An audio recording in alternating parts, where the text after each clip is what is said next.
Good afternoon. How are we doing today? Where am I? There I am. And there I am. Monkey Madness 2 today. We'll see. We will see. I've been a busy boy. I've been away. We are finally back. We're on the grind. And as you can see, I do have a fantastic helmet on my head. So, yeah. We still need to hit 69 Slayer first. We are currently 62, nearly 63. But yeah, I've been stacking up points like a madman. And it's time to just do a couple more points, stacking bits like that. Nice and chilled today. If we get a couple of rat tasks and we get some willing participants, we can do a bit more of the scurrious rat killing, which is a huge XP boost. But in the meantime, we're just going to power our way through. We have so many bracelets. It's just a good time. Oh, we got the Phoenix. Congratulations, Blizz, mate. What was the KC in the end?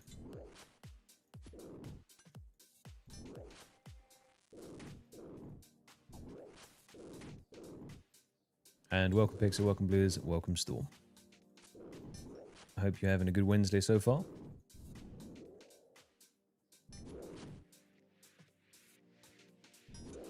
It's nice to be able to kill fire giants guilt-free without the option or possibility of getting an unwanted clog.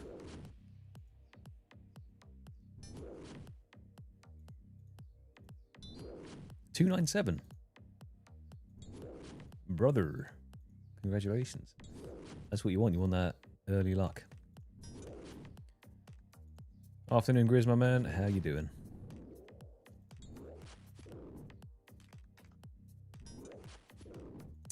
It's not about wanting to do Scarius. However, I will be stopping at 10k KC total. Maybe I'll save 50 kills for when we do like a clan activity type thing. But in the meantime, getting a rat task there is pretty good XP. It's about 2k Slayer XP per kill on a mass world, which will speed up this grind exponentially.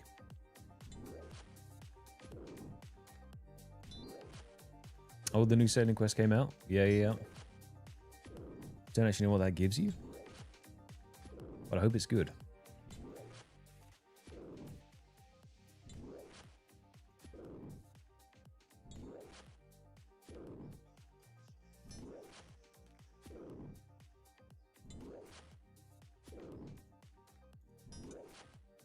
Is there a bunch more sailing requirements you have to get to do the quest, or is it kind of just a bolt-on?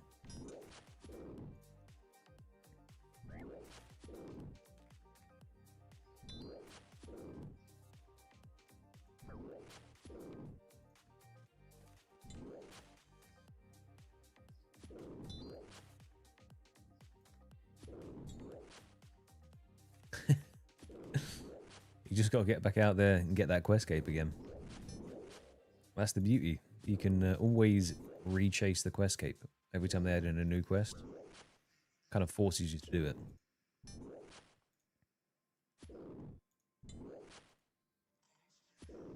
Really, I should be maging these because I'm already max melee, but we want speed.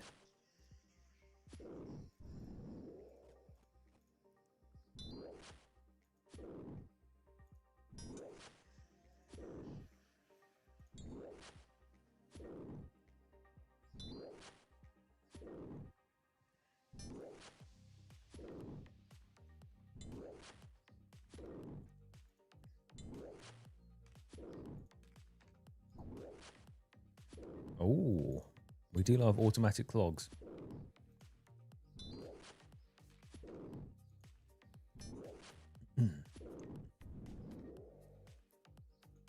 So you get like first aid sort of boat medics. I don't actually know anything about sailing, so it's what I'm hoping is by the time I actually roll sailing, it's going to be streamlined and made so much better, so that when it comes to it, my life is easy. That would be nice.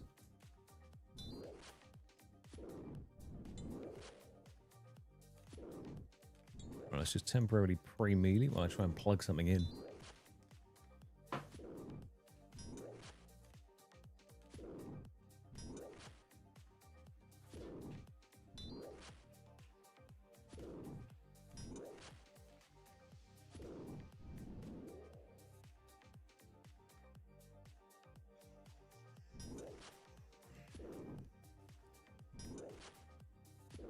That's a little bit better.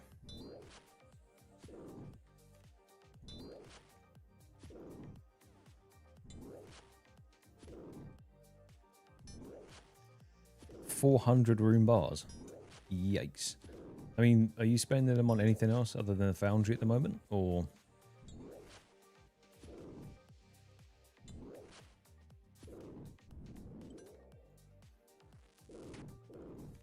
Because no one really uses rune bars for much. Guess rune darts, maybe.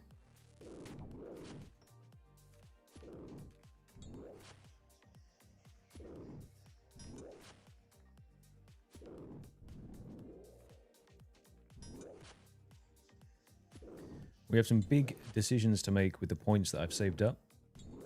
As you can see, I've already spent the 500 on the helmet, which is done.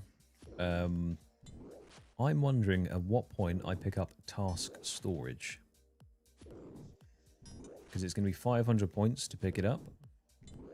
But I also am setting up the block list for Duradel, so that I can kind of make it more likely that I hit black demons later on when we do start killing demonic gorillas.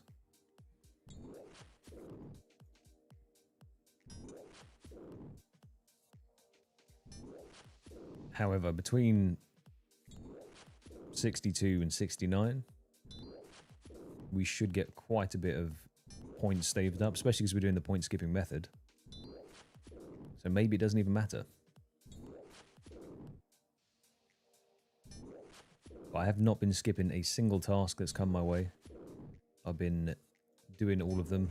Elves sucks. I did just block elves. Because that one was just so tedious.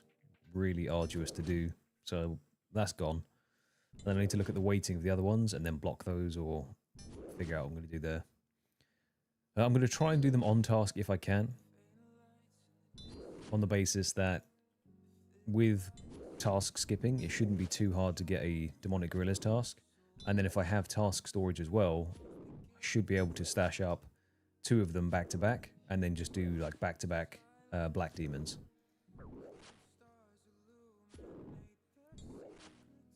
Just because it's a lot of Slayer XP over the duration of the grind.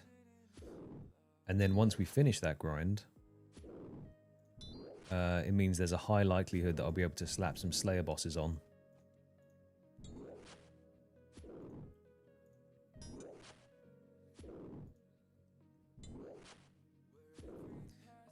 Yeah, I agree. Elves and Dwarves is a bit of a weird one. I mean, Dwarves die super quick outside Falador, but Elves is just... it's a pain in the arse. Especially because I haven't got Riff unlocked yet.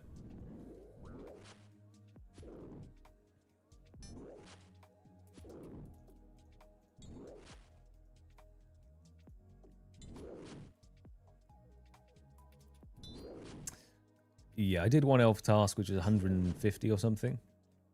And then I just couldn't. I got another one straight, like the next 10 in, and I blocked it straight away. It did not feel worth it.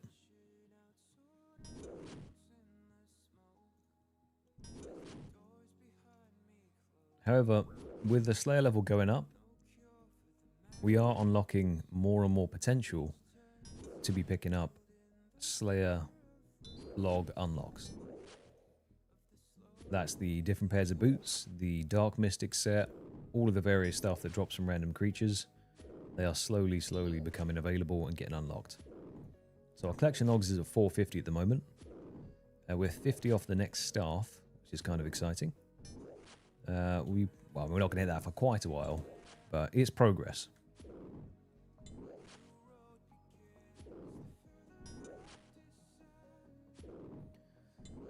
Yeah, I can't remember what Duradel's weightings are. I think if he gives me metal dragons, that needs to be blocked. Oh, strength bomb. Give me that. I should have taken an attack pot as well, to be fair.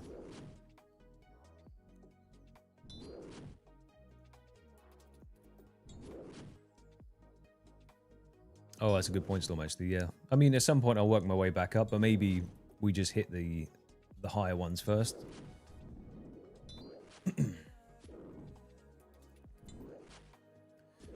Now, I was genuinely toying with the idea of buying a herb sack.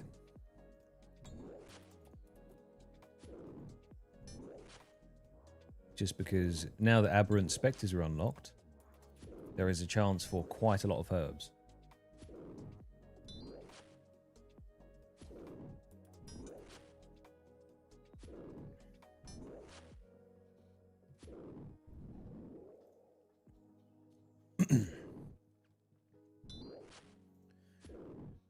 Afternoon, Crow, mate. How you doing?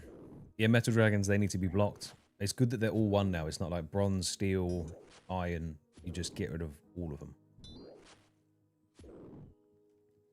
Can get them in the bin.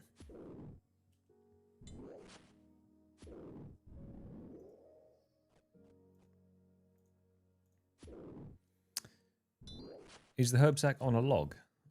Or is it a miscellaneous one?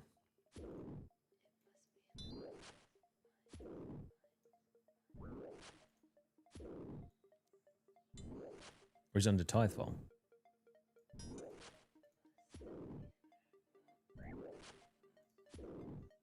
Ah, Tithe Farm. No, I can't get that then. That's why I didn't buy it. That would explain it. I must have looked at it and then forgotten. Because I have a goldfish brain. But yeah, herb sack can't be bought either. That's not allowed until Tithe Farm. But it would be so nice to have.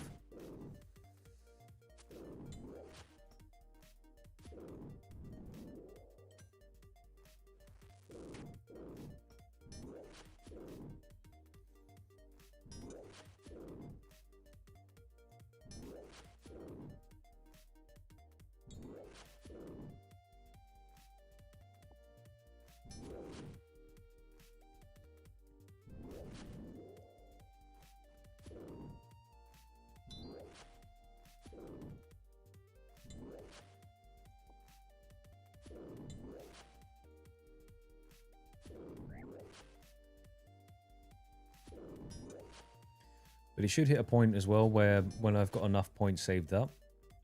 Because if I keep doing this all the way to 69, I should also have quite a few skips available to me.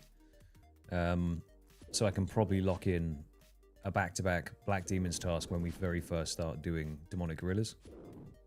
But that's the plan at least. So I'm going to need 500 points. I think I have 600 at the moment.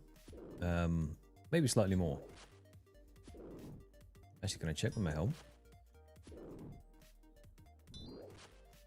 730. So we've been stacking points very nicely. The next 10th task is the 150th one, which should be a couple of points. Yeah, so task storage, I'm just going to go through, really just pick my way through unlocking all of the Slayer stuff that we have not had up until this point. Maybe I'll do Broader Fletching. I don't think I need it because Veil Totems exist and I'm level 85. But there's a lot of quality of life stuff on there.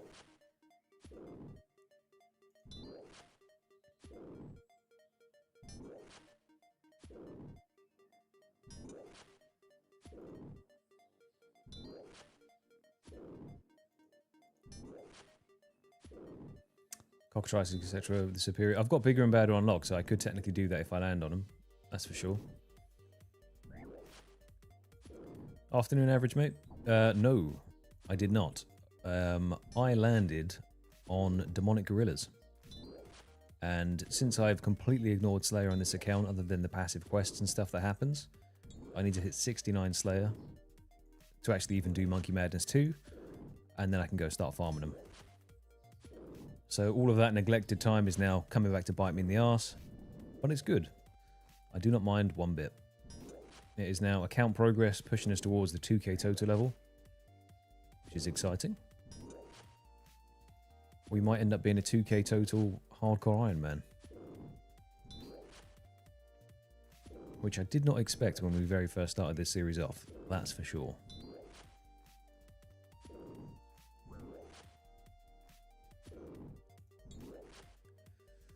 So now we've got to do a little bit of legwork to push that to 69, get points along the way, and then get cracking.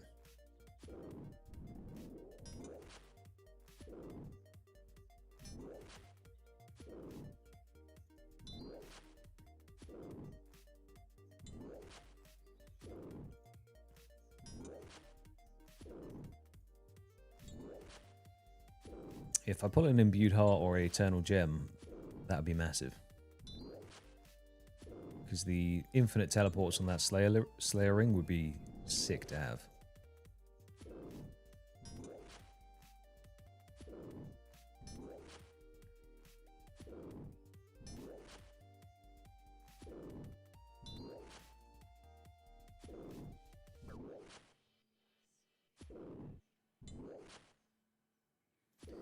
Yeah, it kind of just depends on what the... Like, if it's on the log, it doesn't matter when it came out. If it gives me the log, then I can't get it, unfortunately.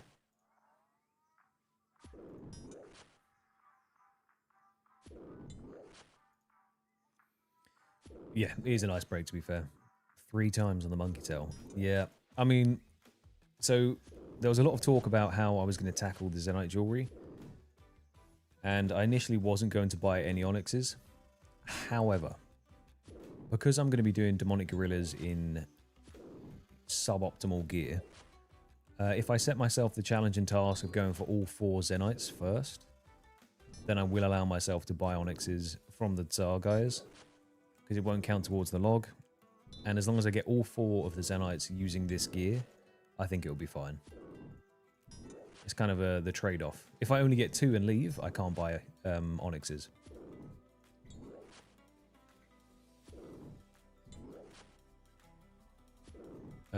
Between this and volcanic, no. No. I was away in Scotland for a week, so I've been a busy bee, and finally settled back into routine. I'll be back on the 2 streams a week, back on the grind, and the video should be coming out. Don't hold me to this. At the weekend.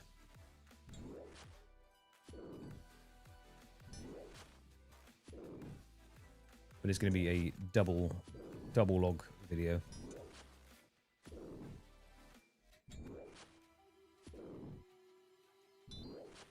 Afternoon, Ryan, mate.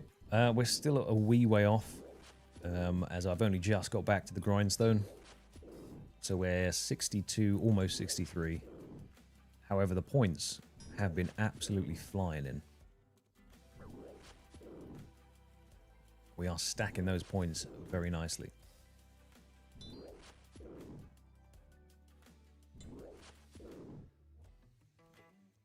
Morning, Switch, mate. How you doing? Ooh, loop half of a key.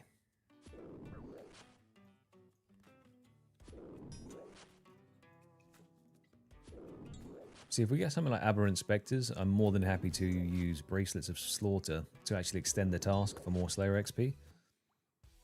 But as Fire Giants don't drop anything, we're kind of just powering through to those higher 100 marks for the bigger point gains.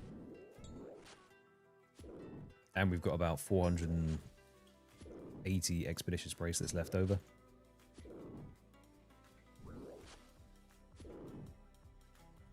So we're all set.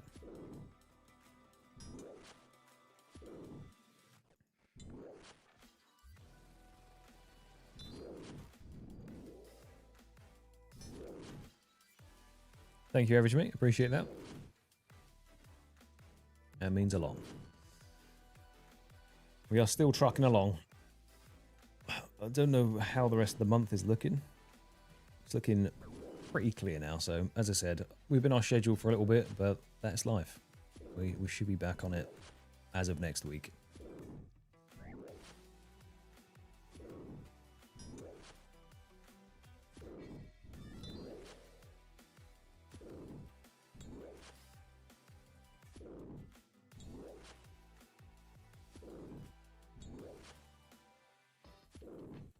The 1-3K relics from salvaging Orchard's Gate.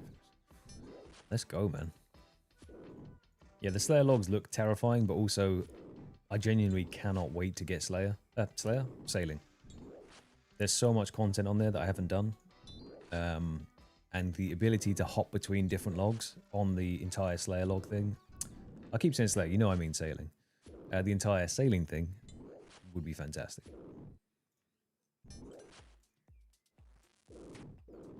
I would have to do Dragon Slayer 2 though to finish off the pearl or the oyster thing where you give it a high value item and it spits a pearl out at you. Because I need to buy a dragon lump or something like that. Which is quest motivation.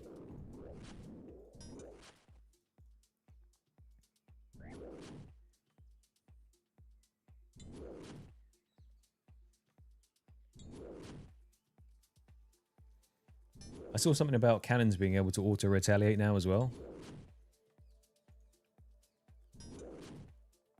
Which seems nice.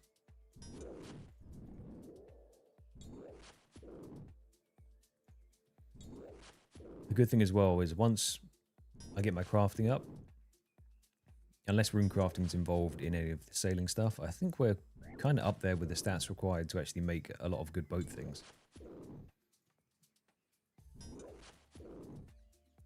Okay, 94 for the keel parts and stuff like that, but I could grog boost, I'm sure.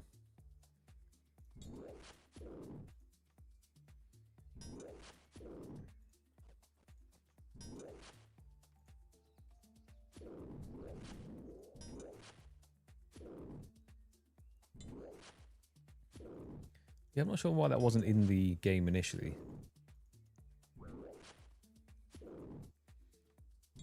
There's a little bit of trial and error.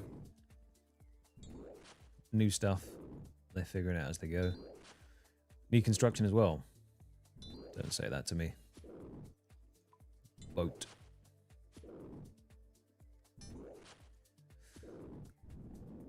Oof. Okay. Now, does the crystal saw work with boat construction? Because that's very important if it does.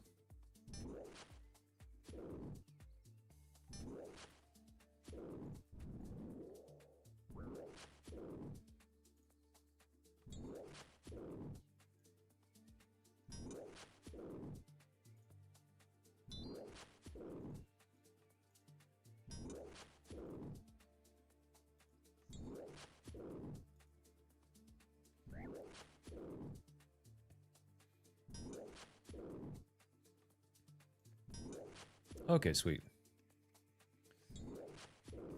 I mean, then it might just be a little bit of building tables and breaking them down. Which isn't the end of the world. I have plenty of logs. And if I was pushing for the 99 construction grind, I would allocate more of my miscellaneous resources towards teak and or mahogany. Because I think we currently have 98 banked. Obviously not turned into planks because that's going to cost me about 60 million. But we will cross that bridge as and when we come to it. But when we land mahogany homes, we are going straight to 99 construction. Because that cape looks phenomenal.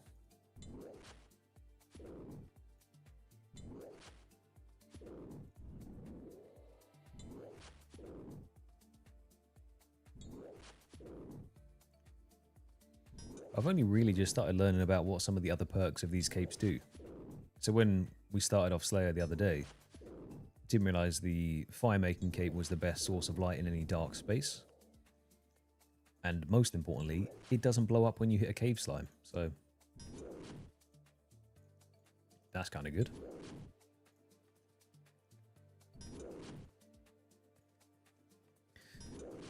I have been a diligent Iron Man.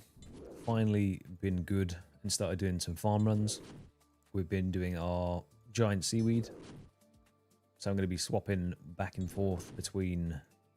I'll do a Slayer task like this. I'll do a farm run.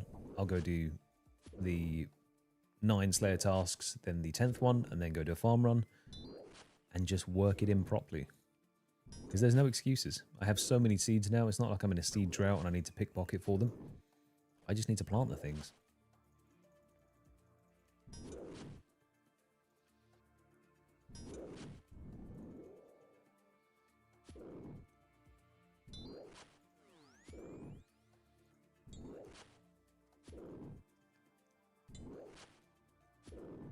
Does a broomer torch count as something that blows up on the slimes or no?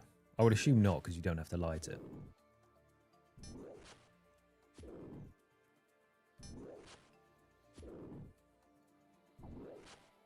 Why am I praying magic? I don't know.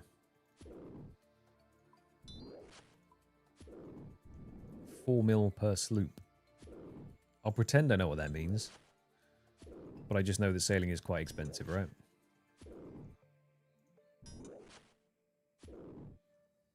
I mean, who knows? The wheel is a fickle master. I might end up getting CG before I actually roll sailing. Which then means you basically have permanent infinite gold. What I'm hoping for, after hearing some of the changes that they're talking about and things that are going on, what I would love is a crafting minigame. Would have been great before I got Zenites unlocked, but that's not happened. Corrupted Gauntlet, they're going to drop the drop rate of the enhanced weapon seed down. I think they're going to drop it by half, which would be nice. So before I roll CG, I hope that happens. And then I'll be able to have a Bofa and a Blade of Sail door if I don't go dry. And yeah, it's one of those just wait till it gets fixed kind of moments.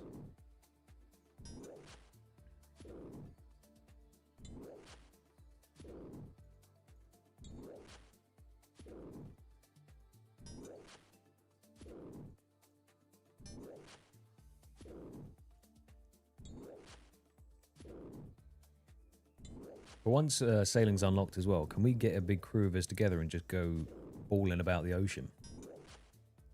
Or is that not something you can do? If we make a fleet.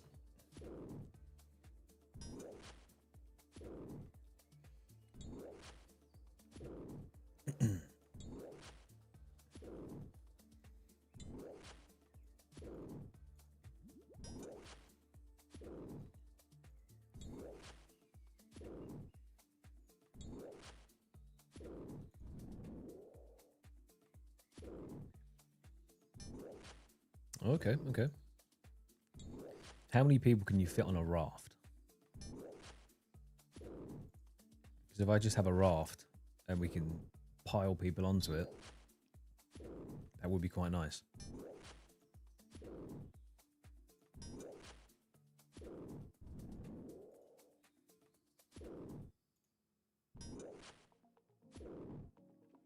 Ah, okay.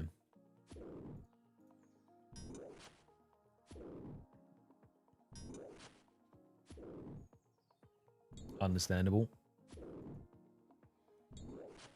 What level did you get soup? And that turtle pet does look sick. Gonna want some of these for later on.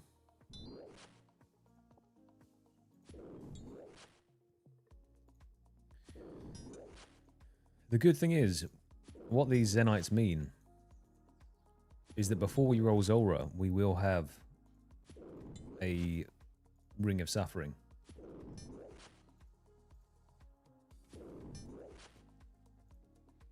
So that does take some of the spookiness out of that eventual grind. It definitely doesn't trivialize it, but it just means all of those Ring of Recoils can get stacked into one place.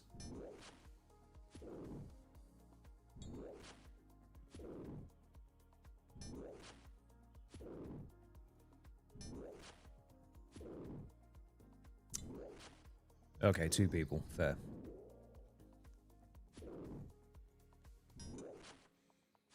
And from my very limited understanding, you can build up multiple boats, right, for different stuff, different purposes. So you can have a salvaging boat, a deep sea trawling boat. I don't know what else there is, actually. Those 2 things? Or do you have to break it down and repair it every time? Because that sounds a bit... It doesn't sound great if that is the case.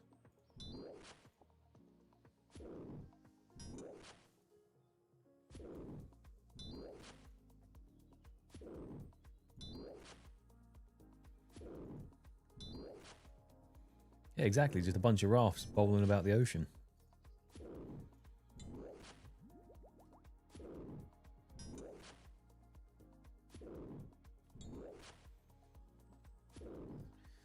Good morning, DVD mate. How are you doing? Up to 5, okay. 5 different boats. So if you max upgrade all of those boats, that is a lot of cash.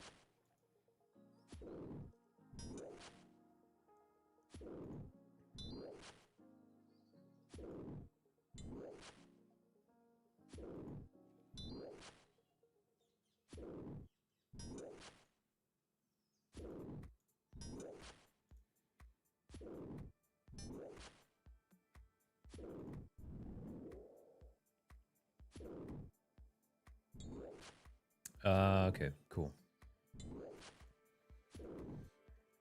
So I guess then you can prioritize the order in which you want to do certain activities. Like if you want to do salvaging, then you'd focus on getting those hooks and stuff, right?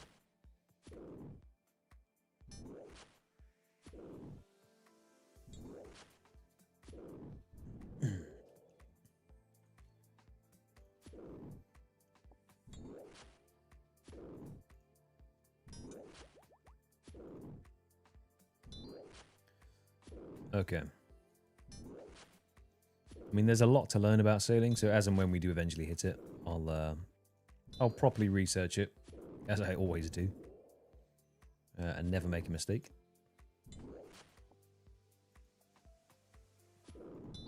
And then as long as we're not crossing logs, we're all good. Because 114 days in, we've actually only messed up once, and I think that's quite good. Obviously, 0 would have been better, but...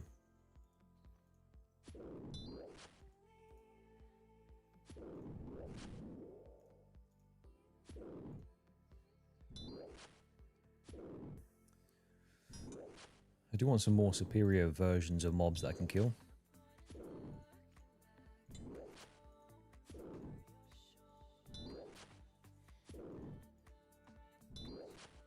Although technically, actually, I did make a small mistake where I was killing hellhounds because I completely forgot that they can drop a smouldering stone. Now, it didn't drop, obviously. It's 1 in 32k.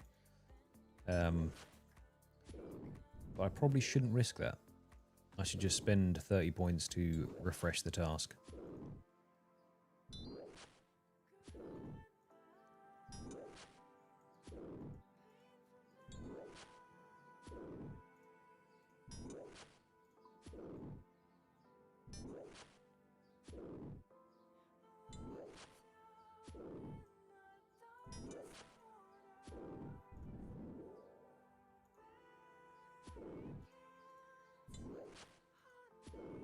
Now, is that surprise based on how I usually am, or is that surprised as in it's impressive given the challenge circumstances?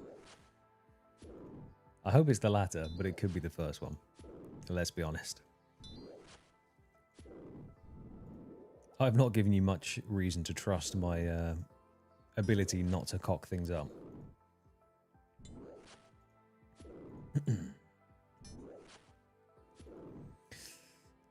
Yeah.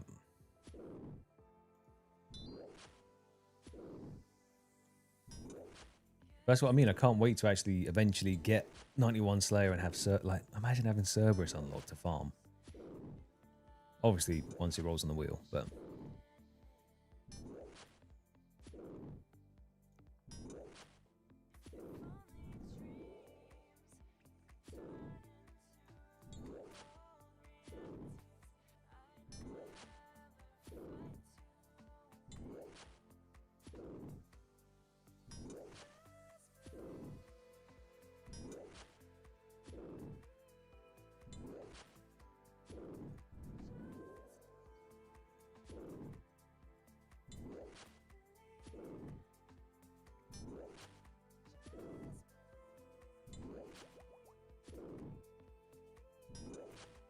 see, I have that. I always gender everything a he, but that's just me. Even the Cowfight Queen, I will say he or him. And I don't know why. It's just baked into the brain. But then I say that about apples and stuff as well, so... And my water bottle, actually. Bit of a weird one.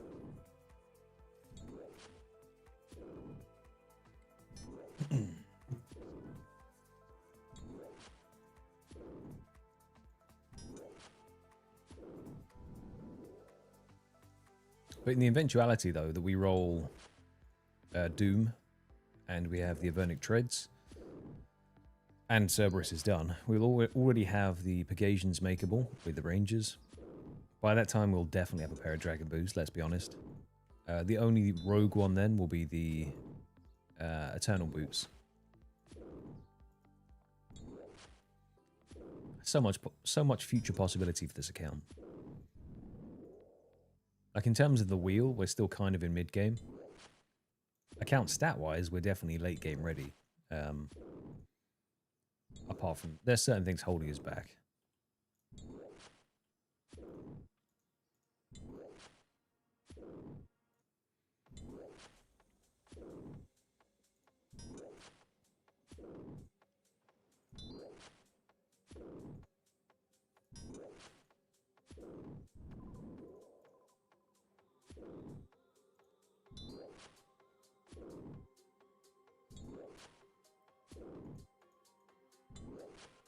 Is that a multi-bench? I mean, Dank is doing it at the moment. I'm pretty sure. I don't know if Dank's actually in here. I don't think he is.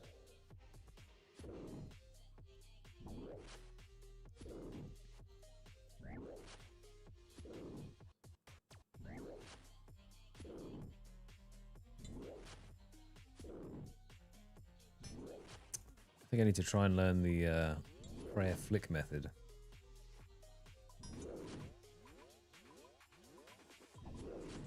I failed on the first hurdle.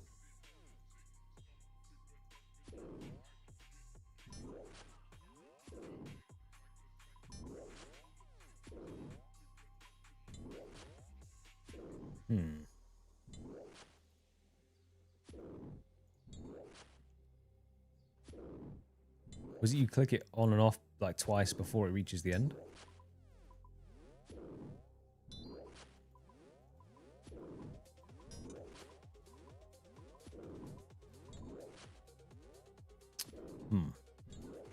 We'll come back to that. In the meantime, drop me some lobsters.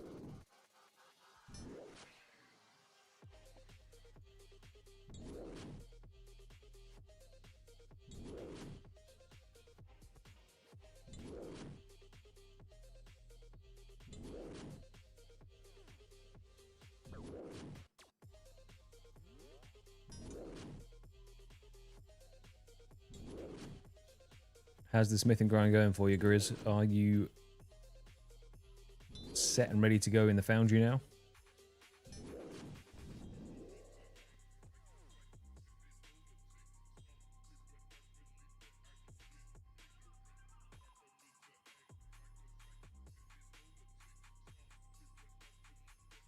You just go restore my stats quickly.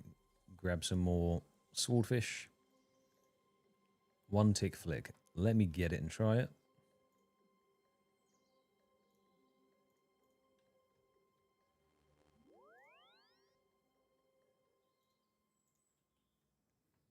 Whoa.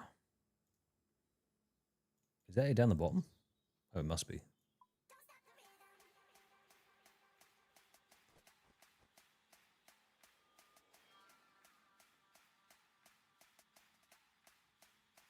So I'm assuming as long as I'm clicking it in... Oh, I see. Wow, okay. If I can move that...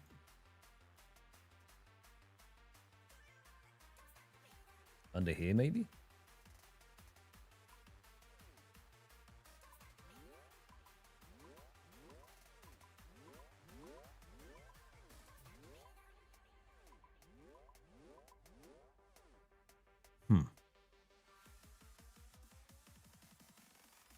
We'll come back to that.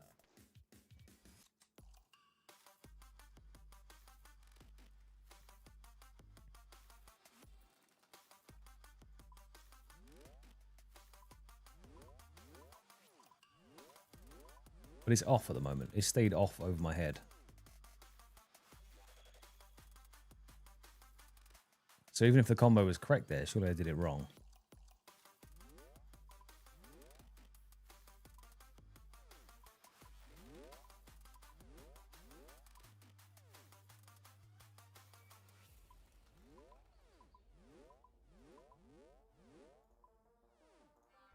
Oh, give me the lamp.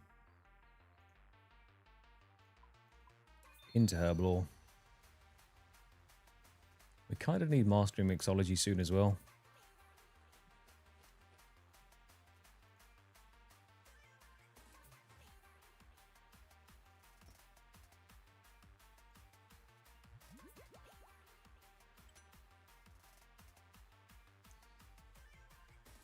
Clog drop rates plugin.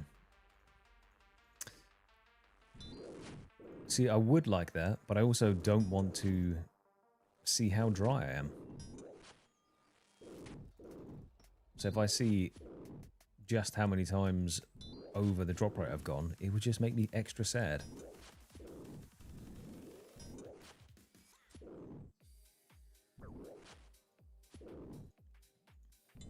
Because sometimes you can just live in complete blissful ignorance, you know?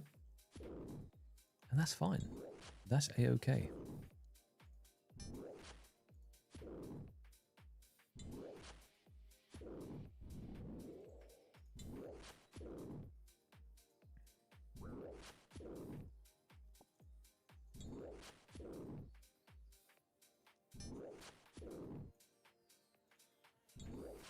I guess Herbie's actually not a bad way to get a couple of those herbs to chuck in.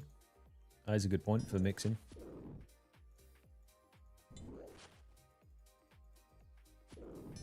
Not a bad way to stack up some Numulite as well. Because you can do the fossil trading, right?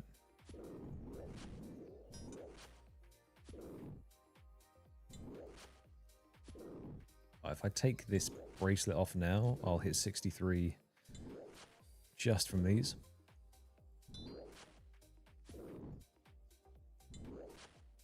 Which would be nice.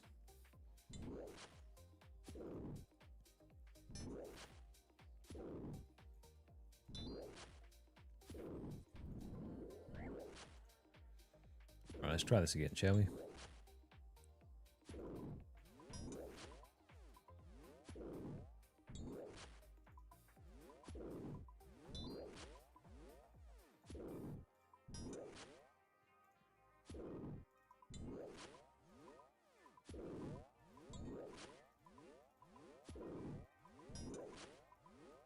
Oh, okay. I'm getting it now. I'm getting it.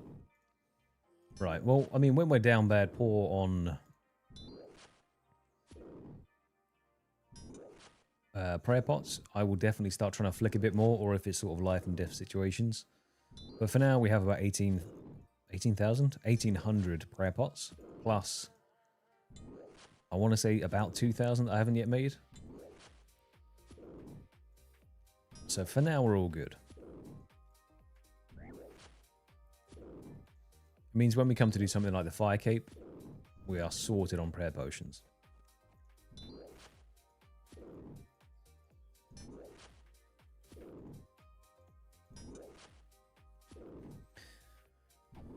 I do see an oat detour coming in at some point as well for the 99 cooking cape.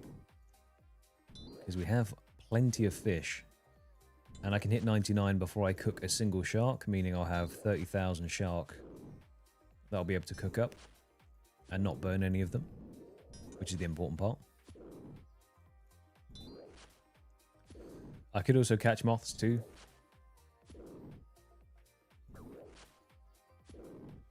I shan't, but I could.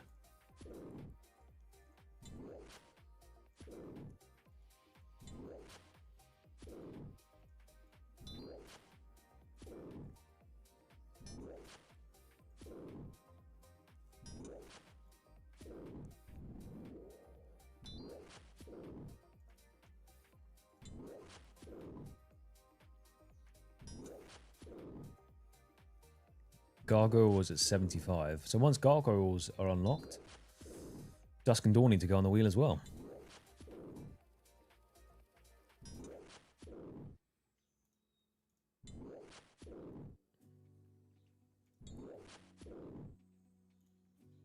A couple of those with the gear I have would be kind of rough. But that's the point. I mean, pre having this Barrows gear, I was in a far, far worse position. I'm at least now functioning to do pretty much any content.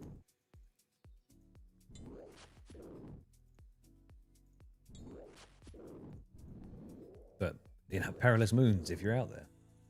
I wouldn't say no.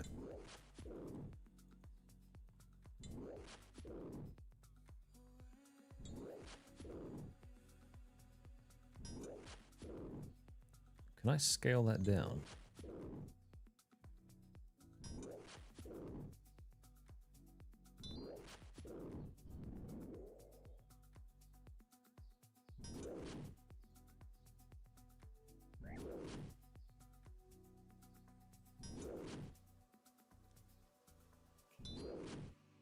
Okay, you can do a bunch of stuff to it. That's nice. Oh, pause. 94 smithing.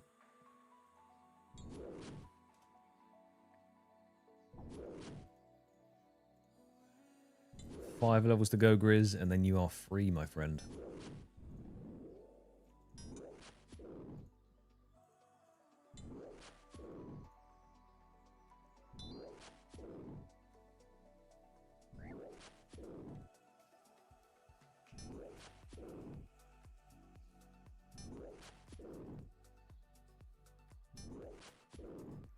We'll turn off the one tick flick for now. It's not needed. But when I come to use it, I'll definitely have that sitting under here.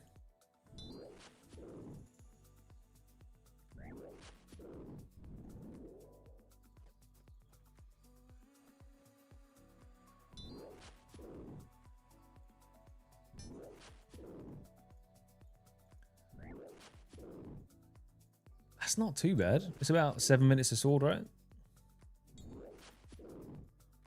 312 swords, 7 minutes.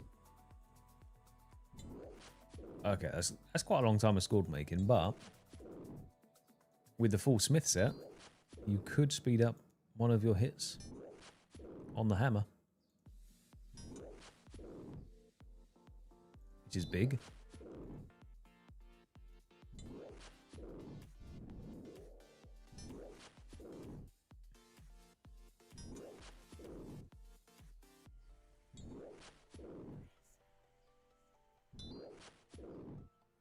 $40. That's not too bad, is it? 40 hours, 20 odd mil. I like those odds.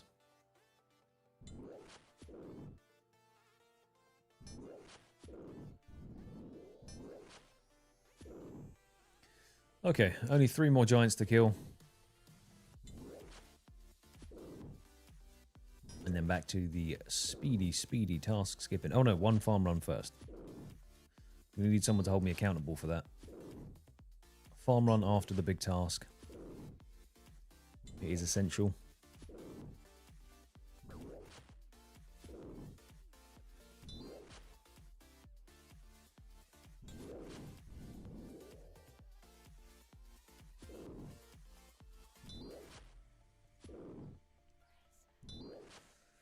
A grog's a +4 boost, isn't it?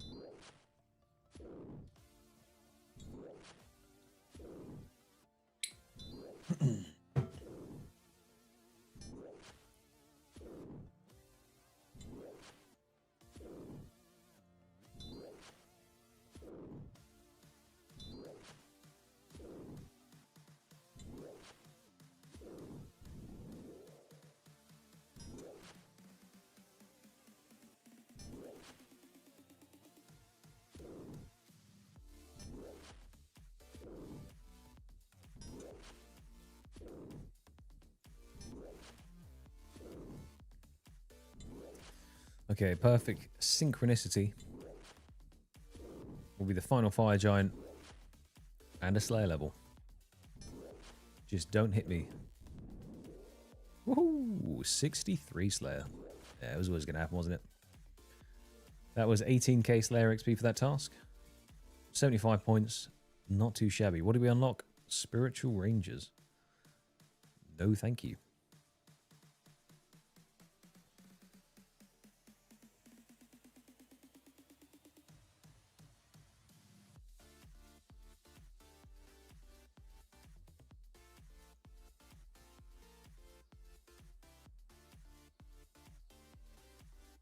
Yeah, I'll just send that over to you. Give you a little bit of that Slayer. Scorpions.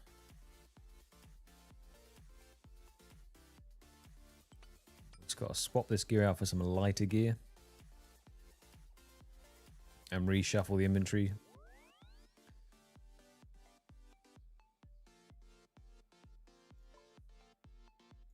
As I've got it all set up here now.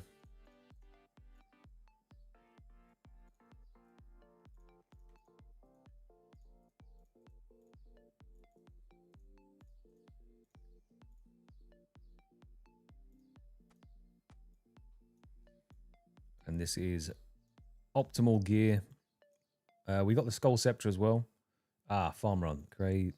See, I knew I'd forget instantly. Thank you. Memory like a goldfish, man. It's embarrassing.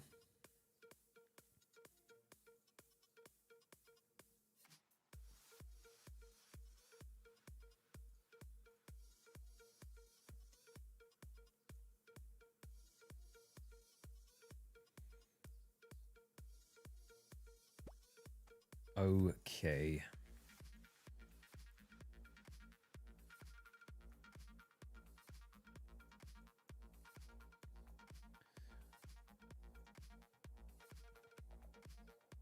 I think I'm missing the...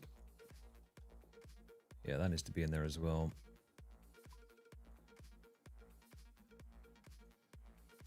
Right. Not Digger. I wanted to go to Fossil Island, but I can't really afford to waste it, so hopefully he takes me... I can just make more, let's be honest.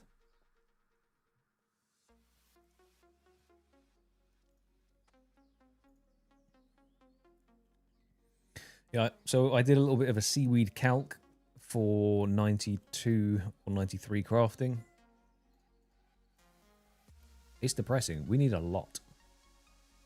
We need a lot. I think it was either 13 or 16,000 giant seaweed. And a lot of sand as well.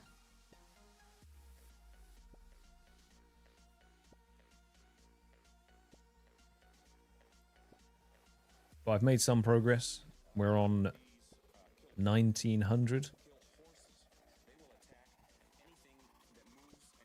So I just have to remember to do this as often as I can.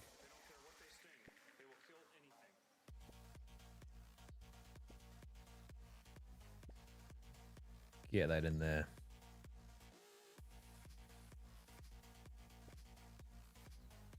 The good thing is, once I start doing it on mobile as well, between downtime of work and stuff, I'll be able to consistently keep the farm runs up. The only weird thing, and I don't think it's going to happen because Tangleroot is kind of rare to get, but I would just hate to get Tangleroot on mobile and not be able to get either screenshot or recording of it. That's the only thing that plays in the back of my mind as I'm doing mobile farm runs. But at the end of the day, it is what it is. I need the farming XP and the crafting XP more than I need that recorded. So suck it up. Oh, actually, we have a Hesperia we can do as well. A bottomless compost bucket would be massive.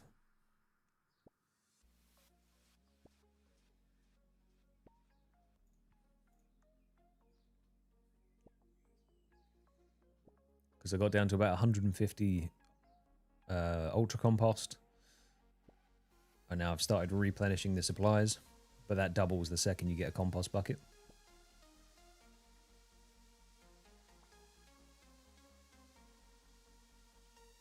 $17 mil no pet. Okay, fair.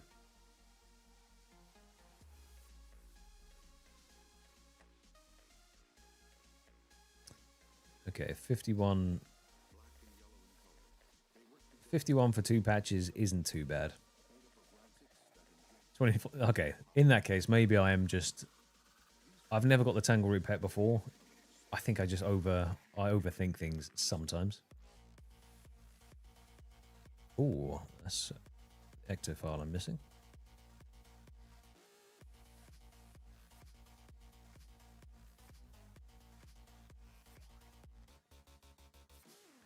I also don't need this Drayman stuff anymore. I have 13 more, so I'll just drop that one.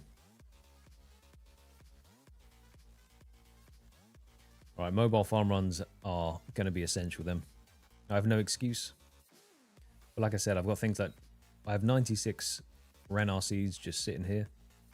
I'm pretty sure I have like 28 Snapdragon seeds as well. Just got to get it done.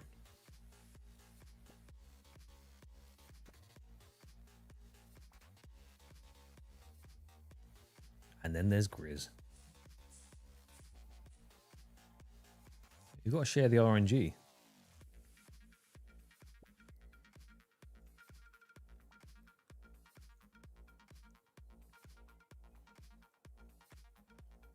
So I do one patch of snapegrass until I run out of snapegrass seeds, of course, and one patch of the watermelons.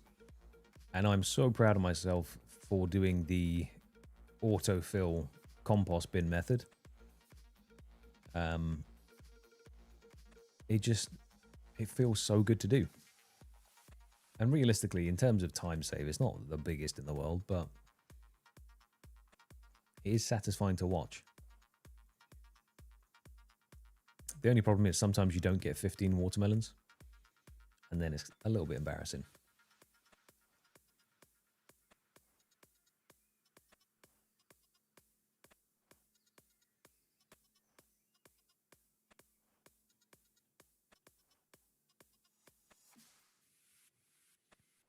Decent amount of snapegrass, though. Not quite as good as going to Waterbirth Island and picking up yourself, but... do it, Grizz. Get over there. Get your seaweed planted.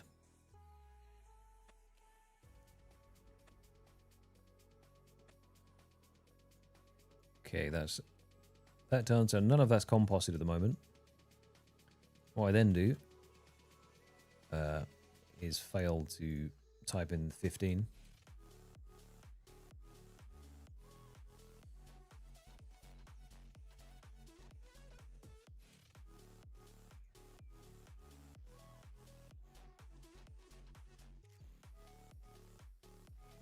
then once I've got my 15, I just dump the 3, dump that, and then do the hidden fill tech.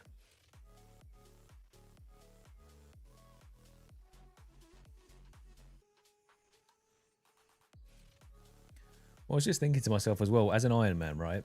If you have the seeds, you should be planting them. It's when you run out of seeds and you have to do a massive, like, pickpocketing session at the farmers. That's when it can be a bit of a pain in the ass. But for me, I'm drowning in seeds, so I have no excuses.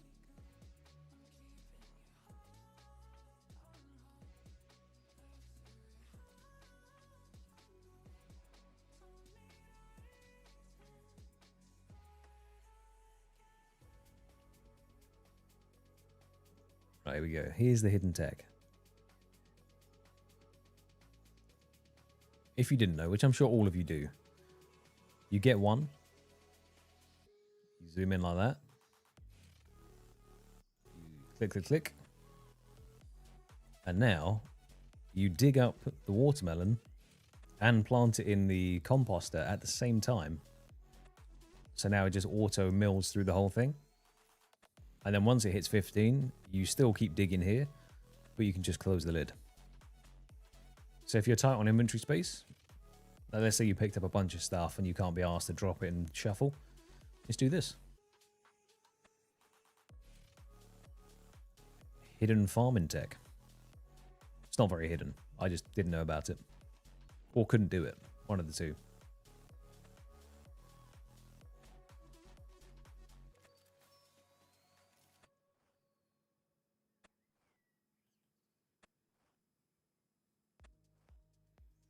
Because now instead of letting this all fill up and then run over and dumping it, I mean, I should hold on to these because I've started running a little bit low on them.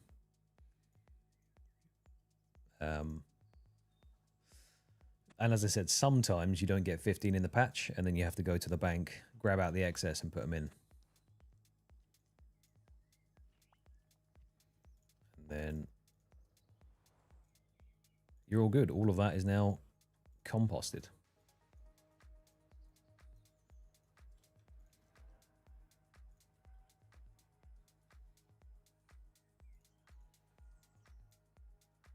I can't remember who I saw do it. I think it was Curtis on the Farmers.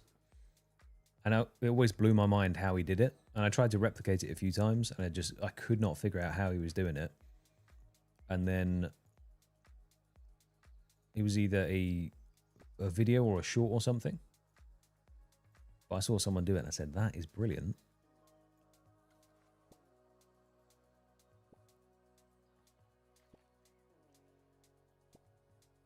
But we're closing in on 83 farming. I think it's 85 for the fairy ring in the house, isn't it?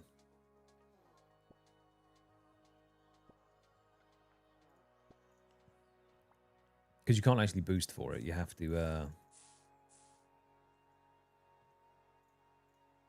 to have the farming level to put it in. Or do a stew boost.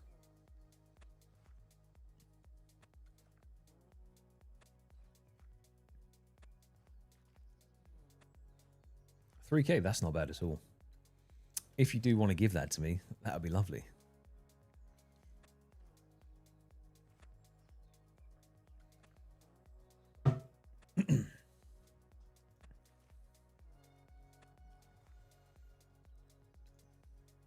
There you go, Grizz. Some hidden farming tech. I know. And don't expect anything else ever. That is my one annual, actual decent bit of advice. The rest of it is pure brain rot and probably misinformation. You know, if you kick around for long enough, you might learn over the span of like 10 years, you might have accrued 10 useful bits of information. You probably would have pushed out most of the actual useful stuff in your life out of your head with all the nonsense, but I'd say that's a good trade-off.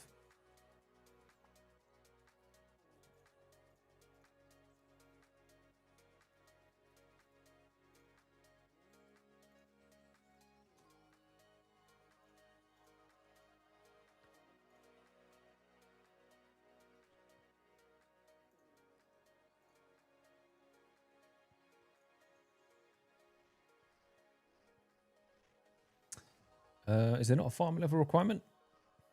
In my head, for some reason, I thought you had to have 85 farming to put down the fairy. Or unless it's 85 construction unboostable with a saw. Which it could be that.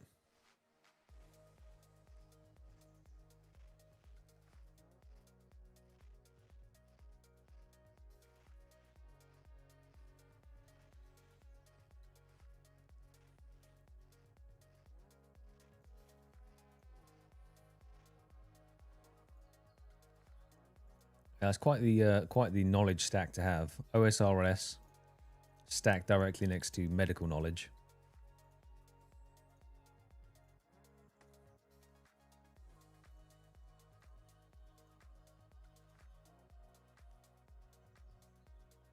Ah, okay, so technically 81 then?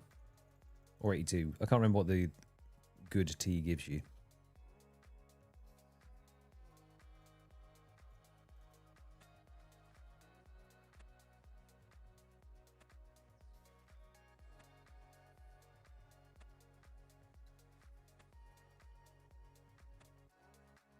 Yeah, I'm still a little ways off.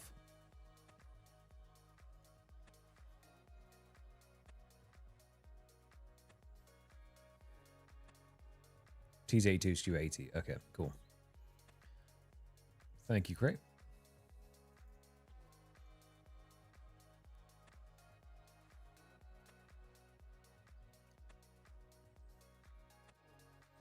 One thing I haven't had in quite a long time is tree seeds. So I've not done a tree run in ages. I'm pretty sure there's just a bunch of willows left there that I haven't touched in, God, I want to say 4 months now, 5 months, maybe even longer.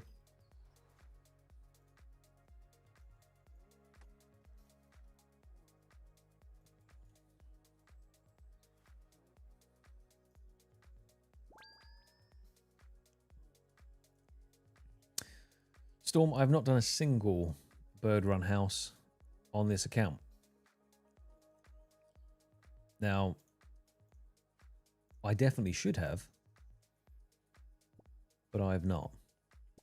All of the seeds that I currently have come from various just killing excess monsters, things like that. Got a decent chunk of seeds from doing the champion scrolls.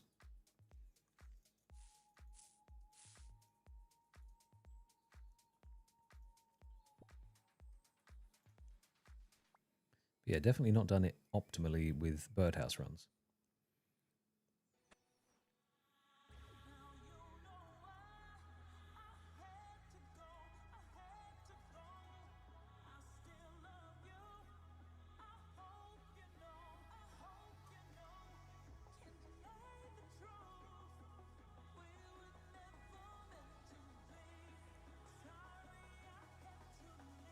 Gonna have to go mine some more volcanic ash soon.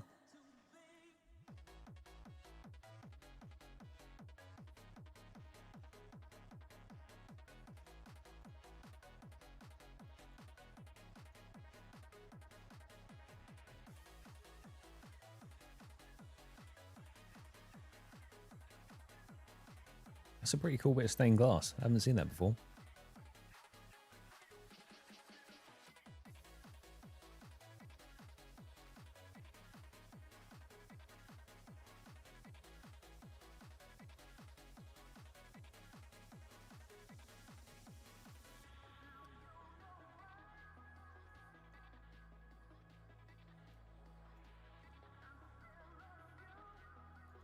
Is that underwater breathing in a medallion?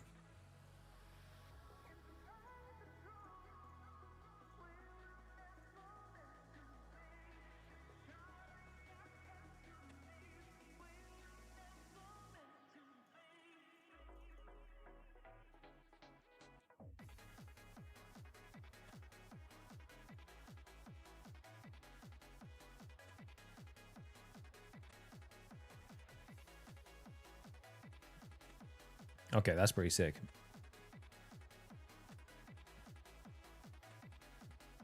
Instead of having to wear this.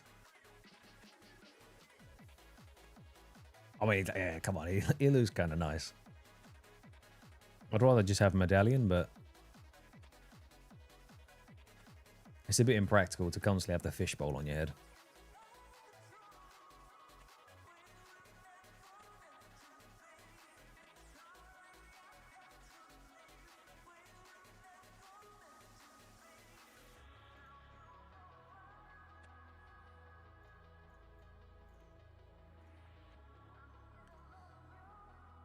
There we are.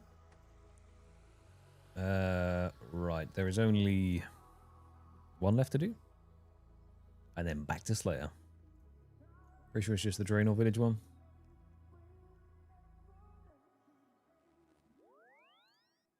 Oh, Ardougne as well.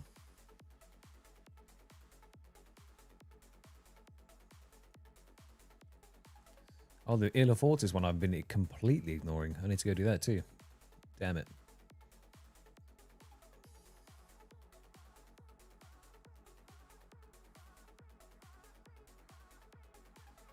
109. Does it scale with farming level, I'm assuming? So I feel like I'm getting shortchanged. If you're getting 109, I need to have a word.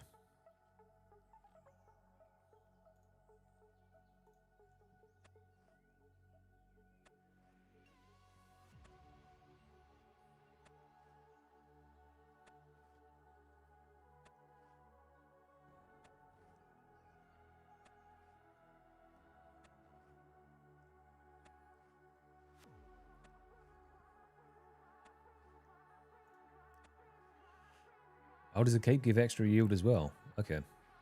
I've never had a farming cape before.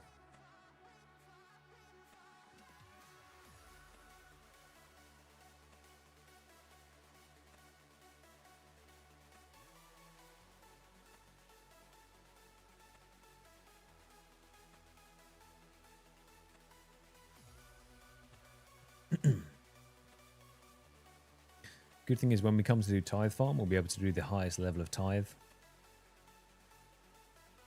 We should speed that up in terms of points.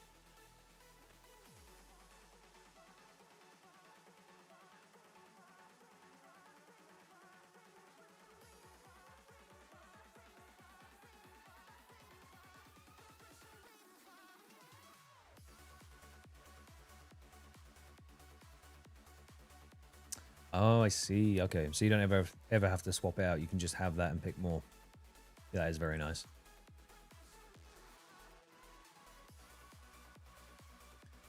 We'll get there one day. I genuinely think if I'd been more consistent with my farm runs, I would have probably been 99 by now. Where am I going? In 114 days playtime? Maybe not quite 99. I'd be close though.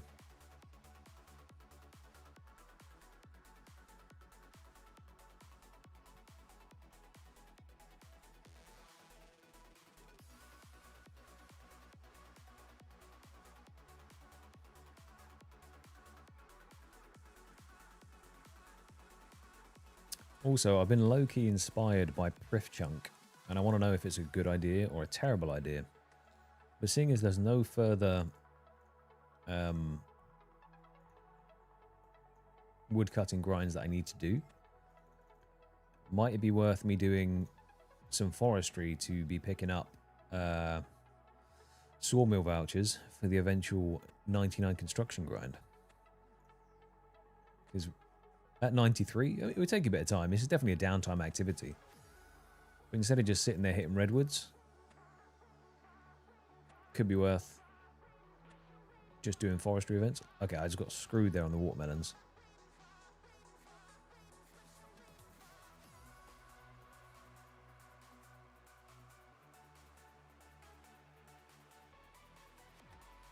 I need some more.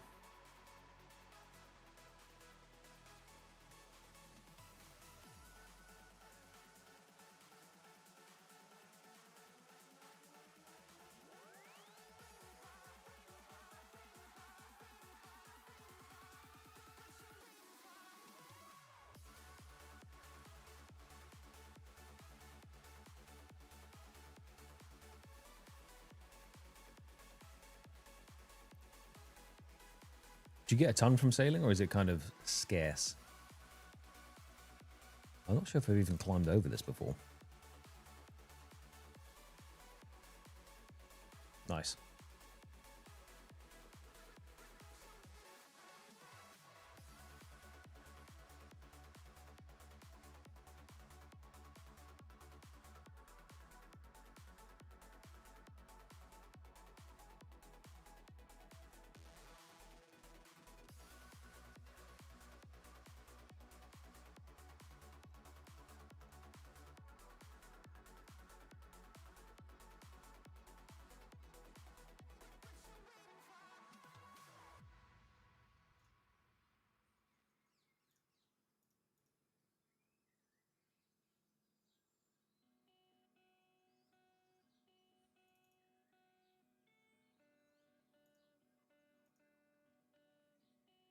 Oh, they're all dead? No, they're alive. Beautiful. Yeah, he's I don't know, sawmill vouchers seem like just a way to make the overall shenanigans a lot cheaper.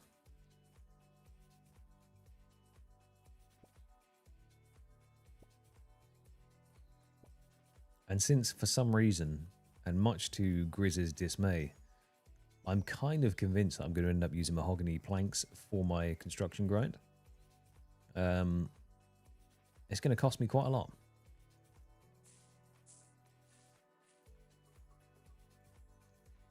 But it will save me some time.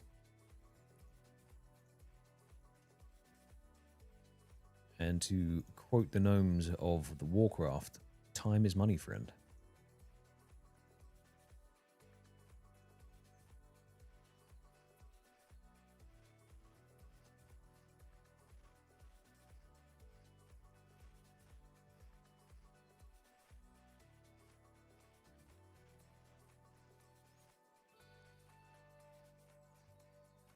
$90 mil. Yeah. Well, you know. A little bit of this, a little bit of that.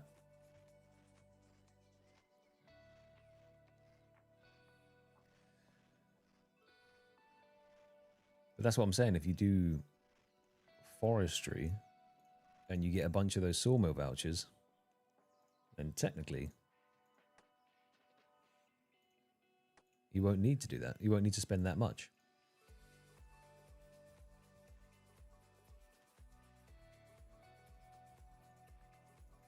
I just did that. Don't need these anymore.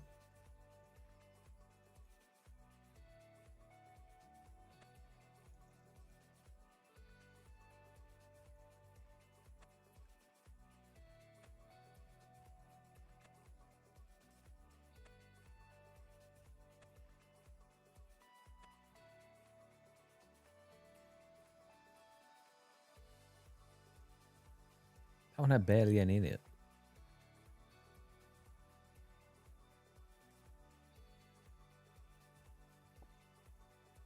It's a good thing there's a double watermelon patch here. True, true. I think what I'll do is I'll just I'll play it by ear. Depending on the cash stack when we actually start doing the thing, then I'll make an assessment on how it's going. If we have like a ridiculously big cash stack at that point, and I don't need gold for anything else, then I'll just spaff it on construction. If gold is still something that I am in need of, then I will reconsider.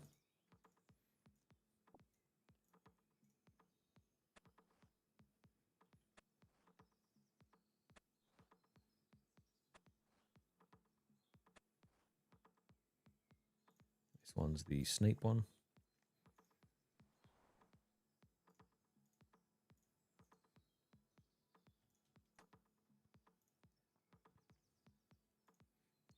Where's the Ardoin patch? Where's my brain not working? Where am I missing you? Just did that one. Did that one. We did the Fishing Guild one. I'm pretty positive we did.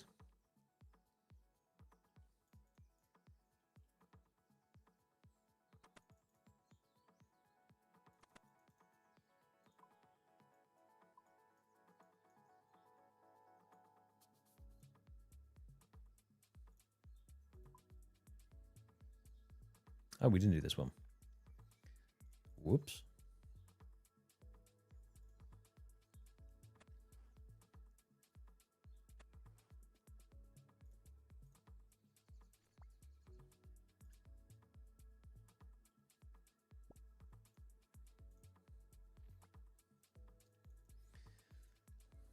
We might hit, I know we will definitely hit 82 farming from doing this.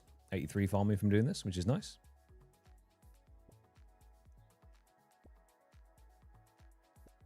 Actually, we would have if the snake grass was there, but maybe not now. We'll see.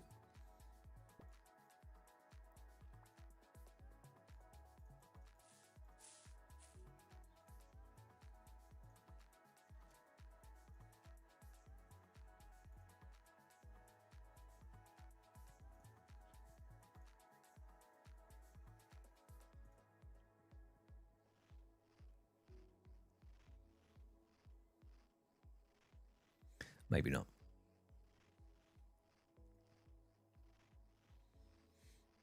But we definitely will hit it when we go and do Hispori.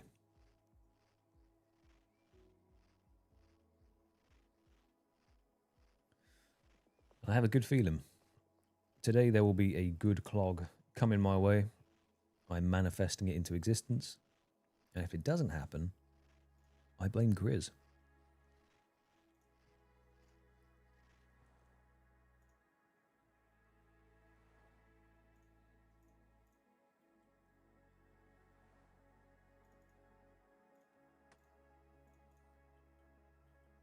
$104 ran-hours for the run. Yeah, that's somewhat outrageous. Get that there.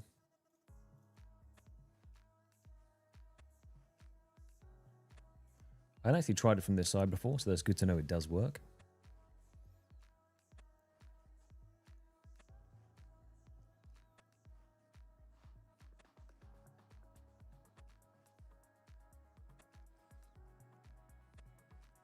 Steady.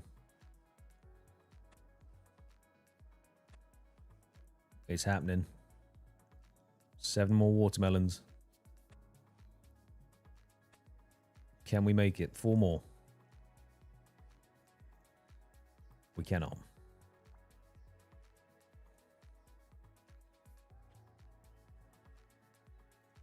So close, yet so far.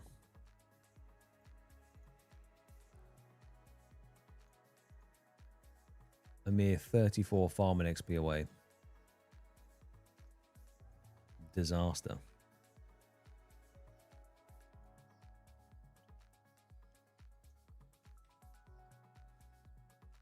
What I can do, actually. So if we go grab our Ardoin cloak. So that's the problem, Cray. All of my stuff is not yet... Or it's all been checked and I've just left it for months. However, if I take this whiteberry seed...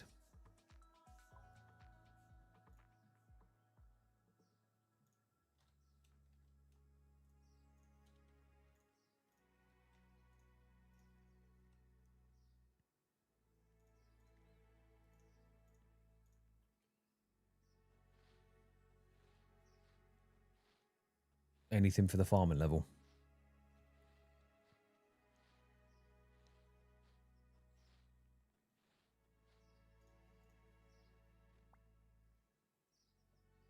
Woohoo! 83 farming. It's flashing, which means we have unlocked something. Oh, a spirit tree. Okay, that is big.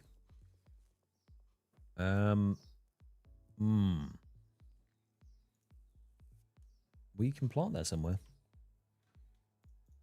I don't know where to plant it at the moment, but we can plant that somewhere.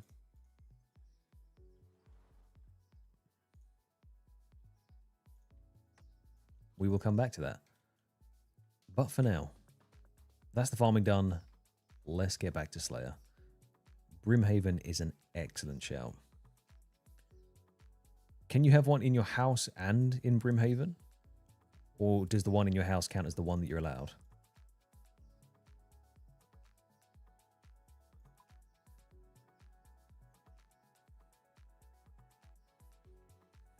So you can have two. I could have one in the house and one in Brimhaven.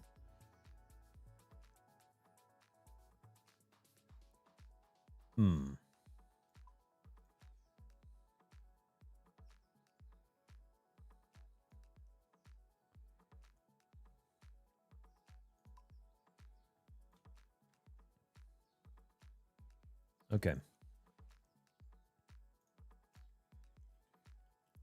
It is time for a very important upgrade in the house then. We should probably put a spirit tree in there regardless.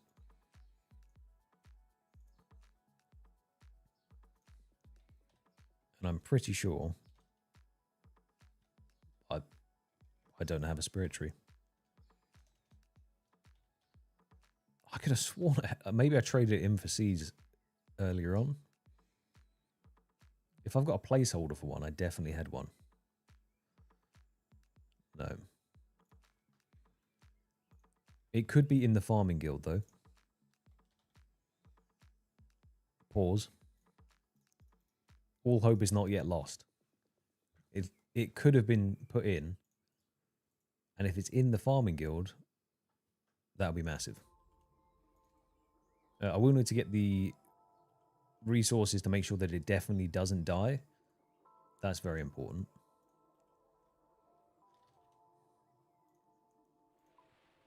It can't die in your house. Definitely can't die in the house, but it can die out in the world. So we need to make sure it's protected. What did he want for a protection on it? A monkey bar, ground suquatooth, and monkey nuts. Sure.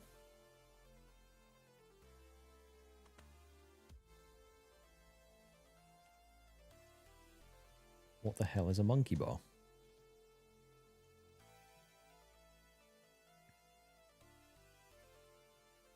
Okay.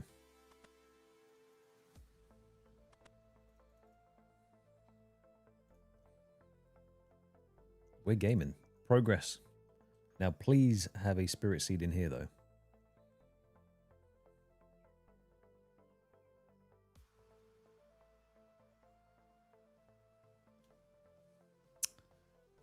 Shame. Well, never mind. Can't do that anyway. I'll take those out since we're planting them. What else do we have in here? 61 toadstools. Okay. I'll take those out for now.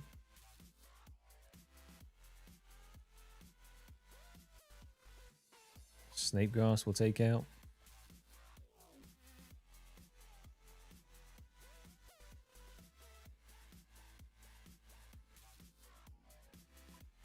I did not realize I had 37 magic seeds in there. That needs to be put into saplings right now.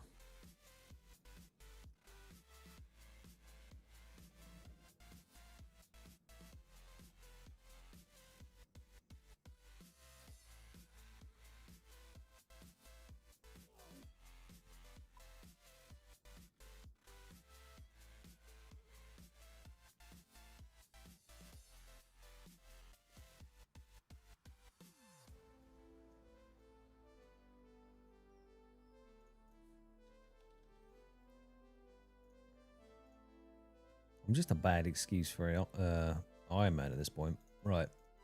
Get all these in there.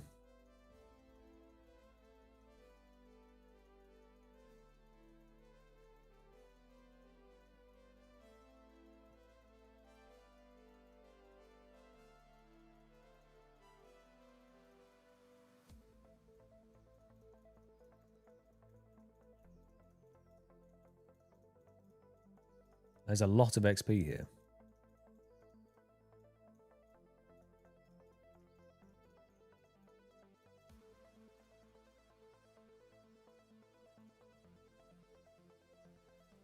Let's fill those back up.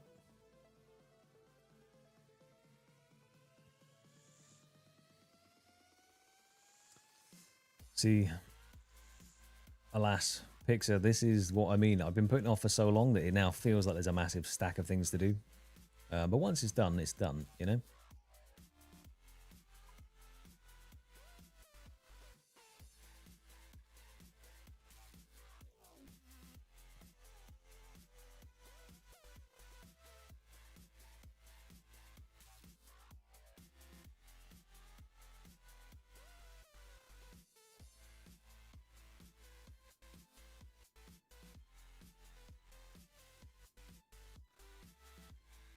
This is the kind of account progression that always has to be made.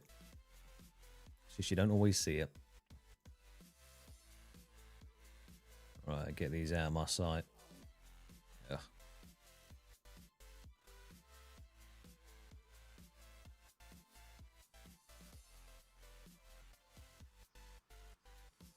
Yeah, he's the Iron Man life right there. But these would be nice to have. Right, how many random variants of watering can do we now have? Fill her up. Calquat I can do. I have to eat a boost to get in there. What is it to protect a Calquat though?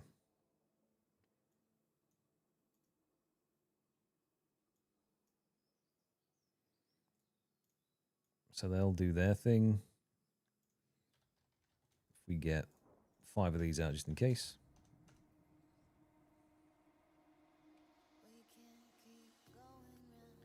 I am berryless. Oh, there's a bush there. That's kind of handy.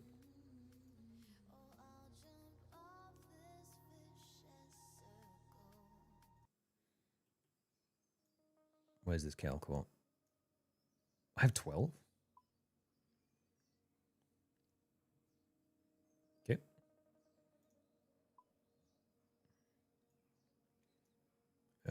Still a bunch of animal ones that I could do, but what were the hard? That'll do for now.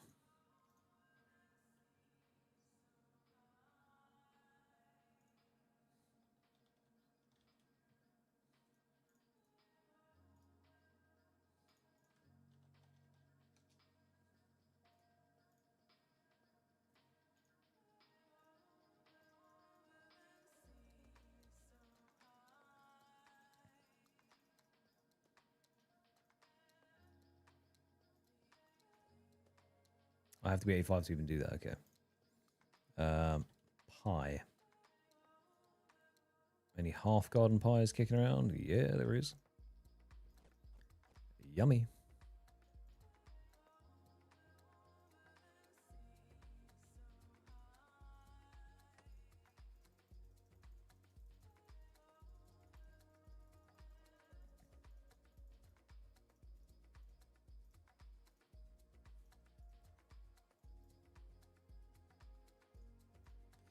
Right, there we go. All of that's also now done. And the magic trees just popped. So that means I probably just about missed what I needed to do there, but that's fine. We'll come back to that. We'll go kill Hespori quickly because we're right here. I hate that so much, but that's just what it's going to have to be. Let's see if we can hit a new PB on him.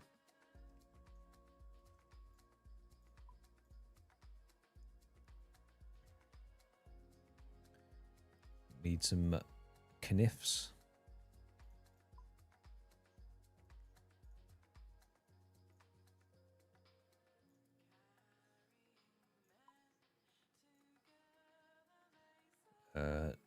Spec weapon.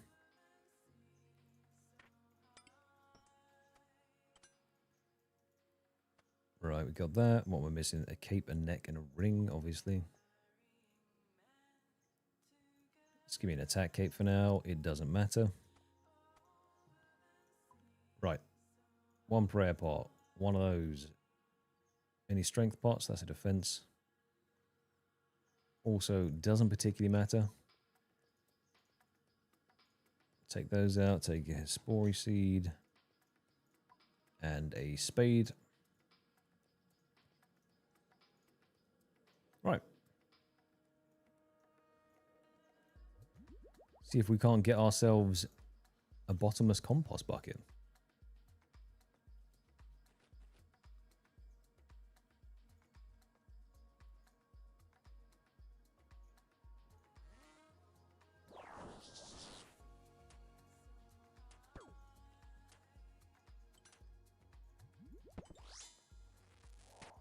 Big hits only, please.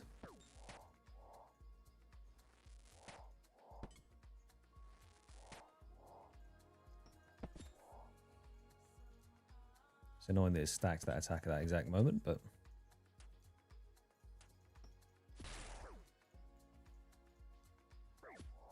Nice. I think it's been 51 seconds for the longest time now.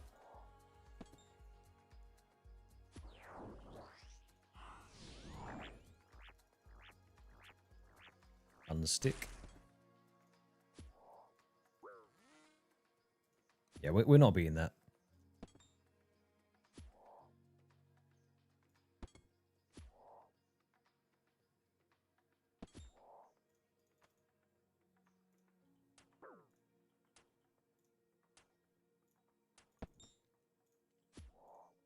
Unfortunately.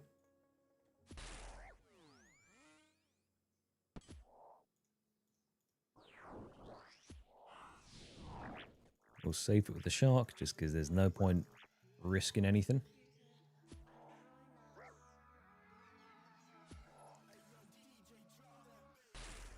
Right. Come on, bottomless compost bucket. That is kill count 27.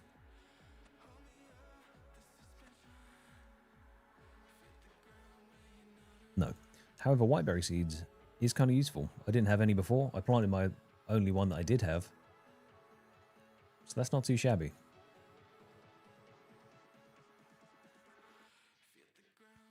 Plant the other seed first, though, before you leave.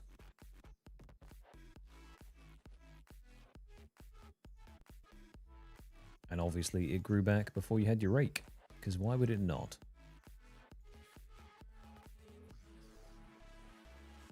It's all these little things with the farming why I tend to skip it and it's more hassle than it's worth.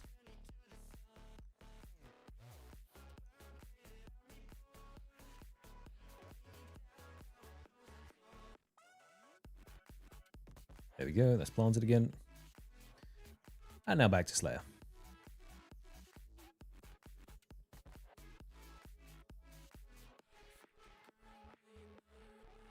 Do I have a contract with you? Poison ivy bushes. Okay, it's fine.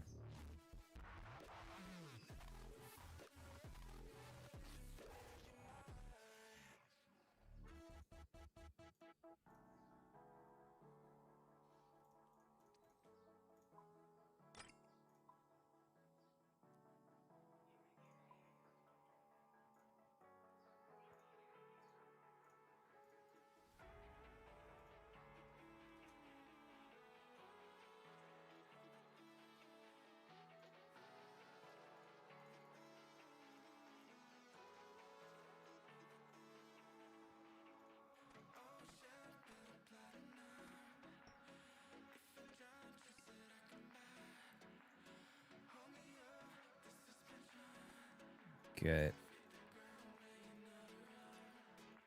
Speed our way to that 150th task.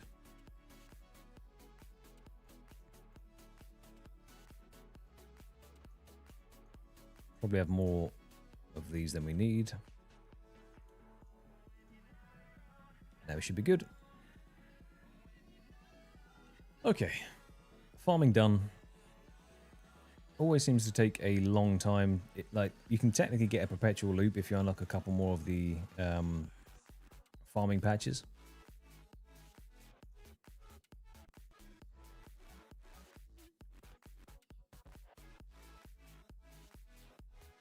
Which I do not want. Oh. Oh, I see. I picked up scorpions and then Cray reminded me there's a farm run. Thank you, Cray. And then we're going back to doing what we were doing. Whoops.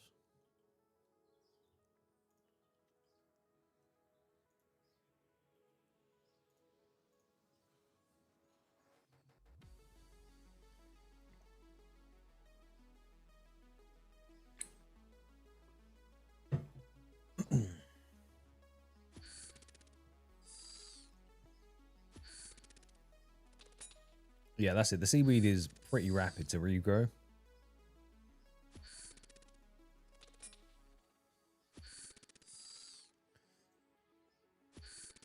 But as long as I'm doing one every 10, like even if I just do the seaweed every 10 and then off stream I'll do more regular farm runs, that's fine.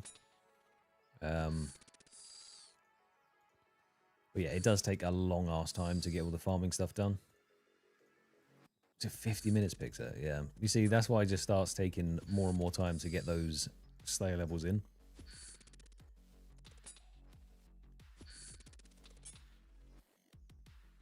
But as I said, it's compounded my own fault for not doing it earlier and having less seeds to run.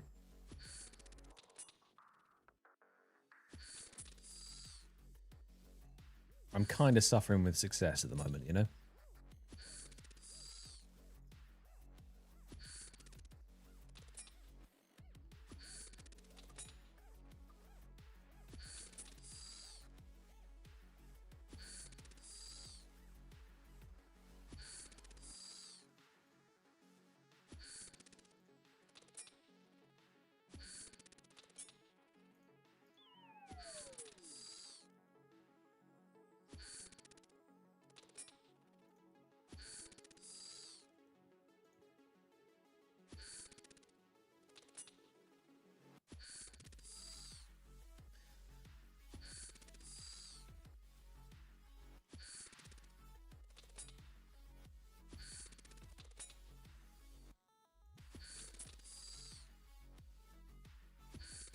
An ensouled scorpion head. Didn't even know they dropped those.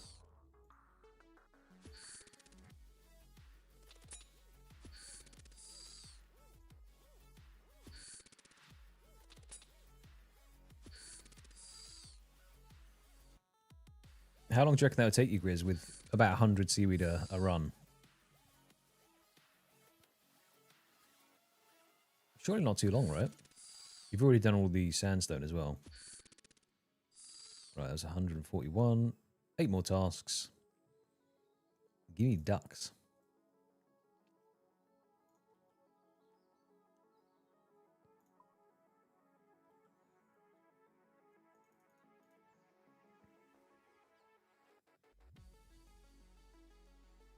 Feel you on that one.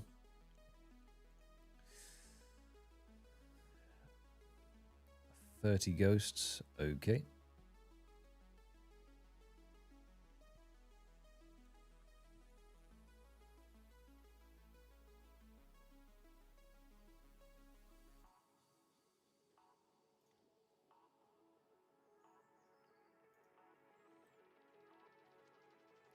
Ghosts are still a bit of the trek out of the way. I've not really found a better patch of ghosts to kill yet.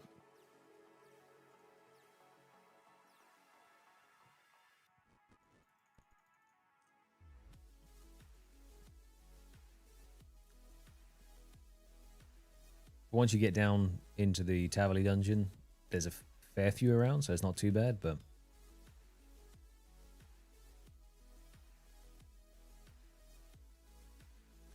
But after these last 10 tasks, we have a big decision to make, and that is what to spend our points on.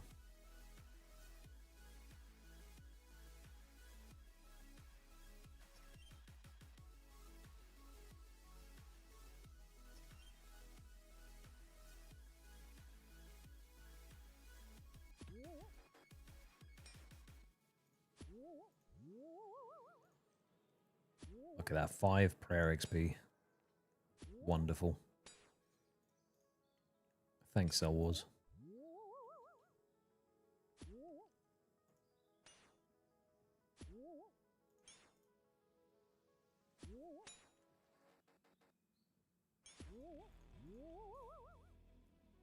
The Echo Teleport?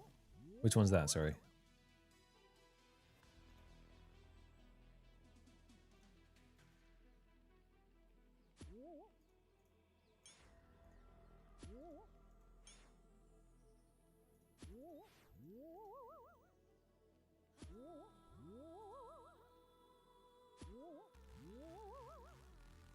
Oh, are there ghosts down there you can kill? I know there's the zombies and skeletons.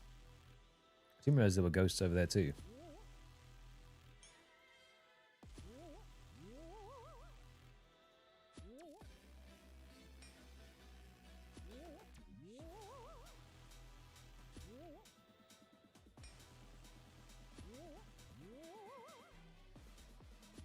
Well, next time I get another one, I'll go have a quick look.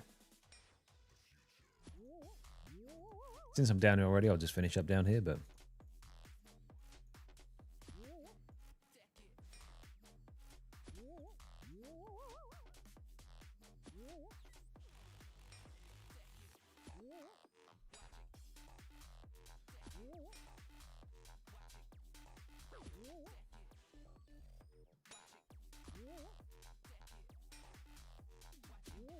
How much health do they have? 51 health.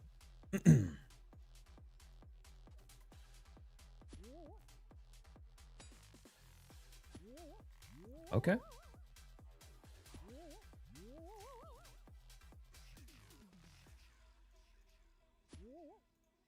This could be... This is big tech.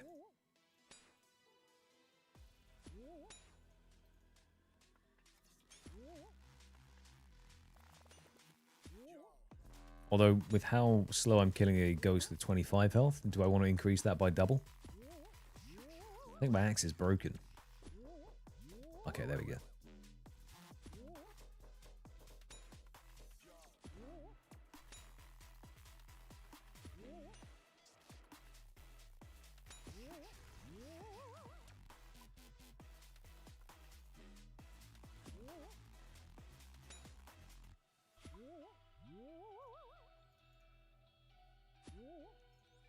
$112 off 10k rat kills. The Rat King.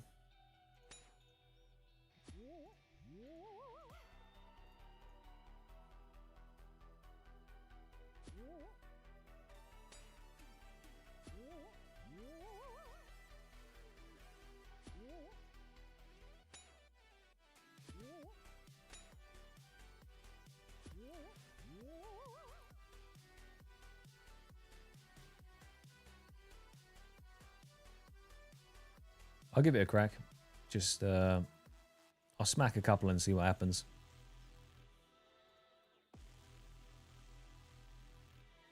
It's always worth trying out new tech.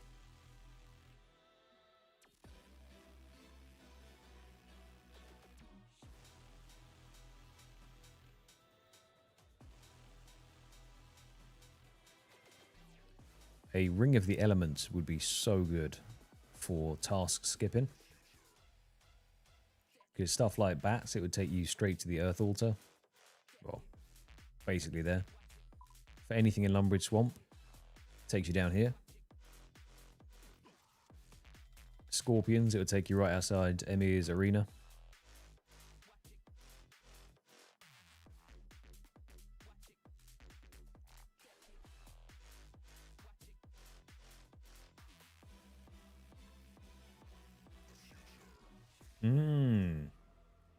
Good point, actually. Dig site pendant in the house. What room is that in? I hate trying to find stuff in here. Skill? Trophy, probably? Mounted dig site pendant is 82.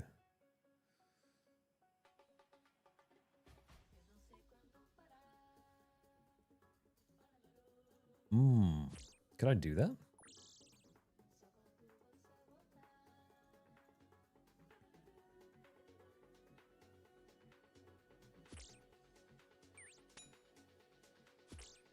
Is it 76 with a +5 stew boost and a dream?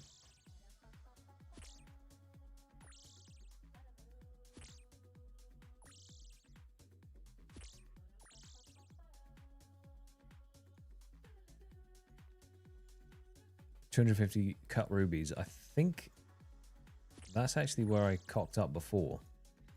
Because I say cocked up. I ended up making a bunch of different things out of the rubies. And then realizing I might need rubies for stuff in the future. So I'm currently rubyless. And in the process of restocking those valuable gems.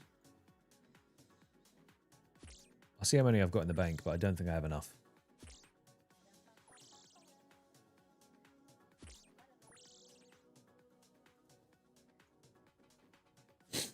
And if possible, I obviously don't want to be buying them.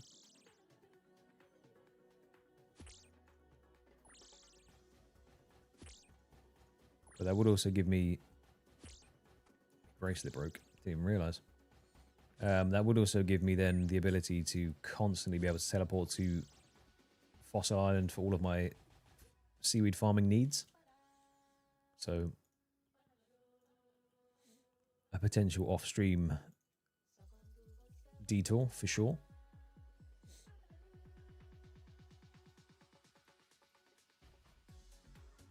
Can you buy any rubies anywhere consistently?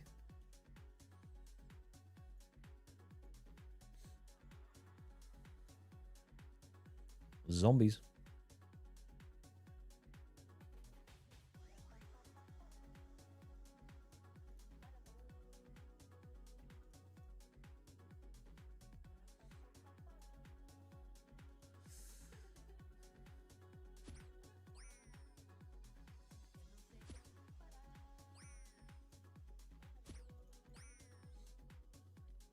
If you've got some hidden gem tech. Ah.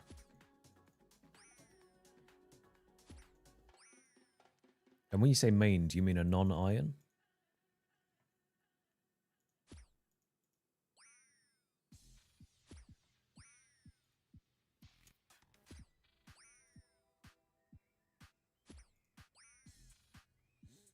Okay. I unfortunately do not possess a non-iron.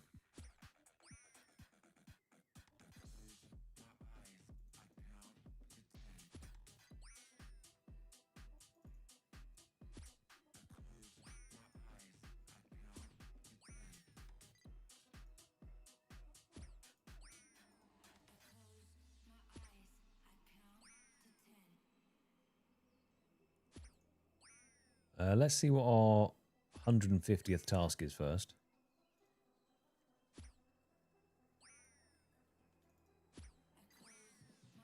But that might be worth doing. If it's quick to do, then we can definitely do it.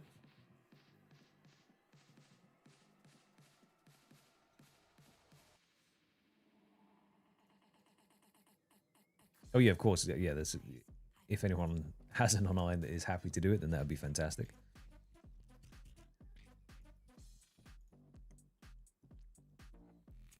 Banshees.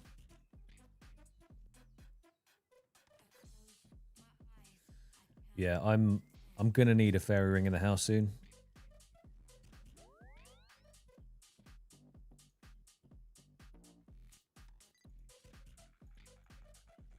Just because running here every single time is becoming a pain in the arse. Afternoon, Turbo, my man. How you doing? I don't think you're behind. You might be a tiny bit behind. I am still yet to release the other video, which should be coming out soon. Soon TM. But we are currently working on 69 Slayer for Monkey Madness 2. About time. But the previous two grinds, which are not out yet, if you want me to tell you, I can. If you'd rather wait until the video comes out, I can also do that. Not a problem, my man.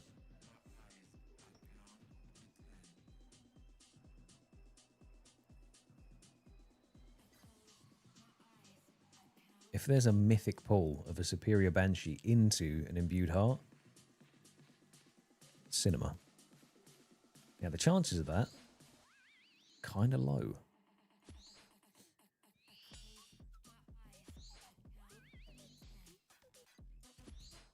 I didn't even know Banshees had a superior variant, to be honest with you.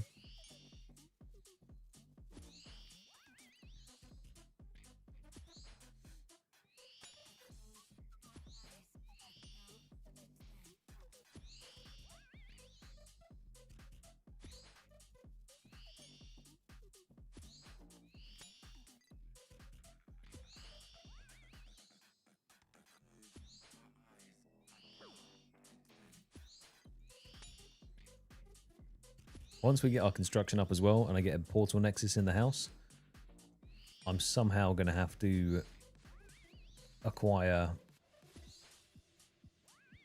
like 60k lore runes. I can always buy them from the shop, but my current rune crafting level, I don't think I'll be making them. So we kind of got to hope that we roll Guardians of the Rift before we roll construction. I am currently on 411 Grizz.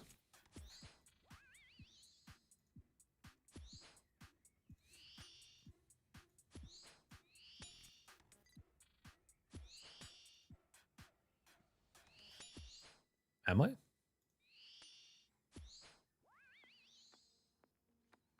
Blasphemy. Let me get out of there. Hang on. Let's go to 350. Good old Soul Wars world.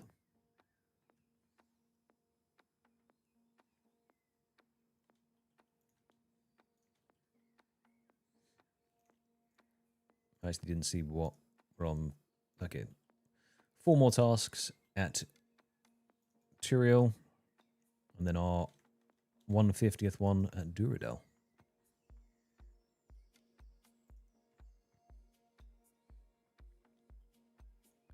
Oh, we get to use the Skull Scepter. Look at that. Phenomenal. And we're already down here to kill the Minotaurs.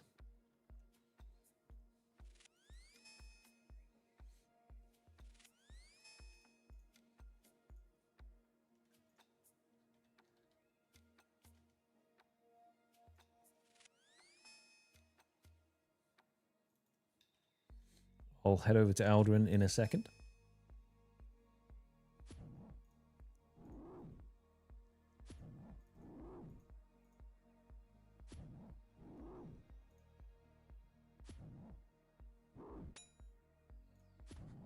It's definitely faster just to shoot these with a bow. Till you get one, obviously.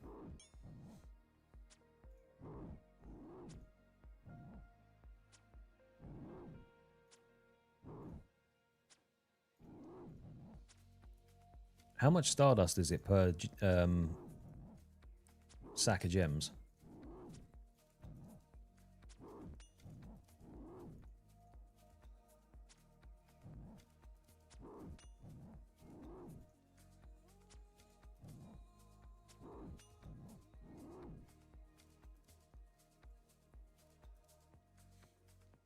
$300. Okay. I have some Stardust, so I'll see if there's what I can get from there first. But don't worry about it for now, Grizz. I'll do it at some point, but For now, we have Slayer to tick off the list. Kind of hoping for a rat task here. That's Banshees again.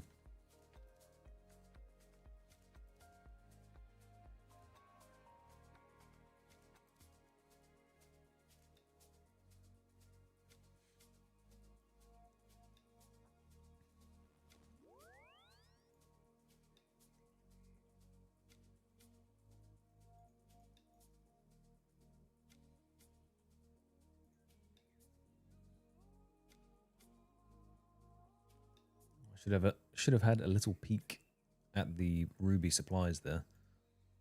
I'm pretty sure I've only got like 40 or something like that.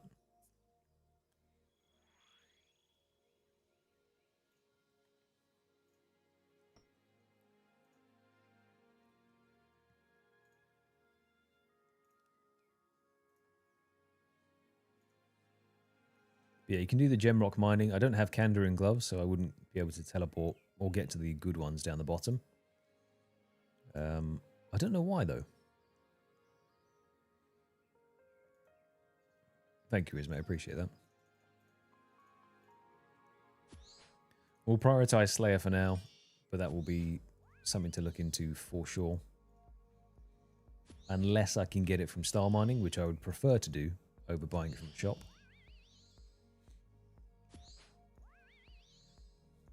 I just don't know how ethical it is, you know?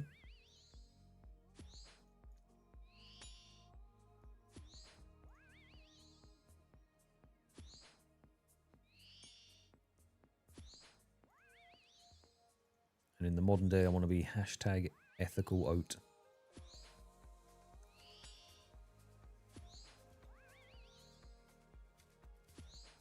Give me a superior. Oh, a Ranar. Not a superior, but still good.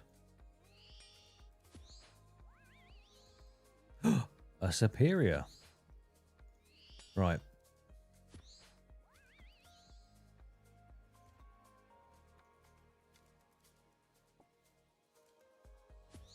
Okay, I mean, ask and you shall receive. But you will also get fishing bait. 600 XP for 1 kill, though. It's not bad.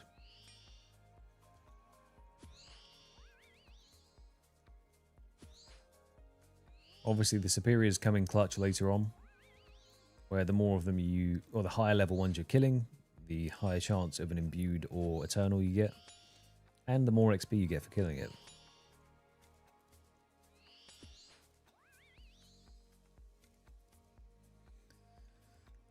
Okay, that's 147 down.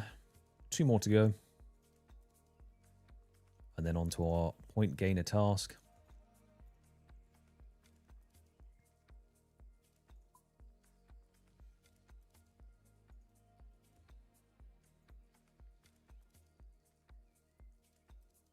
And then once we've got that big stack of points, we're going to allocate some, do a little bit of spending.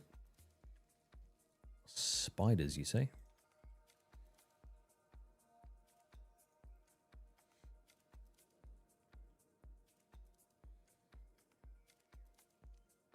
And I think that's going to look like extending the Black Demons if I can.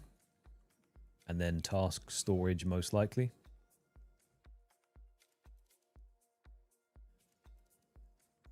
And with the amount of points that I currently have, I should probably buy the extended before we even take our 150th task.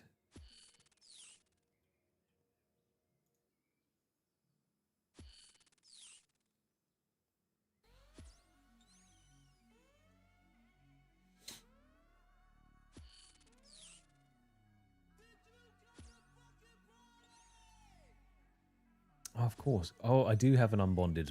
I mean, main. I have a unbonded normal account, actually. I completely forgot about that, Dank. Blocked him out of the memory. I think he's like 70 combat and a dream. Absolute Chad.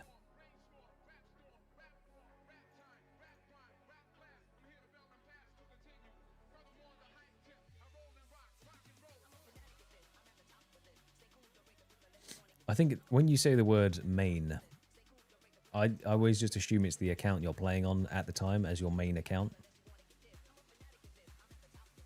Perfect teleport down to the Minotaurs again.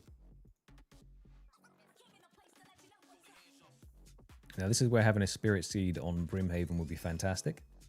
Because then instead of going to Ardoin, and it's minor time saves in the grand scheme of things. But it does add up. Oops, sorry bud.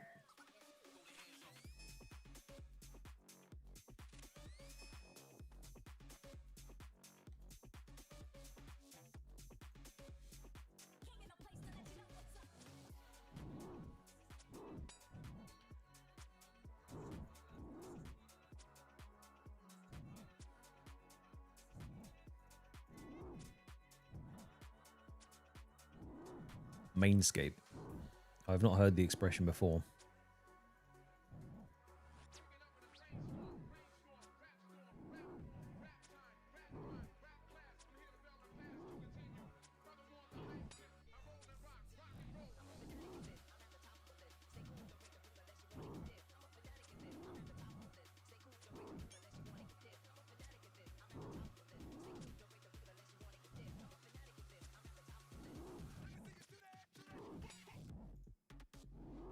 Come on, 2 more. Or 1 more with the proc. No. Right. Duradel, here we come.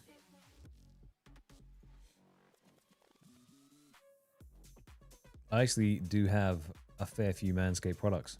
I'm not gonna lie to you.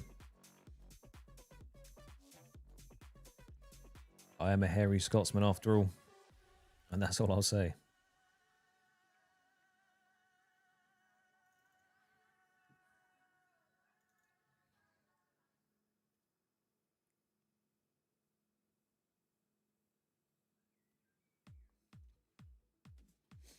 Okay.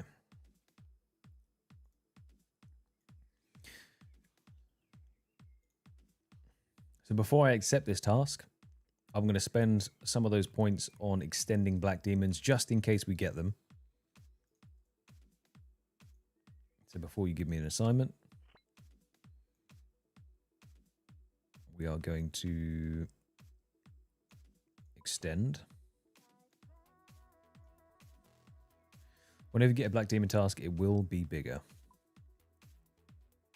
Confirm. Right. That is now extended, so if we do end up getting one, it's going to be a better one. The rest of it I will leave alone for now. And then if we do happen to pull a Black Demon task next, we're then going to spend 500 points on task storage to make sure that we can then store that Black Demon task and not get rid of it, and then carry on going through. So hopefully, Black Demon task will be kind of good here.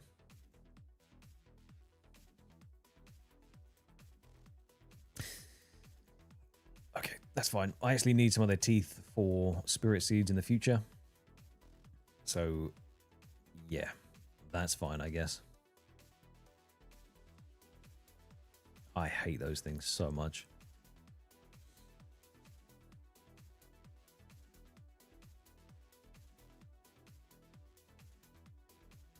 I think I'll do this as the last one, just because I do need the teeth, and if I was ever going to get the teeth, then now would be the time to do it.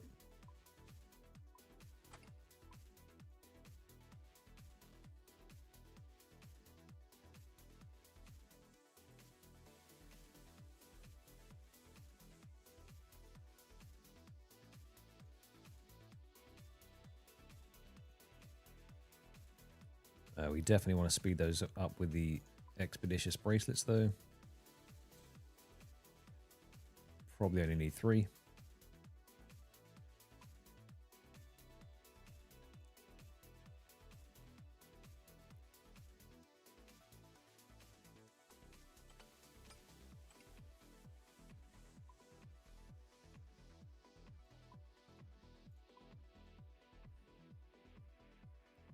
I'm also going to cannon them because I hate them that much. And we're going to use some cannonballs on them.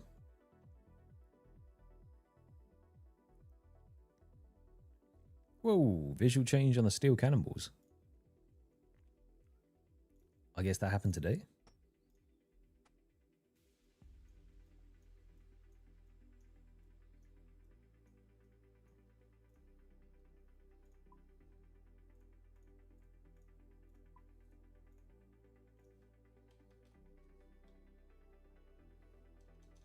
Where is the seal?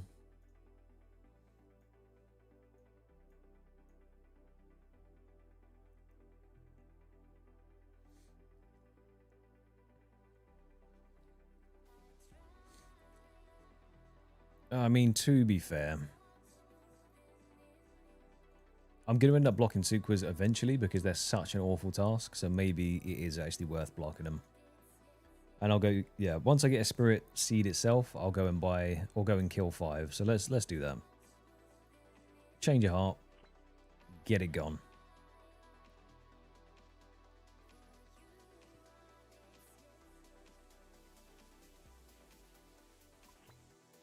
Elves are blocked. Suquas, I need to check the weighting. You know what? Whilst I'm actually looking at the weighting, I'm blocking those later, I believe.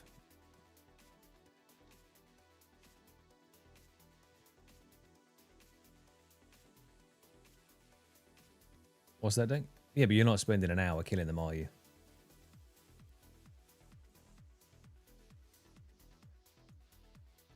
You're only killing them for a few minuets.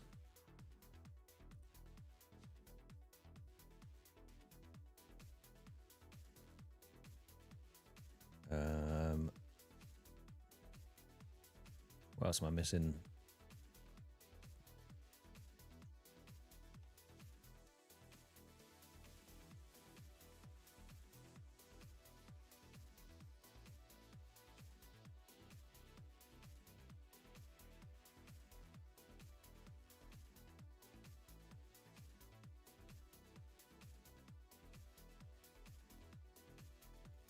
So if I pick up 20 teeth throughout this journey, then I won't need any more for a long time.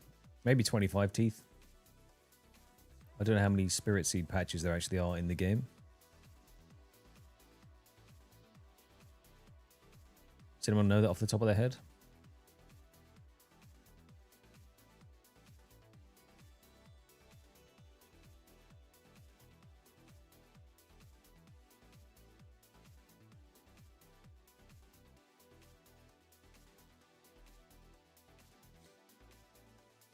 Or was it 1 ground tooth per? I thought it was 5 ground teeth per one.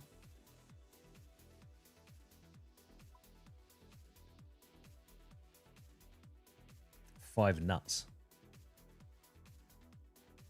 Okay. I'll pick up 5 teeth and then I never need any more. Someone's here?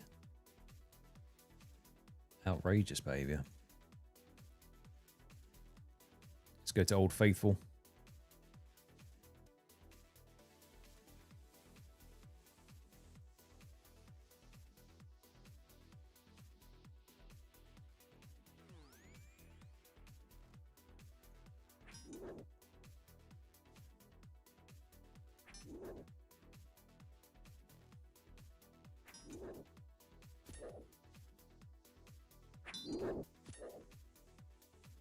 Okay, it would help if I actually had cannonballs in my inventory. Then I could shoot the cannon. Good to know.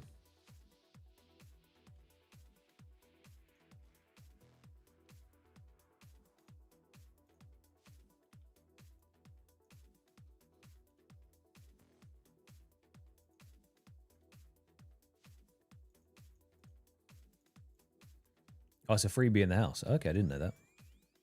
I would have just assumed you had to pay for all of them, but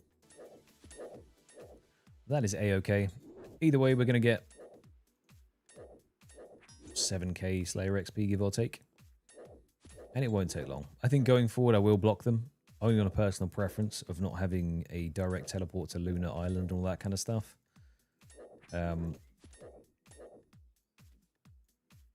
This will just be one of those tasks that is kind of a preference block.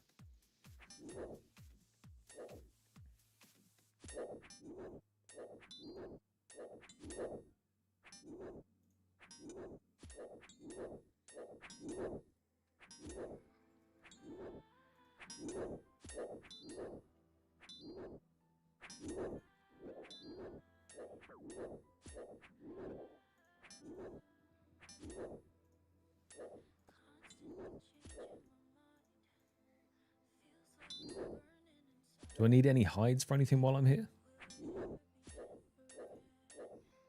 I've already made the Lunar set. I just don't know if I need any for Dream Mentor or anything like that. Probably not.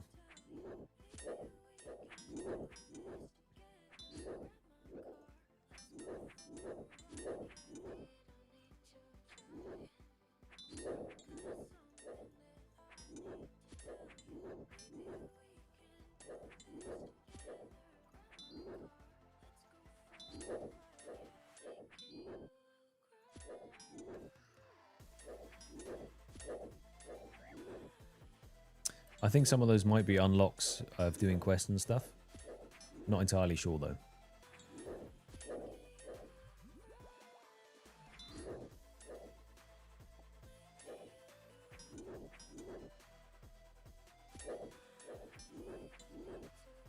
I thought it could be yeah, area locked, unlocked stuff.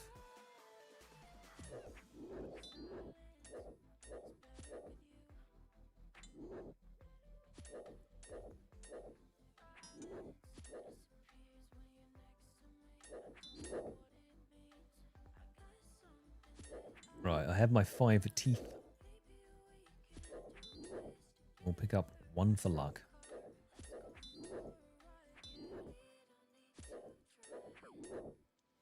Have our bank holder tooth.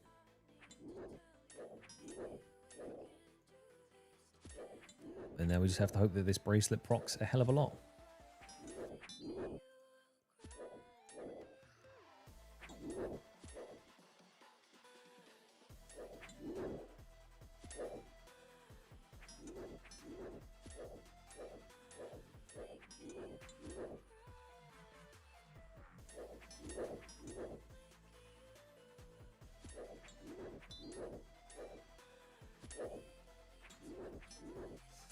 It's going to be a sad day when we eventually run out of cannonballs.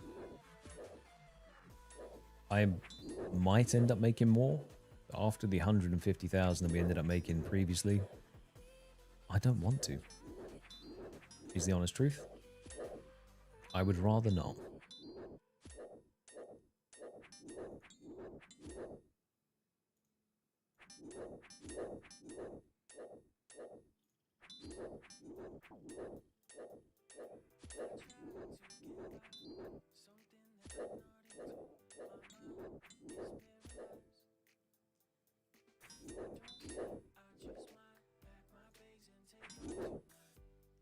Okay, so I'm looking at the weightings now.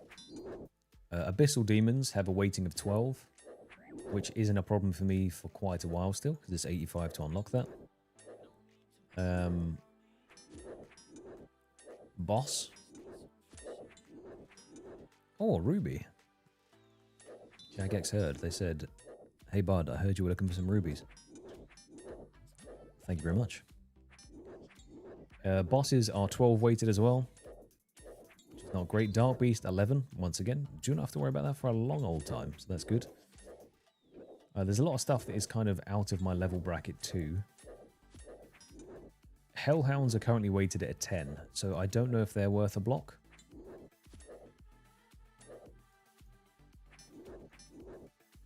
Because technically I shouldn't even be doing Hellhounds regardless, because they can drop a Smouldering Stone. So whereas they are still quite easy to do, they're not technically a safe task for me to pursue.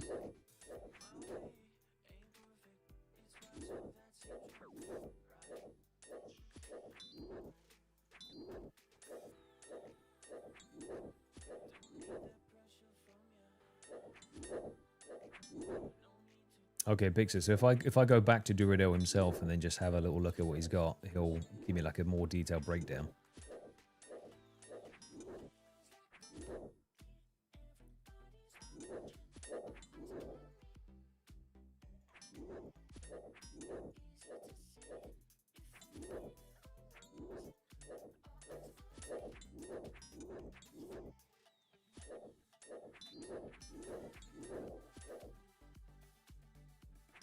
It'd be quite good to unlock Lizardmen since I do have the Shazian set 5, but at the same time, there's no point adding something else into the pool that I would just end up skipping anyway.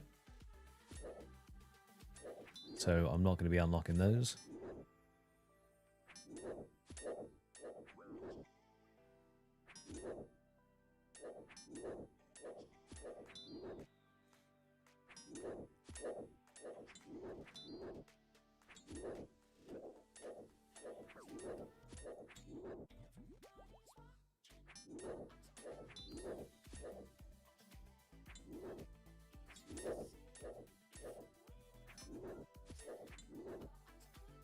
What else do we have? We have Tsars, but I've not got those unlocked at the moment, so that's another one we don't have to worry about.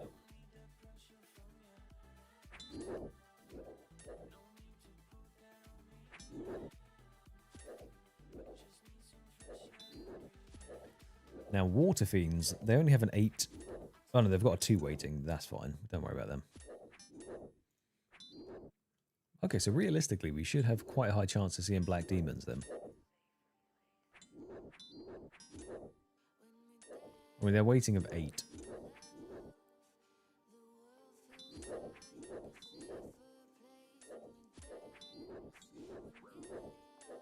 I wonder if it's worth unlocking Basilisks as a potential. Probably not until after I've finished with the Zenite grind. Because ultimately I want to be spending the absolute maximum amount of time killing Black Demons rather than hunting for a Black Demon task, you know?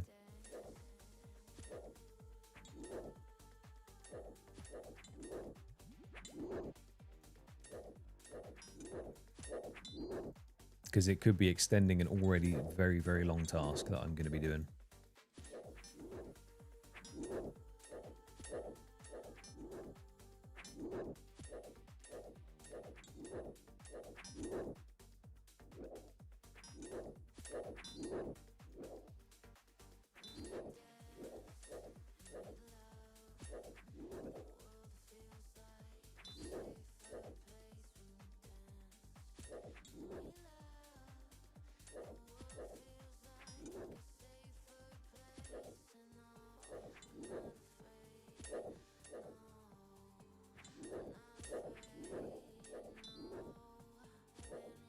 Another ruby.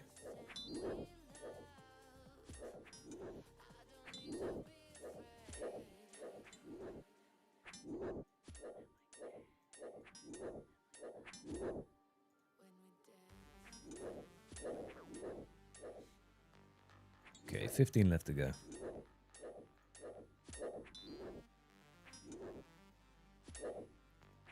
It's not a terrible amount.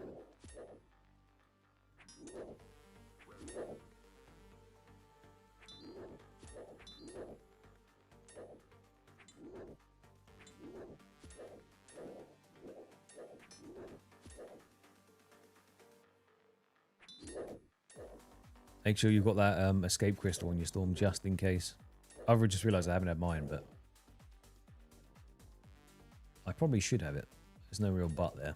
No excuse not to have mine, but I will. I'll go grab that.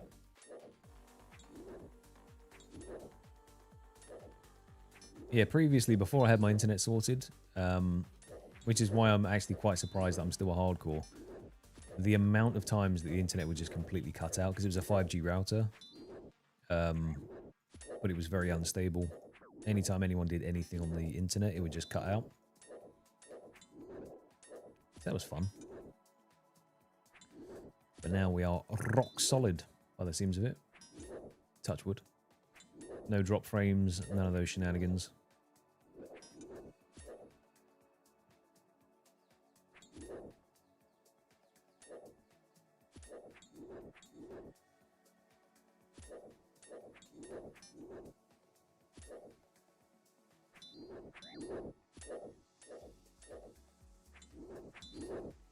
It could be worth doing for peace of mind, yeah. Just have someone have a look at it.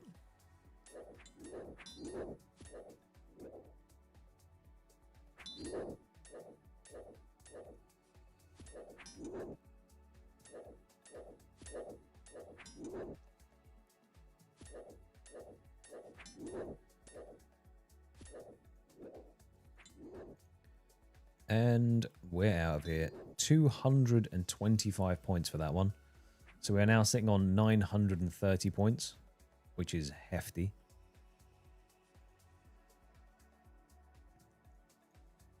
Let's just bank these goodies for now. That's all of our spirit seeds protected as and when we eventually unlock the both farming level and the seed itself.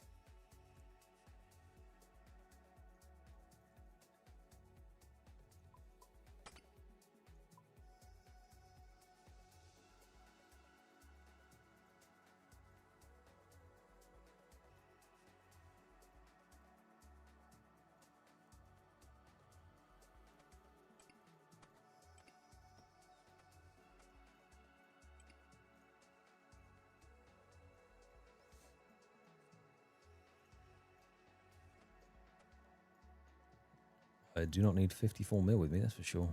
There we go.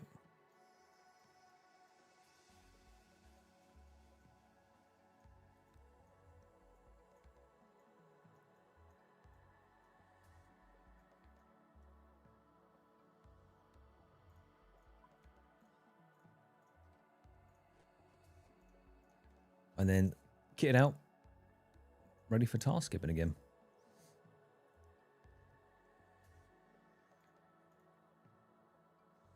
Okay. I now have an excess of 430 points. So I'm going to go ahead and actually purchase task storage now. Because then it's done. That's 500 points gone. But it means I can stack them up and get back-to-back Black Demon tasks as and when I land it. And we're just going to keep climbing up. And I just want it out of the way so I don't factor that into my total amount that I have left over. So 500 points spent. Nice. Still have 430. Is there anything that I particularly need anywhere else? Not particularly.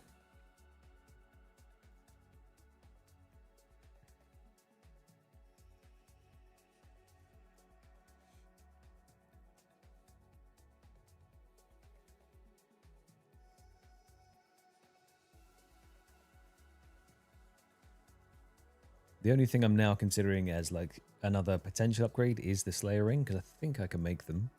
In fact, I'm pretty sure I can.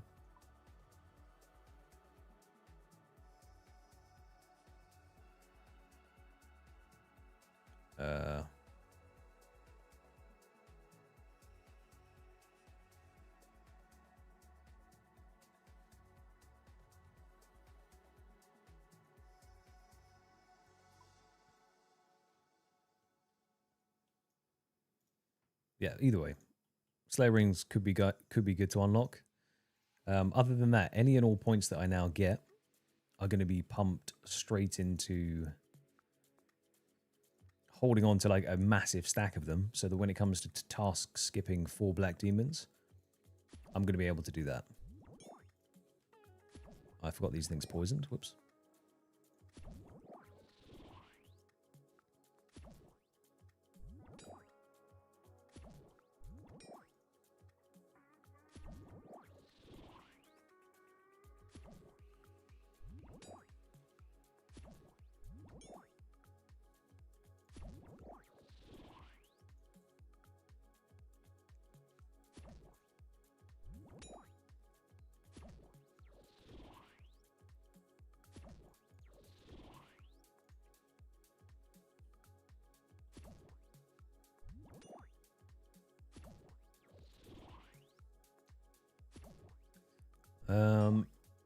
Slayer Helm could do the tasks that require headgear with a mask bonus.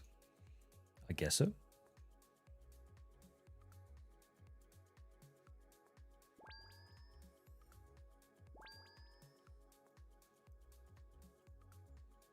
There's no real method to the madness. I kind of just want so many points that when I do come to hunting the Zenites, I can just spam them. Because what was the drop rate of the monkey tail? Is it 1 in 5k? Yeah, it's a 1 in 5k drop. So if I can get enough points to task skip that much, then that would be quite cool. Some birds. 1 in 1.5k, sorry. So yeah, if I have like 170 Black Demons per task with the extended, and then get back to back, that's like 300-ish. So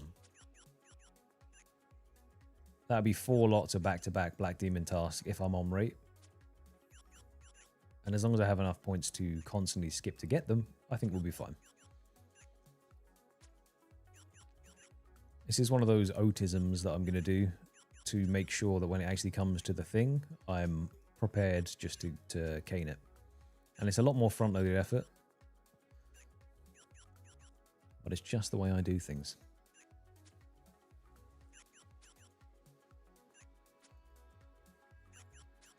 Since I'm already making my way to 69 Slayer anyway, we might as well min-max.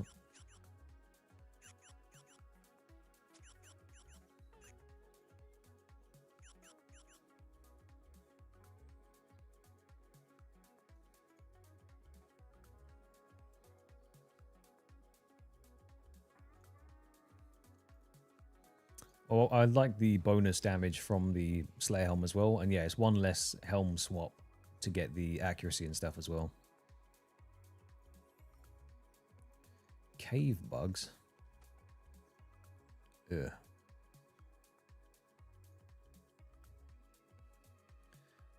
Ducks are quicker.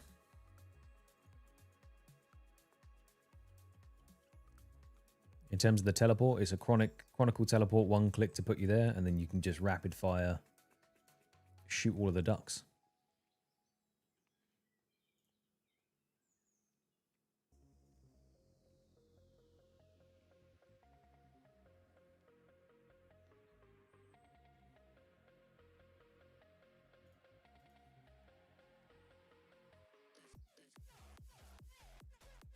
The Slayer helm upgrade doesn't come from Tarns, does it? I thought it came from... It's just imbued. Unless I've not been using it correctly. I definitely have done Tarns later.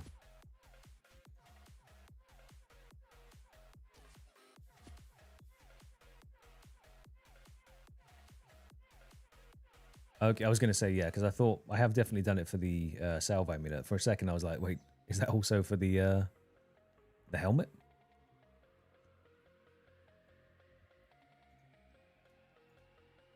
Oh.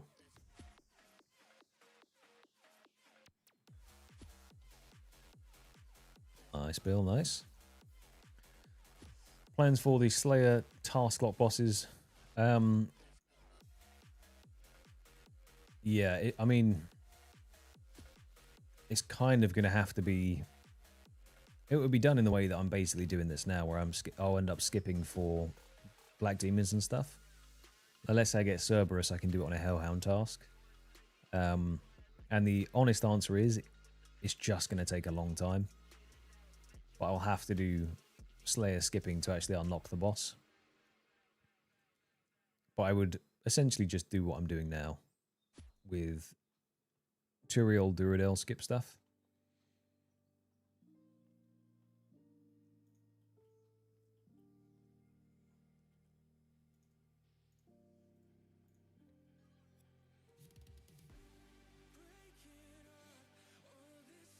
Afternoon, Veer, my friend. I literally just purchased it now before you popped on. Unless you've been there and missed it. But I just literally did the task before, grabbed it.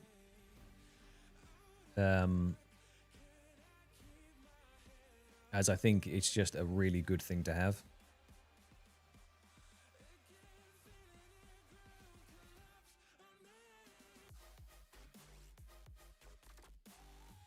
You're a Watermelon Tech fan. It's OP, I'm telling you. Especially in the farming guild as well with that massive compost bucket. Okay, so I have 114 rubies and I have 2k Stardust.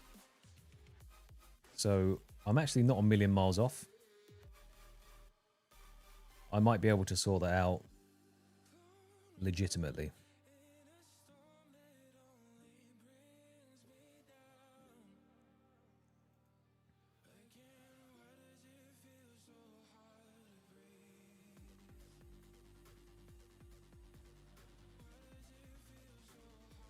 Wait, how do you mean, Grizz?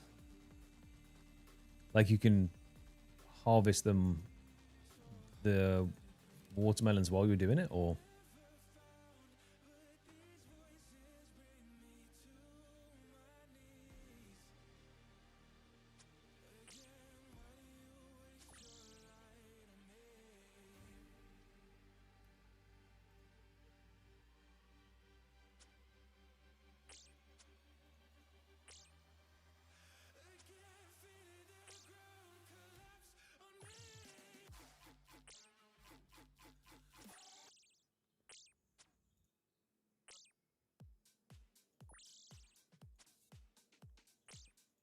he? He's taken the farming tech and he's ran with it.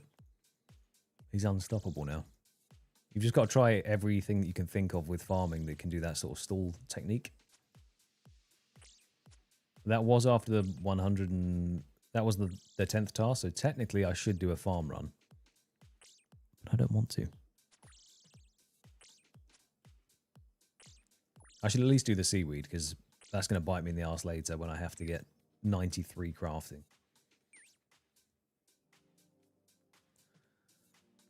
And Nebty wants to wait for 93 crafting if you can avoid it. Still so much seaweed together. What's that?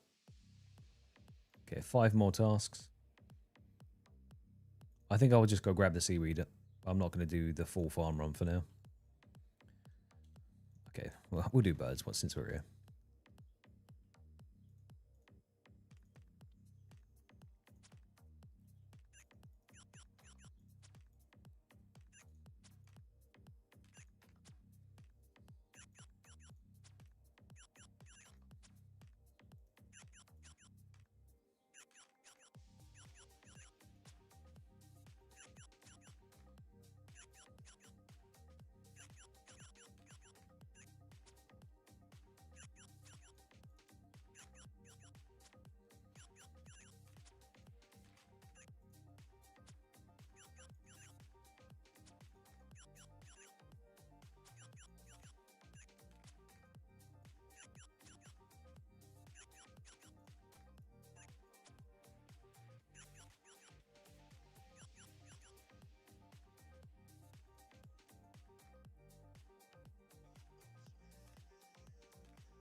Give us a goblin task. Skeletons, okay.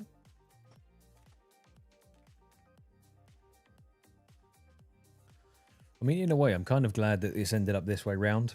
Now that I've got all of these teleports, I'm still missing the fairy ring and the spirit seed in the house, spirit tree, but trying to do this without all these different teleports and quality of life stuff would suck.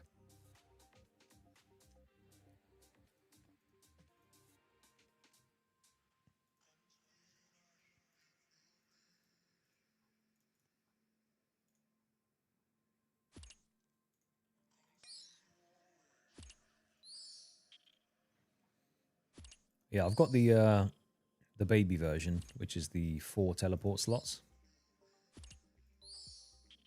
Yeah, but once the big Nexus is in there, whew,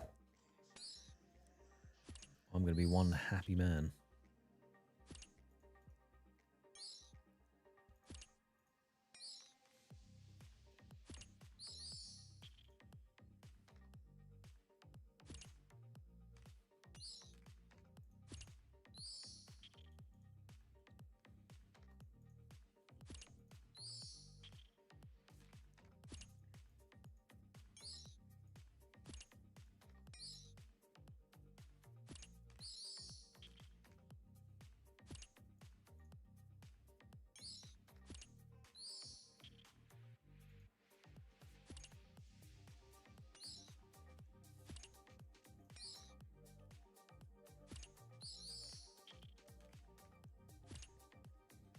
I think just how much easier barrows would have been if I could have killed the skeletons down there.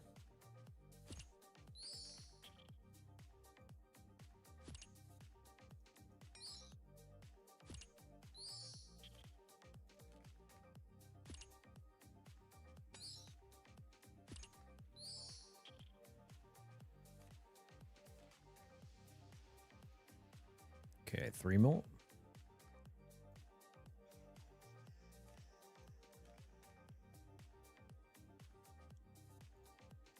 Let's hope it's dwarves, because if it is, I'm going to go and cash in my stardust. Cows, okay. Not dwarves.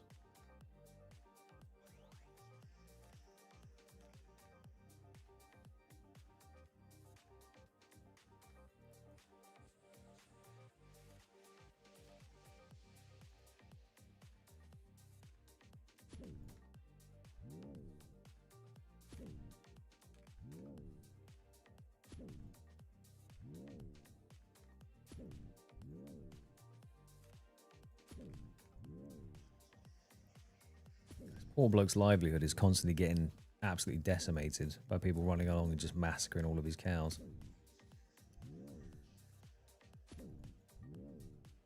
Now, it's a necessary evil, but can't help but feel a little bit bad for him.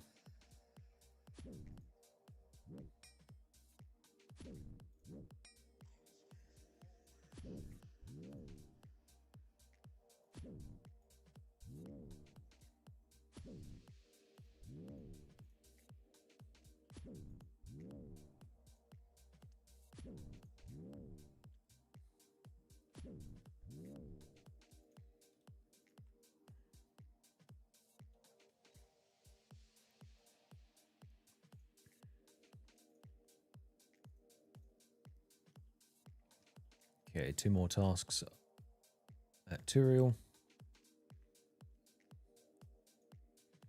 Do you remember how much it cost you to actually fill your portal up, Grizz?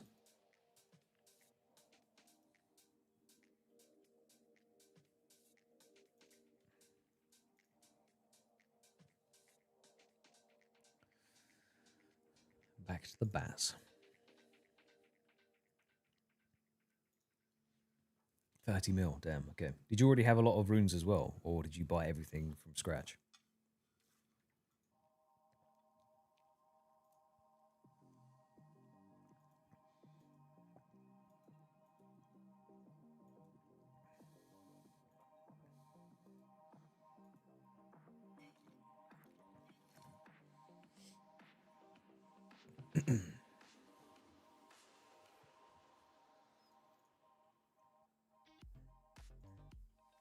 Okay.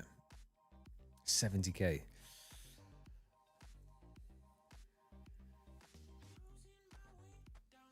Okay.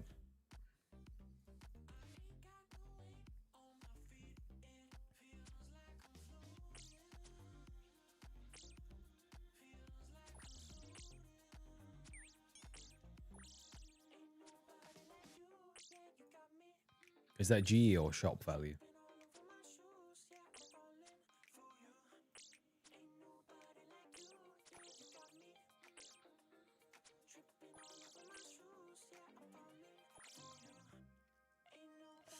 Damn.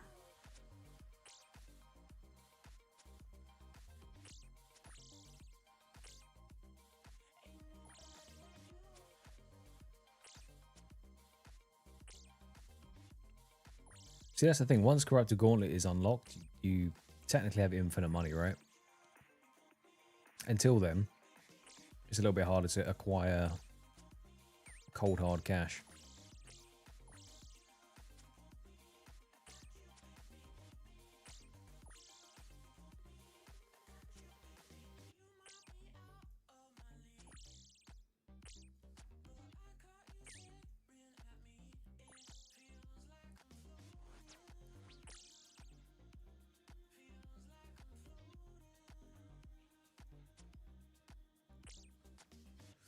Rightio.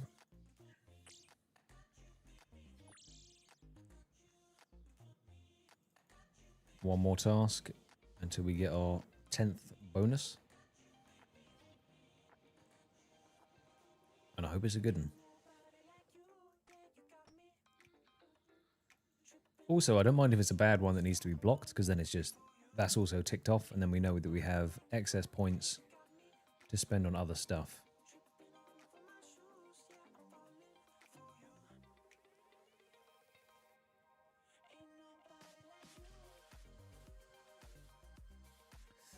No worries, Grey mate. Have a good rest, and catch you soon.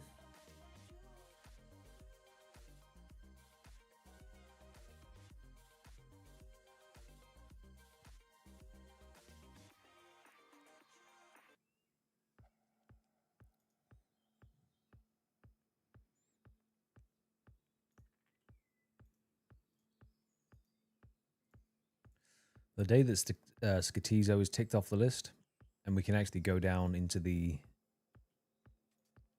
catacombs, will be a massive day for this account. Obviously, the Skatizo grind is disgusting, but it would still be big.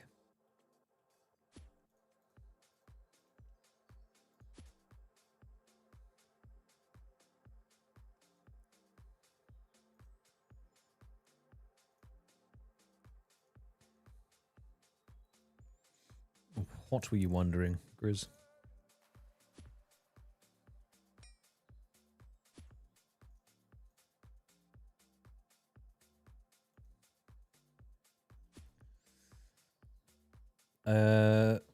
Yes, it would.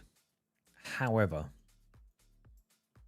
a fellow clogger by the name of Cansloose has grinded out Skatizo for nearly 1,000 kills, doing it the original and organic way. And I vowed to not do it the easy way, like a passive backlog type thing. I wanted to be like, okay, that's the way I would like to do it. Where you just go ahead.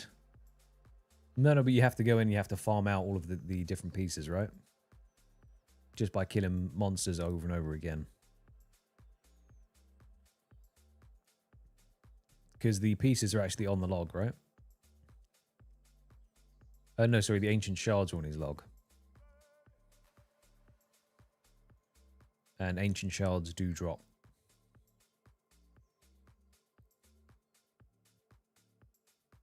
So unfortunately, I cannot. Because that would be 1 out of 6.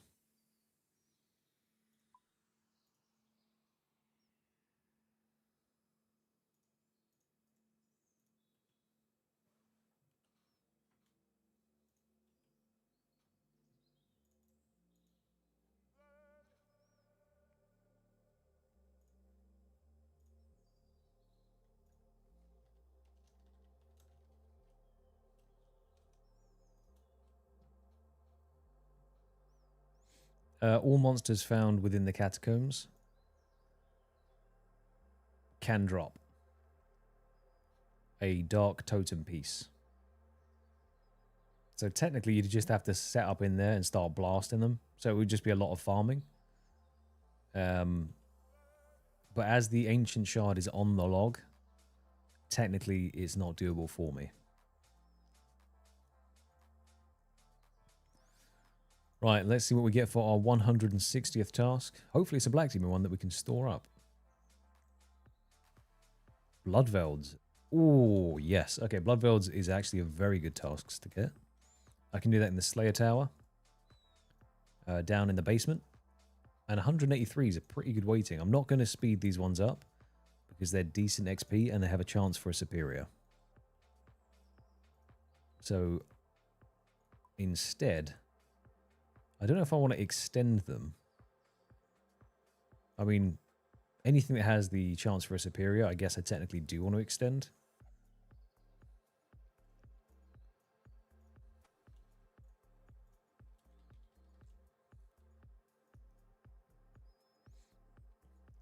How much health do they have? They have 120 health.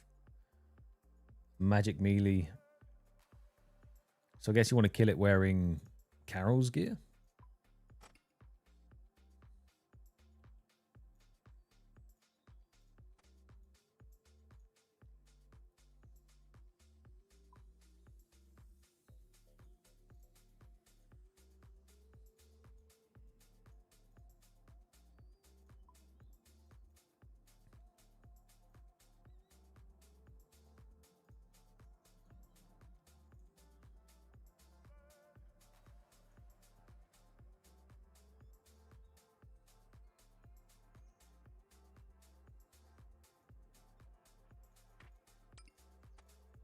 Yeah, I think extend as well, Dank. It sounds like the right thing. If there's a chance for a superior, then it just kind of makes it that much more potential for getting either big Slayer XP drops just for killing it, and then the super rare chance of getting yourself a imbued heart or eternal gem. So I think that's definitely worth.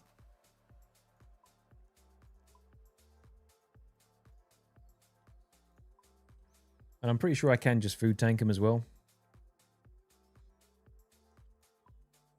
I don't remember if they drop rune items.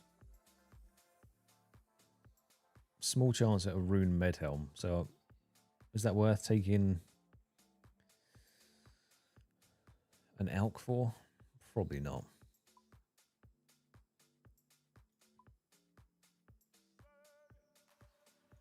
Give me my Draymond staff.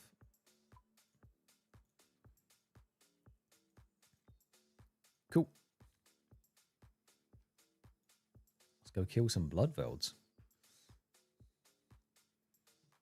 Now, to be fair, Grizz, the amount of snakegrass you get from one patch anyway, having them die, I mean, obviously that is then potentially minus 200, so that does feels bad, but at the same time, you've more than made up for it previously.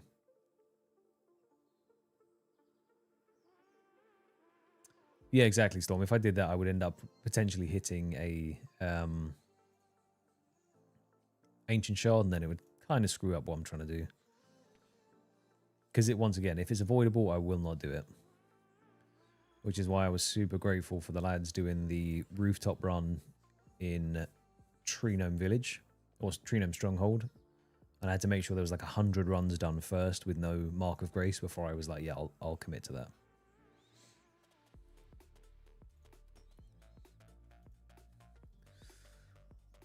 Okay, somewhat a monumental and exciting part of the grind. We are doing our very first Bloodveld task in the Slayer Tower. God, look at these big old boys. They have 120 health.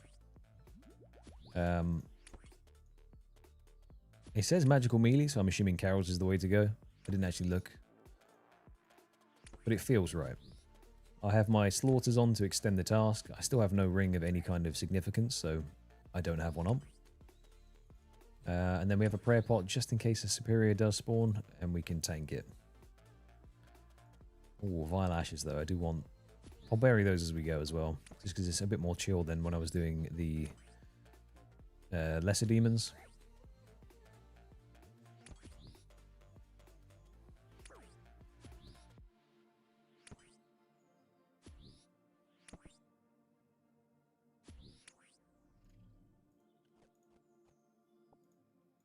There we go. Already had one prevention from decreasing. And 120 Slayer XP per kill is also super nice. And since we are trying to hit 69 Slayer as well, probably a good thing to extend a task that is already quite meaty.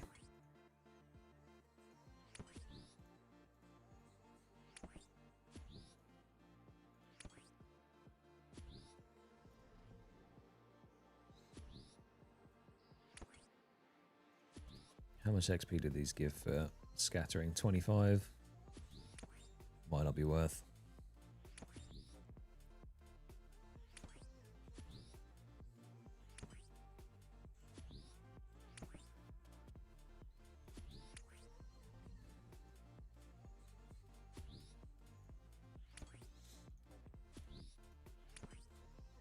Now, if we can see even just one superior would be good.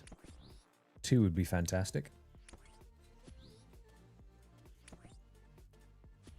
But sometimes the superior luck is kind of shite.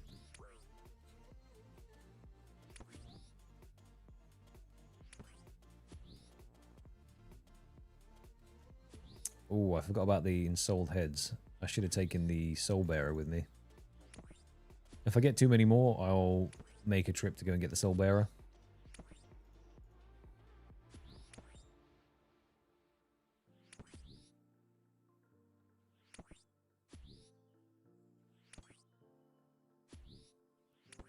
Now, they're not weak to any particular attack style, aka crush, slash, etc. So it doesn't really matter.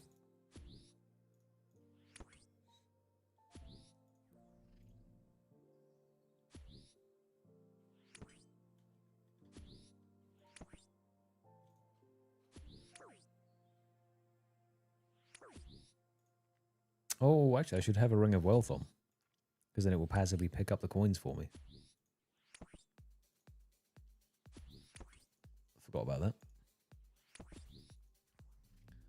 Oh, well.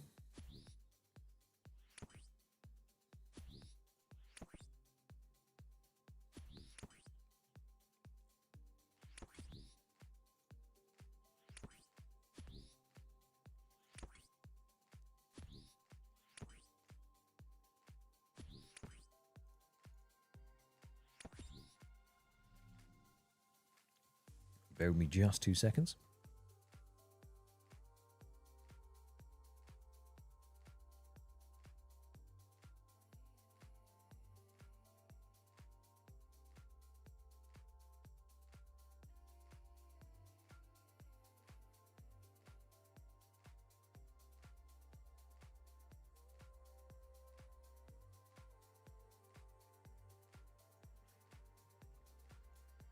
back on them.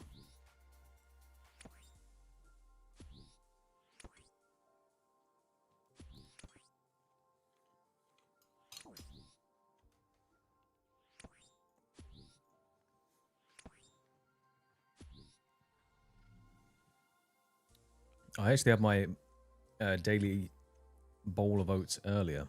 This is, I don't know how it's going to look on camera. I don't want to spill it everywhere. Mince with jalapenos and like a salad bowl type thing. I have been slacking severely when it comes to training and gym and all that kind of stuff. It's been about a month and a bit since I've been properly on it. So I'm now getting back on a little bit of a diet, trying to sort myself out a touch. I say diet, it's not to lose weight particularly, it's just to get back to a regular maintenance calories and all that kind of fun stuff, as I have been severely slacking.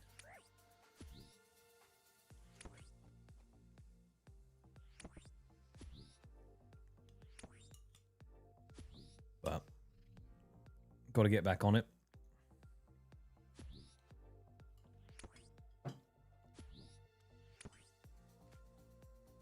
I forgot to say, I also did pick up my Roomfest tickets.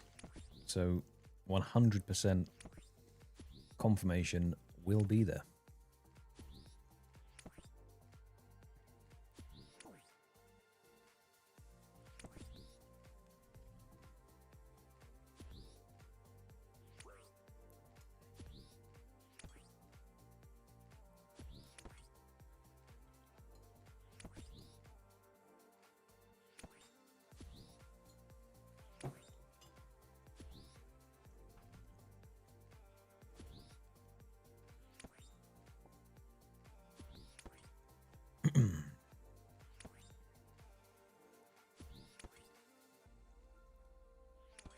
Slayer post 99 melee combat doesn't feel quite as satisfying.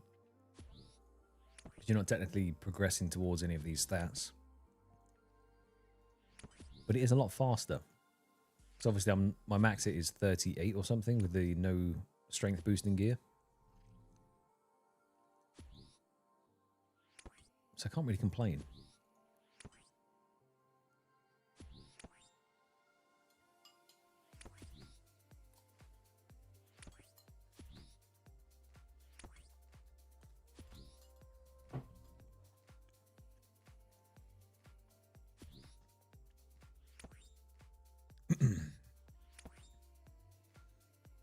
The day that we unlock the neck rules will be a good day. Well, actually saying that, maybe it won't be. If I haven't done Skatizo, then I can't do the Catacombs of Korend.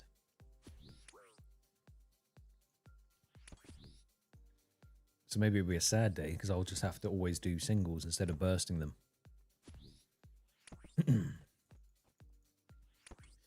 I mean, if that was the case and I got an Oats choice, maybe it would be Skatizo instead.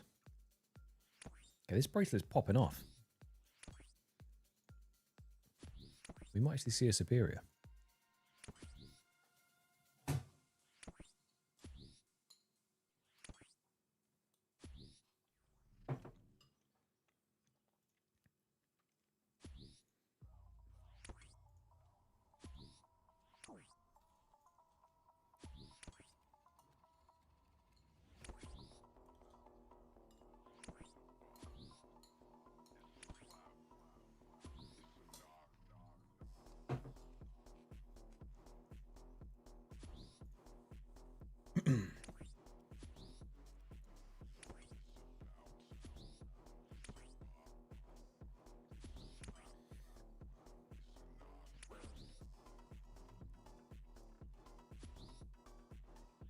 Depending on how many times this bracelet procs as well, we might even hit 64 Slayer off this one task.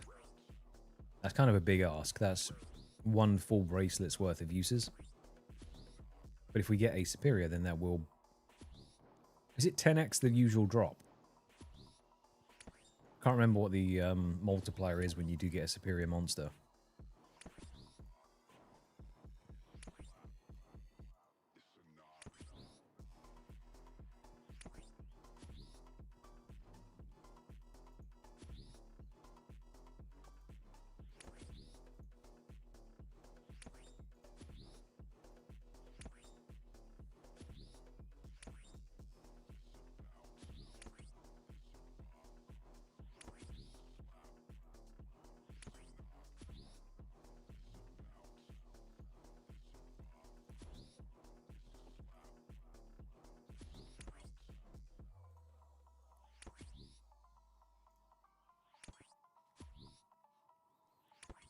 Does it say?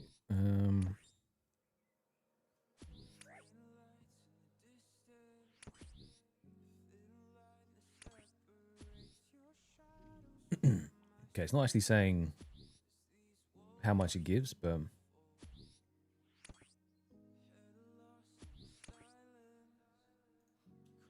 I guess it doesn't particularly matter either, as long as we see one.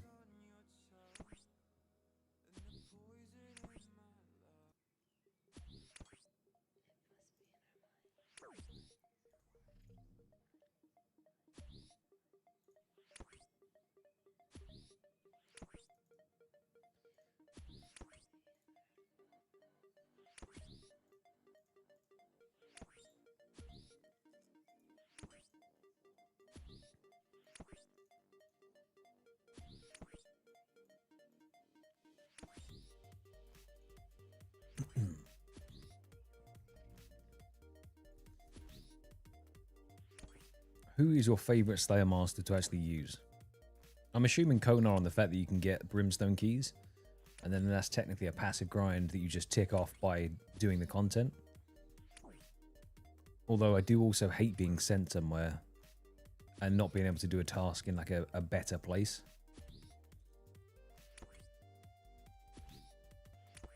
For instance, if I had Bloodvelds unlocked and I could do the catacombs, it'd be better to do them down there. But if you get sent to the Slayer Tower, you have to do it here.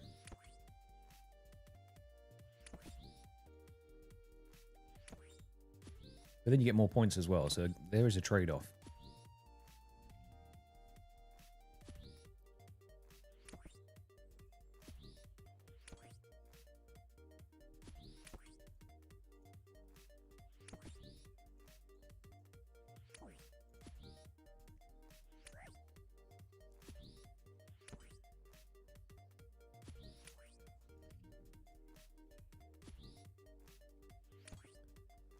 There is definitely a Dragon Axe floating around somewhere, Dank. I'm pretty sure it got turned into a felling axe. But it'll be somewhere.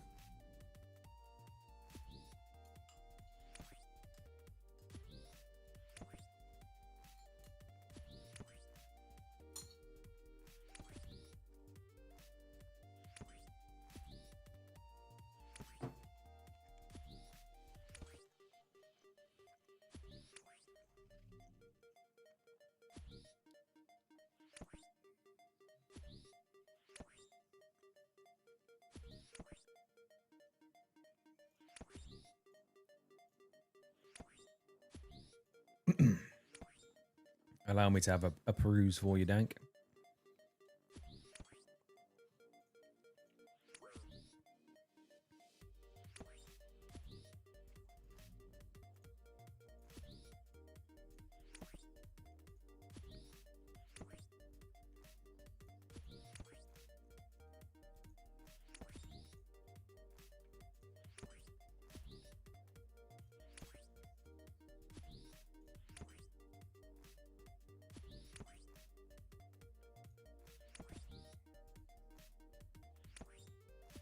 There you go, man.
There we go. Face successfully stuffed.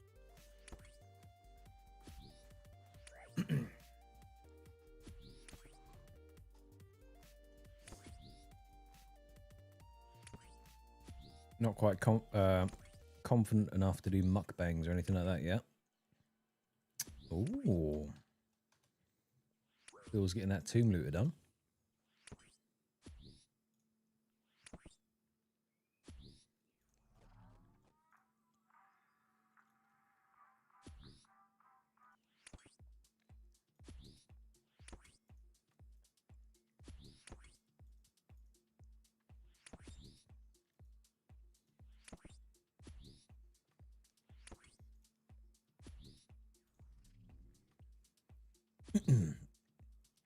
Is Slayer officially the slowest skill to level in the game?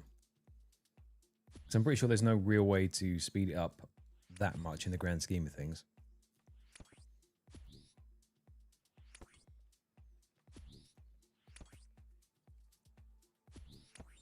Well, unless you do the scurrious rat skipping method thing, but outside of that, it's cripplingly slow sometimes.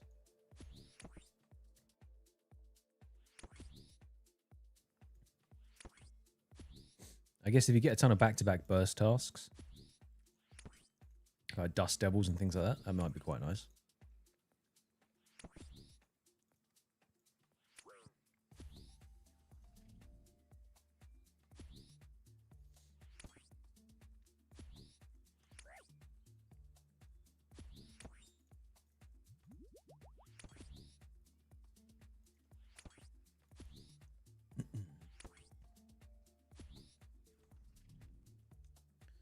Are you also pumping your diary lamps into it, Storm, when you do them?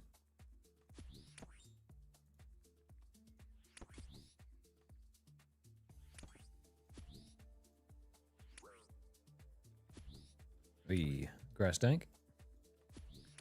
New bench acquired.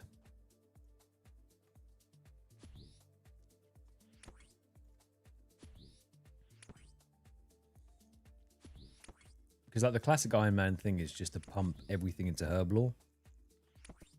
Or if you don't mind doing Herblore and you're on top of your farm runs, you pump it into agility.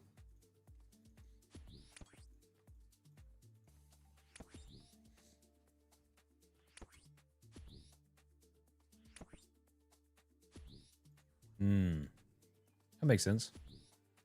What? Who's been down here hitting these blood builds?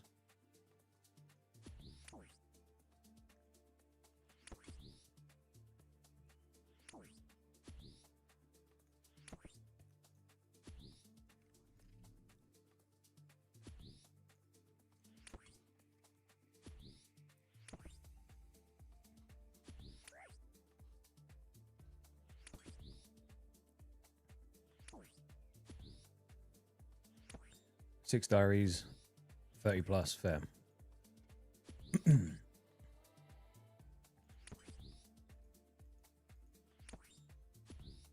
was going to say, training Slave you must be an absolute nightmare anyway, because you're trying to keep combat as low as you can. So yeah, I guess lamps, and then you were looking to do the poison dynamite shenanigans.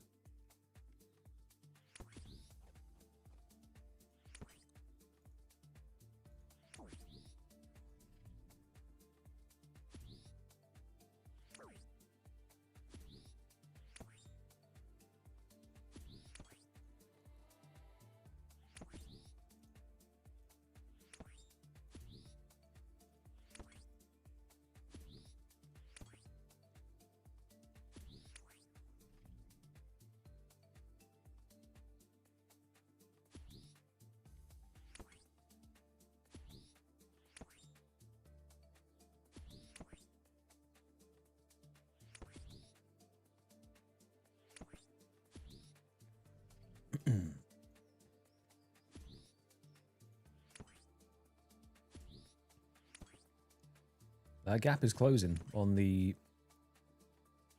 64 Slayer versus amount of bracelets of slaughter we have.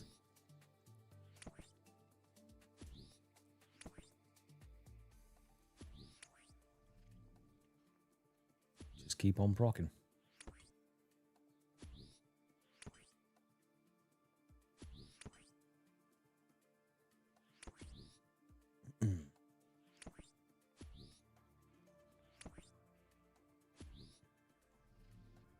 Oh yeah, I completely forgot about the museum lamps also. See, what would be fantastic is if I could do the Moons of Peril quest. Perilous Moons quest.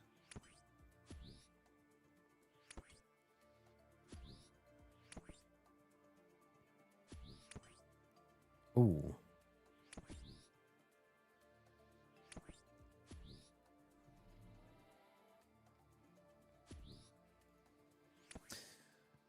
See, technically I could do the Moons of Peril quest.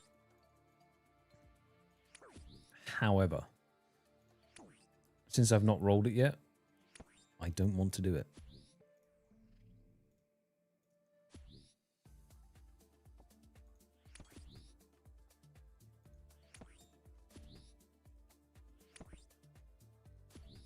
Yeah, 40k would be massive, but yeah, you have to actually kill the bosses, so it's not exactly ideal with your stats at the moment.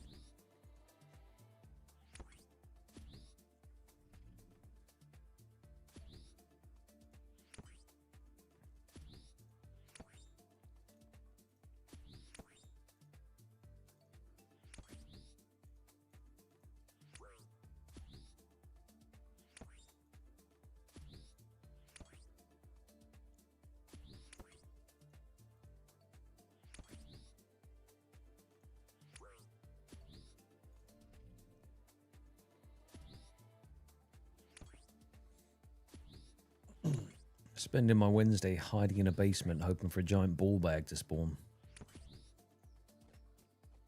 Standard Wednesday.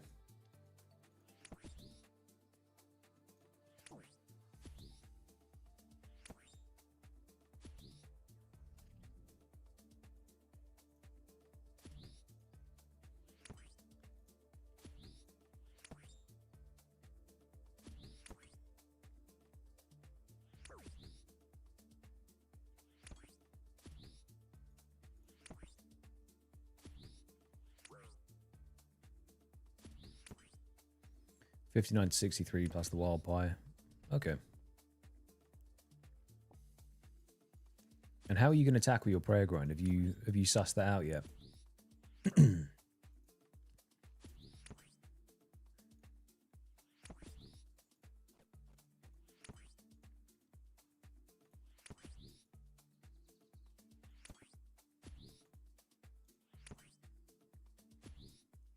Because mining that rock wall down in the Perilous Moons place seems kind of good. To get the calcified bones and just stack up passive fragments.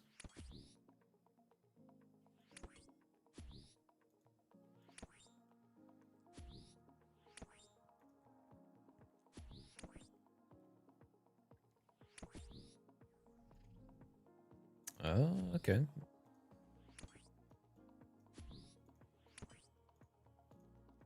It's such an interesting route that you've taken. I do like it.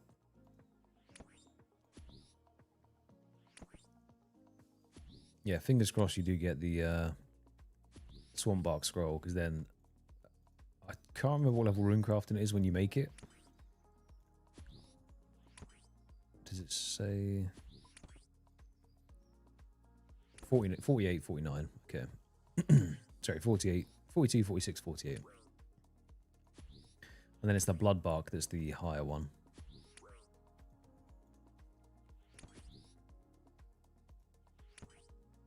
But it's quite safe in there as long as you can just overheads. There's nothing particularly spooky.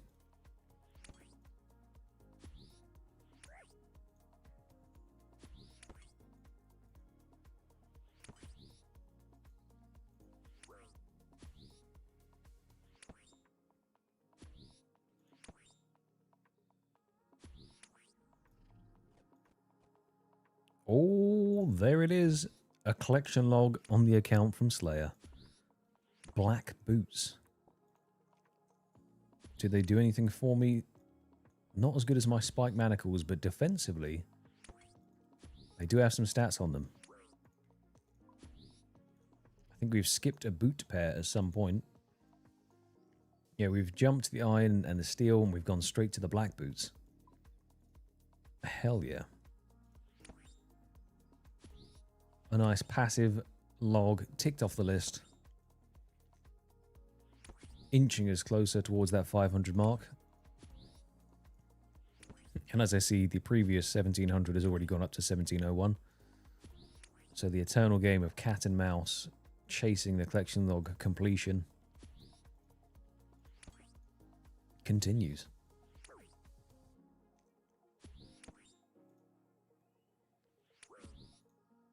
We definitely take passive cloggers right there.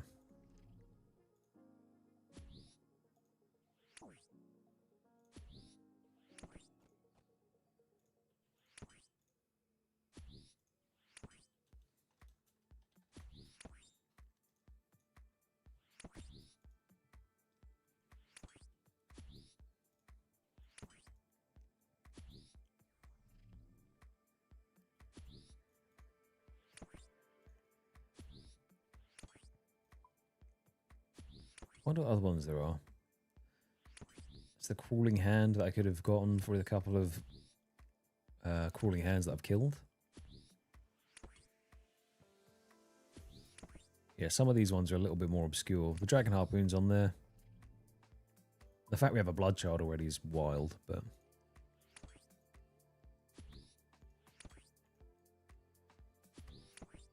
no fury to put it with as of yet.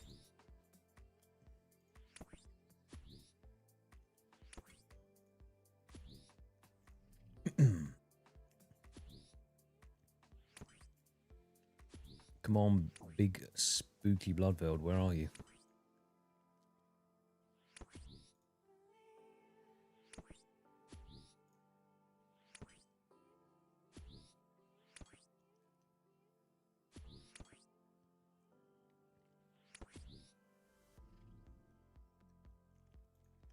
Okay, so the chance of a superior monster to spawn is 1 in 200.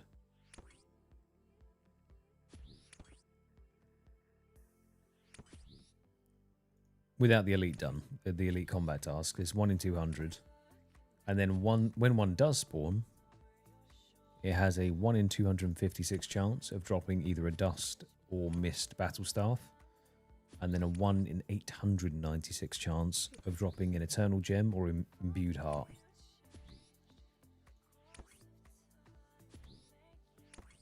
Kind of crazy.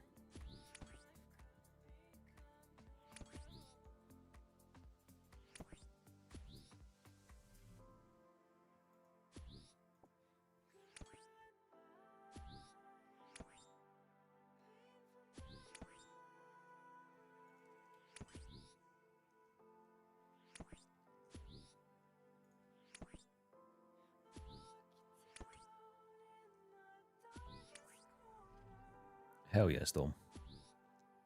I can't wait to see it.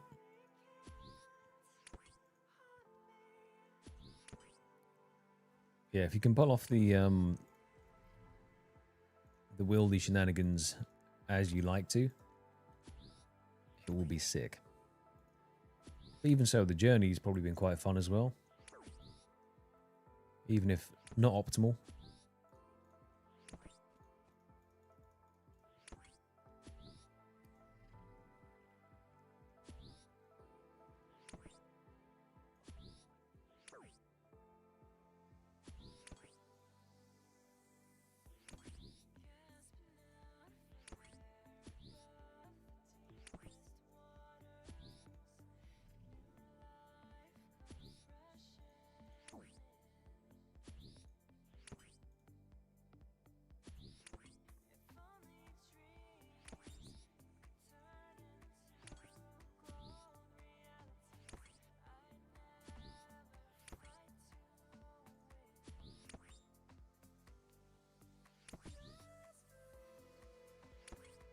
I was just wondering, the salve amulet doesn't affect a blood veil, but a demon bane does? Because they are technically demons, right?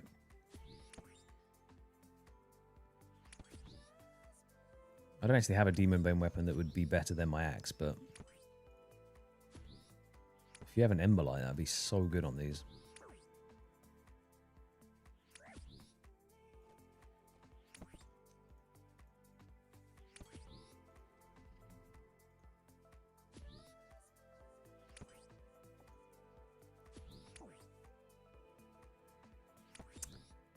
Boo.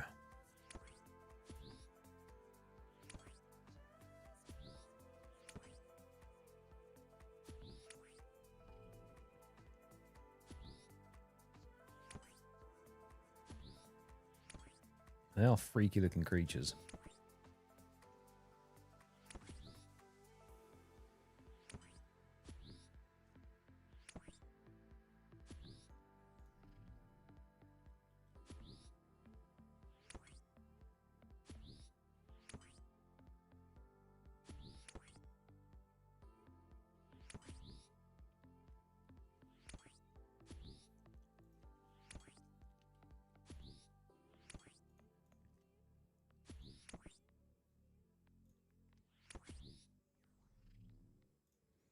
Right, I will be back in 1 minute. Just need a quick WC.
There we are.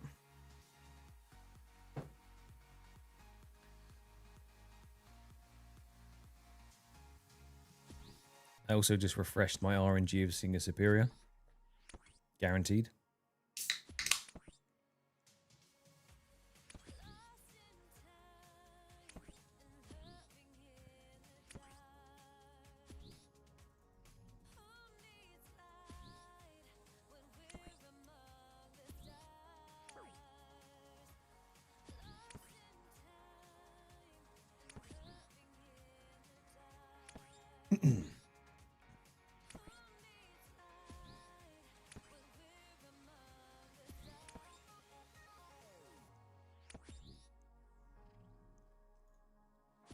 I have to say, having never done the task skipping method before,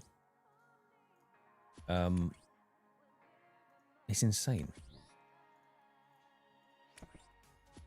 It wouldn't take long at all to unlock the entire sort of Slayer unlock section.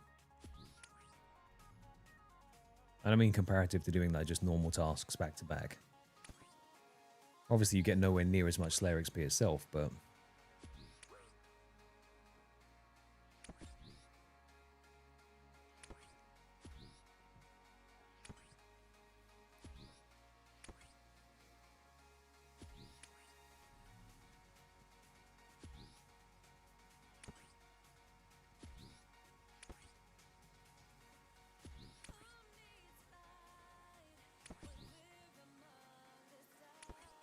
Ooh, what's going on the patats? Is it going to be cheese tuna? Are you a purist where you just have a potato with butter?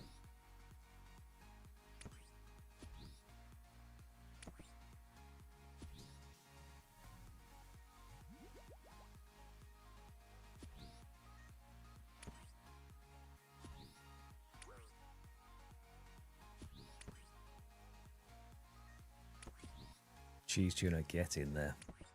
Can't go wrong. Minced tuna, cheese tuna. Any of that stuff is good.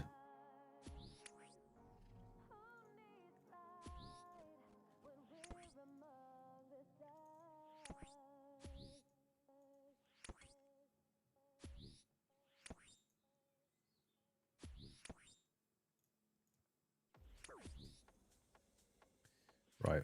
We're 100% going to be on rate to see a superior. With the extensions that these slaughters have given us, we will be on the rate. And don't screw me, Jagex.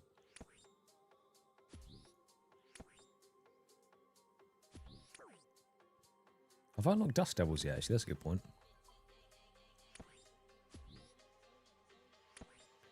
Okay, Dust Devils at 65. That is some really good Slayer XP with bursting.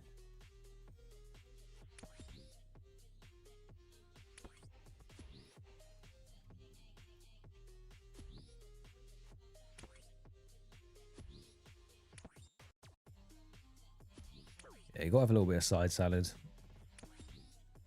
Get your roughage in.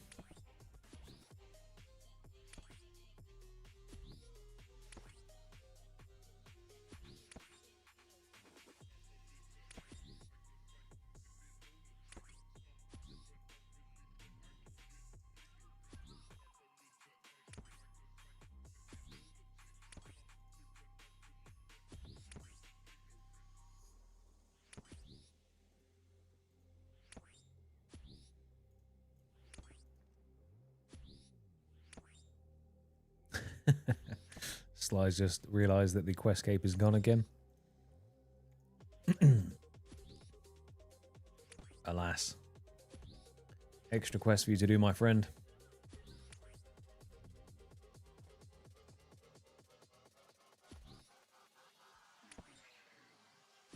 $200 mil total. Hell yeah.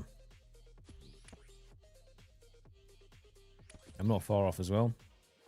12 mil. Okay, that's a whole 99 off still, but...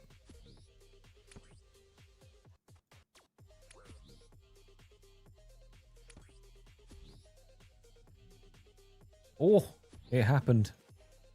The giant ball bag is here. Look how disgusting that thing looks.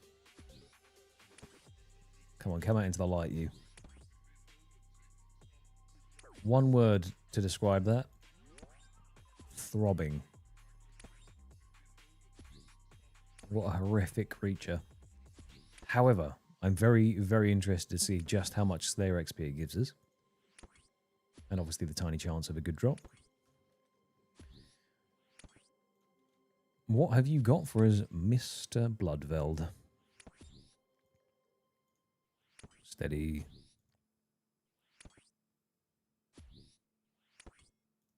Go on. Don't hit a 1. 2.9k Slayer XP. Not bad at all. Whoever made that model is a little bit... They're down bad. They know what they were doing when they went into the office that day.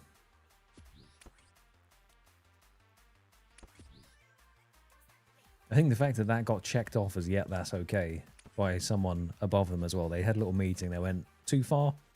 And they said no. And I agree. I'm just saying. That thing is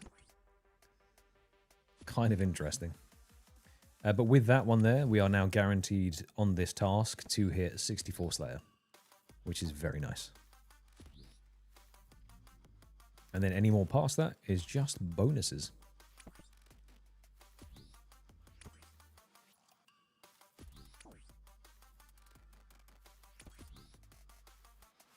Hell no.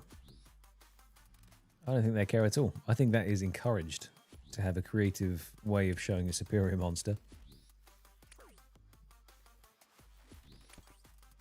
I mean, I'm here for it. That's all I'm saying. If you want to give me some weird ball bag creature and say that's a superior monster, sure. Who am I to judge?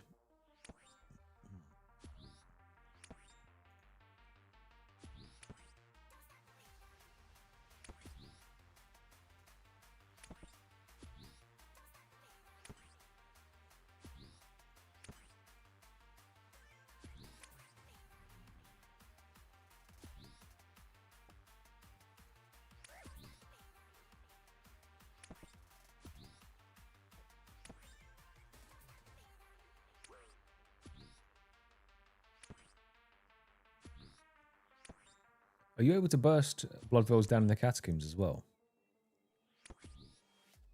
I'm pretty sure if you get dancers, you can, right? if you get people that just keep doing the walk and they just pile up on top of each other.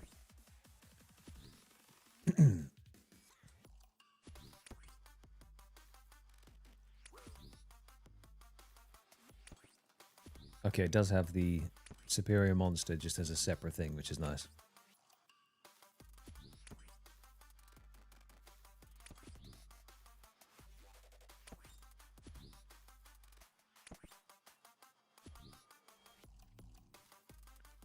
A vast 30 ET. Sure. If you give me a ruby, that's a deal. Trash.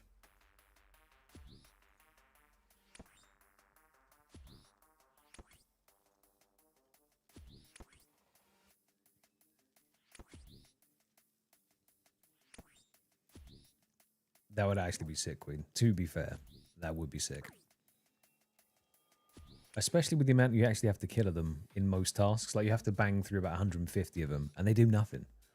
Unless you hit a 1 in 32k chance of getting the Smouldering Stone, they are kind of shite. So, yeah, I think Superior would be sick. A little bit of a Slayer XP boost as you're killing them. Obviously, chance at the rare drop table stuff. And it actually makes you think a little bit and use your brain when you're killing them.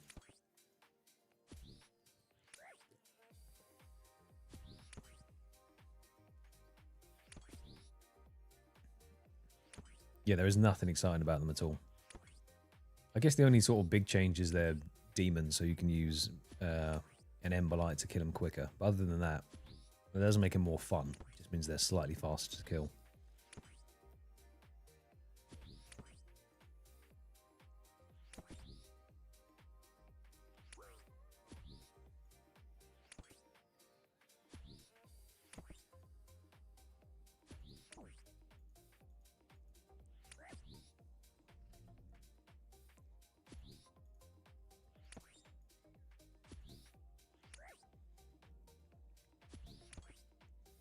I mean, if they have things, they have superiors for the Pyre Fiends. I don't know if they have it for Water Fiends as well. But there's a couple of monsters that have superiors that no one ever kills anyway. So if you just, yeah, if they swapped it around and just made the Hellhounds have one, that would be pretty good.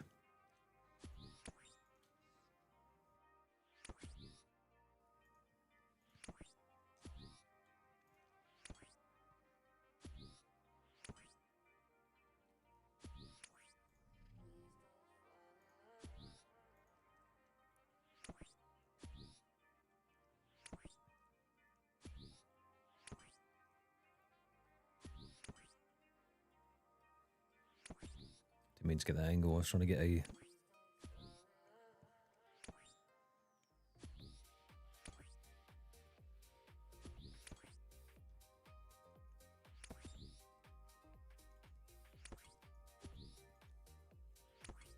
Yeah, not to mention just the pure amount of resources it actually costs to kill Cerberus. Like, unless you have an Elysian Spirit Shield to tank that prayer drain from the ghosts, you're just chewing through prayer pots.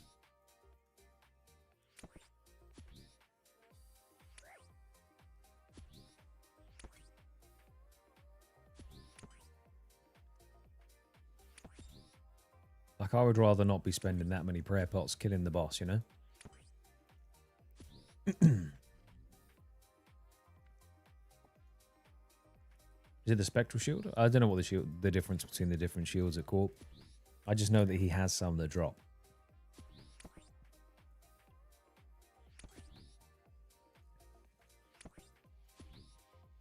That is well out of my experience.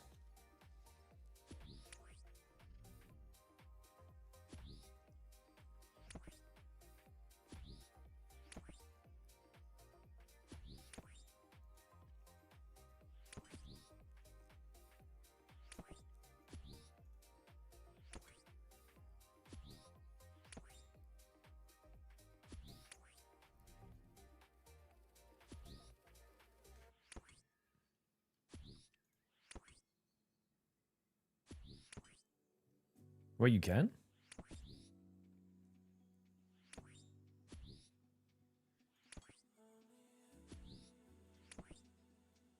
What spell stops the prayer drain?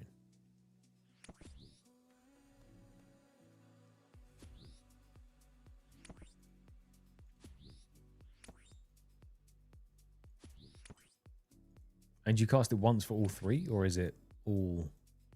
Do you do it every single time they throw themselves at you?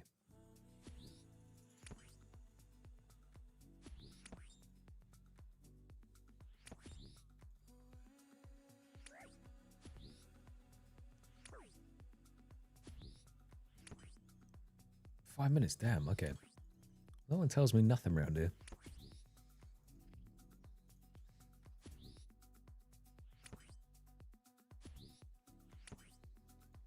Or if said with a Cornish accent.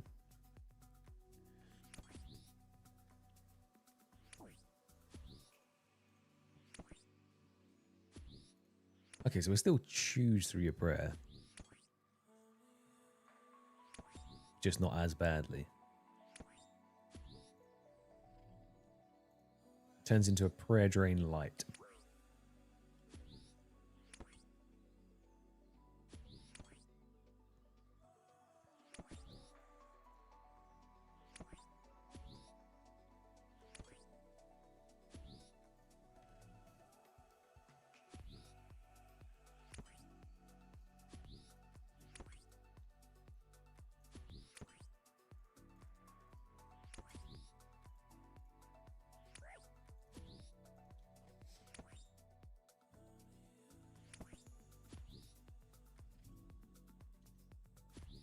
See, everyone seems to absolutely love the prims.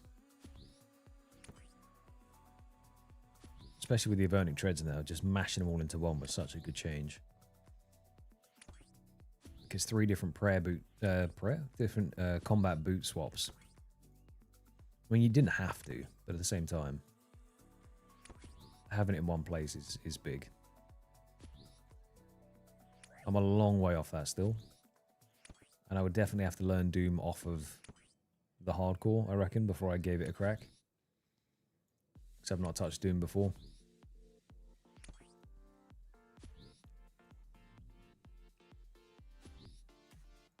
I technically could try it out on the leagues while they're available. It's a kind of a scuffed version of it, because you're not going to be doing the same things, but just to see what Doom does. Same thing with the Colosseum. That terrifies me.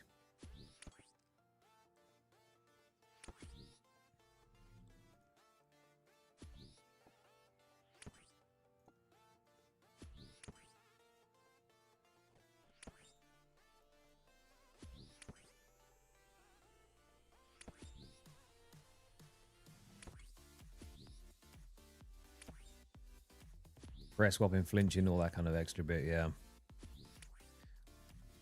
I think that's just it. Because you can wait to phase it, can't you, with Cerberus, where you hold off doing a certain threshold of damage to after like the 12th attack or something crazy. And then you get a window to blast it in 6 attacks worth before he then casts the ghost at you. I mean, the goal is to be so prayer potion rich that I don't care about any of that stuff. And we're doing alright at the moment. As I said, the prayer pot empire is growing. 1,700 and then maybe 2k unmade so far.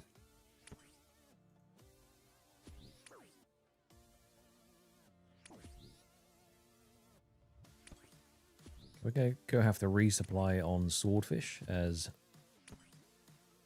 we have been here for quite a few kills now. Started at 183 and we've gone through a bracelet and a half.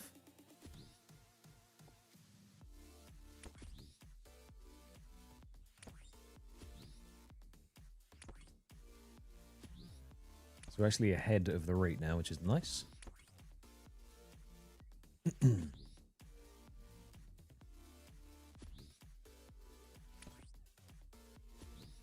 Yeah, Doom seems like it's just one-shot city, so I definitely have to practice that before I went in.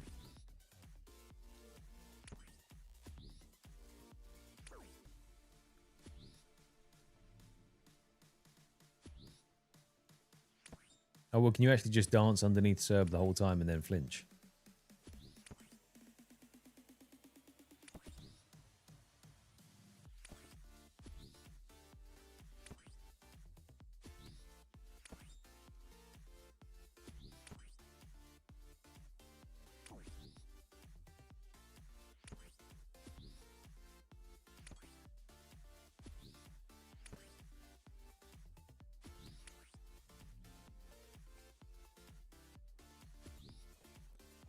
Yeah, it's not ideal.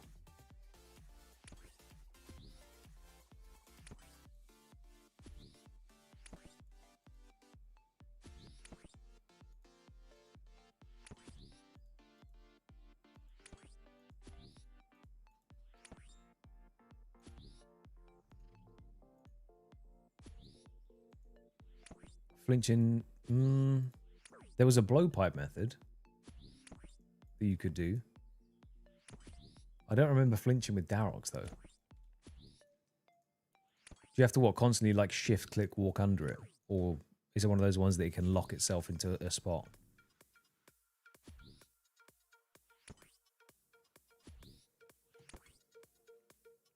I can't remember if that was...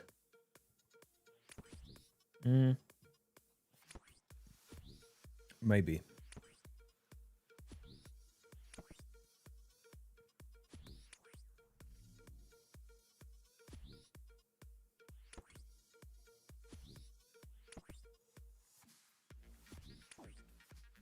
Like, I think if I was trying to do a flinching method, it just takes so long to do that you just have to kind of stand there and just man fight it to get as many kills as possible.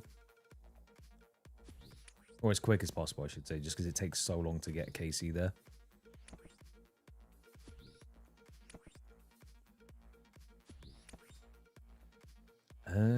Okay, well, so you red X over the wall.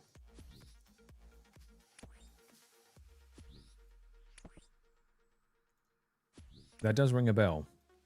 Red Xing over the fire.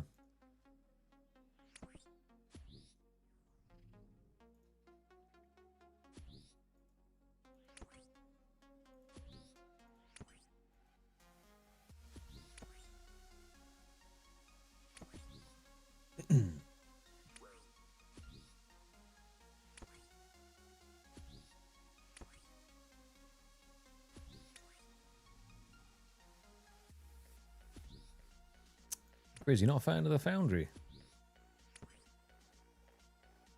I thought you were an avid Foundry enjoyer, you know? Considering how long you're going to be spending there.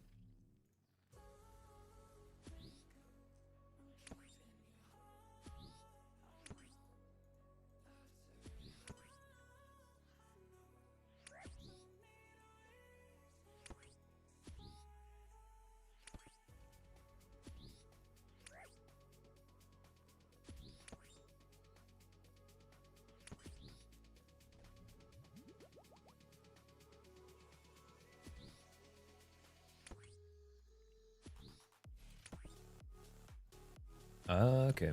That does ring a bell, Blizz. Like, I think I must have given it a try before. I mean, you'd never Darok on a hardcore, right? That's like guaranteed suicide. You don't want to be doing that. Sitting at 1 HP is not the way to go.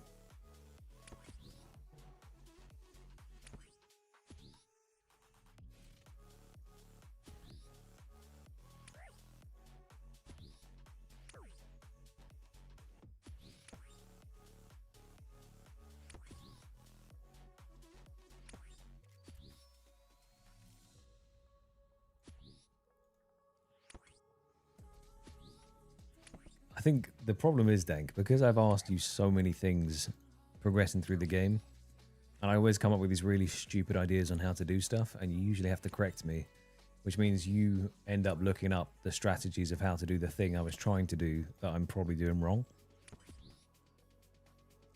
And I do tend to forget things quite frequently. I just get locked on, you know. As soon as you get locked in on something, it's hard to unlock yourself. Like, I should have done a farm run by now. But I'm not gonna. Let's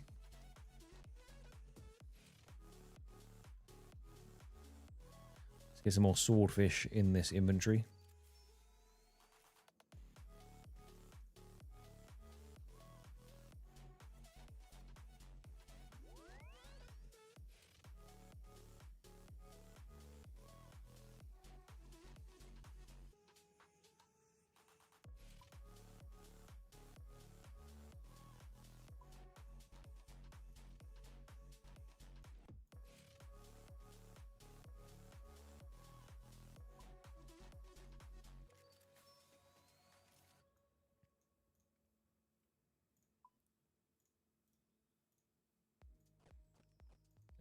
Do I need... I'll take one more attack. Why not? Why not?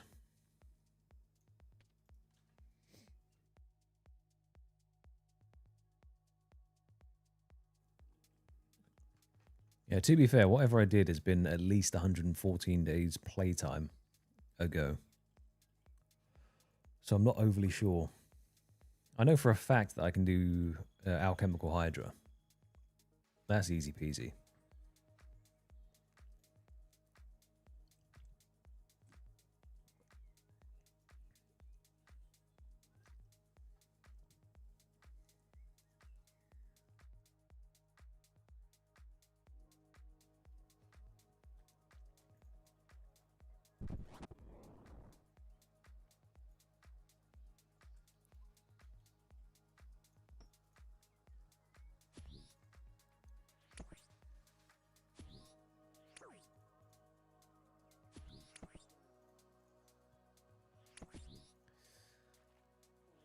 Give me rats after this. So then we're going to go smack Scurrius up. Because every Scurrius kill is the equivalent to a superior.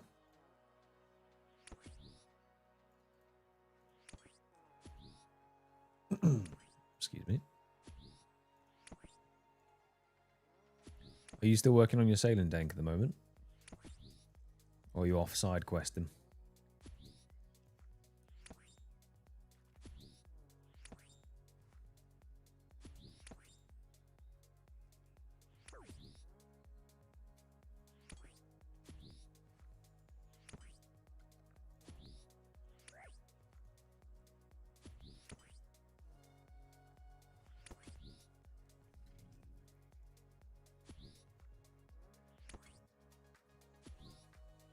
Technically, he is the superior rat. He is the big cheese.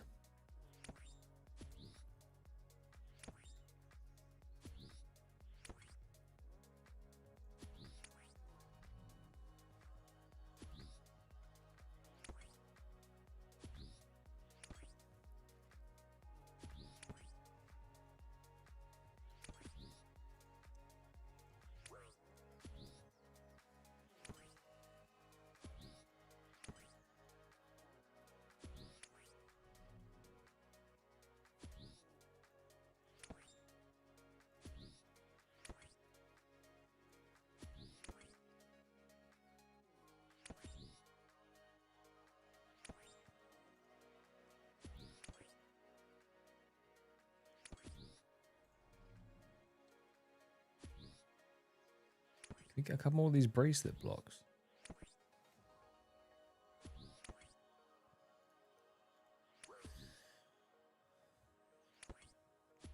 I'd quite like to keep extending this task for as long as we can, because the Slayer XP has been really good down here.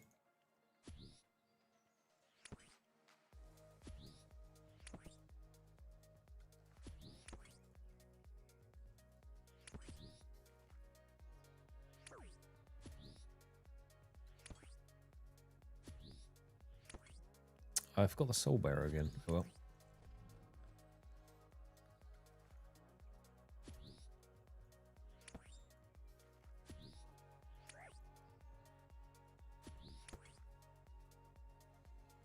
And I should have also brought a Dragon Dagger, but I'm so sick of using that special attack.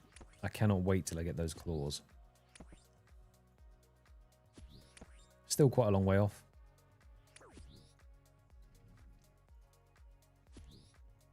But I have dreams about them.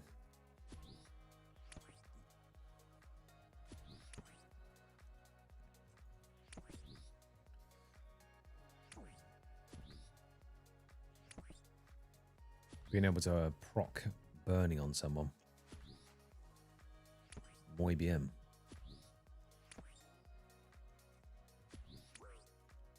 No spoilerinos, Grizz.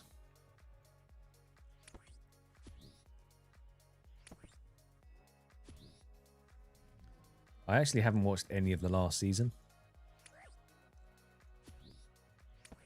And I'm not sure why. I guess I'll just binge it back to back.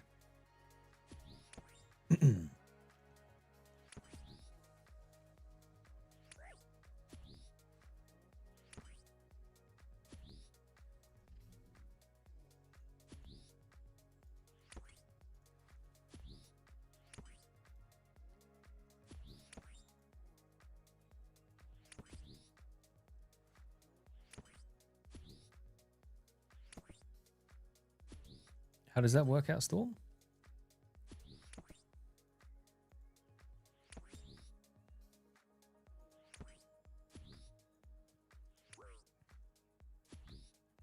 Well, if you just catch bats and people eat them, you get points, or you just have to catch them and put them in the storage.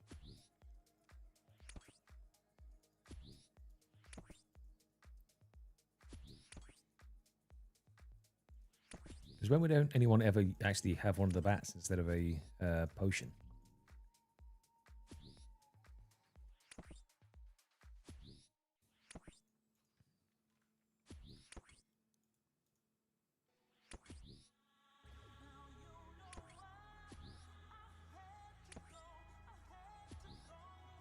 If you get your Herbal up high enough, you could be the one that makes the Sarah brews and stuff like that, and every time someone sips one, you get points, which then would be no combat. Obviously, it's quite a high level requirement to make the... If you can get 78 Herblore, then you can make the Zerax Aids, and then that's big points.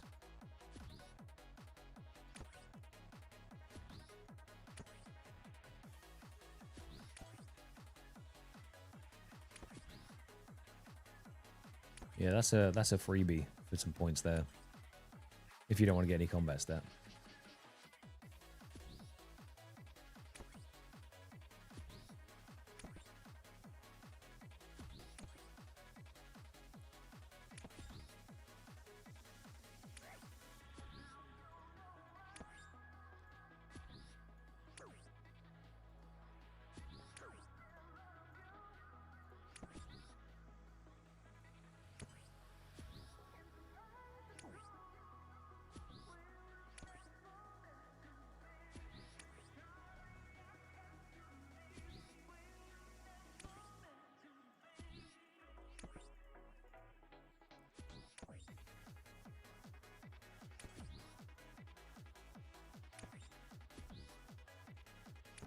Now, it feels like I've been down here forever, because I have.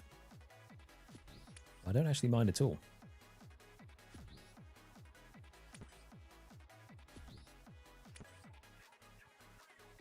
So previously we were 40 kills behind hitting 64 before we finished this task. And now we are 11 kills ahead.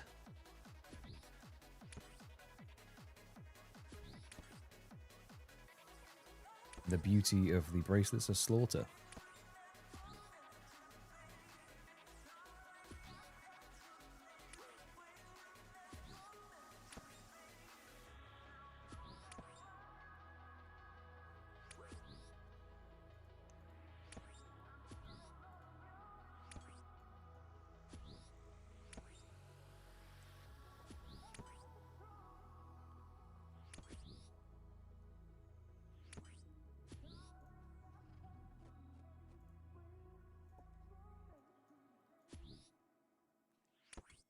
How much prayer do these give if I actually end up turning them in?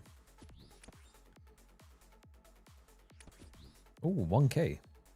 Okay, 1k prayer XP per ensouled head's not bad at all. Then obviously with the outfit, you've got a very slim chance of saving one.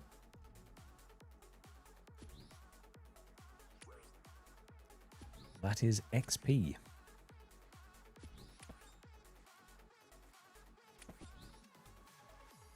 I kind of wonder what the next grind is going to be that pushes our prayer XP to that next bracket.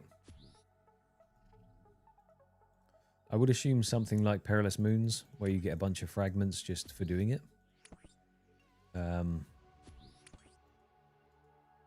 Alternatively, something like Vorkath.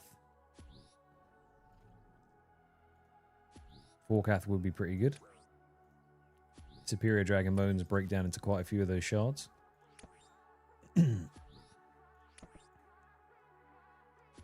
Fire Cape, right there.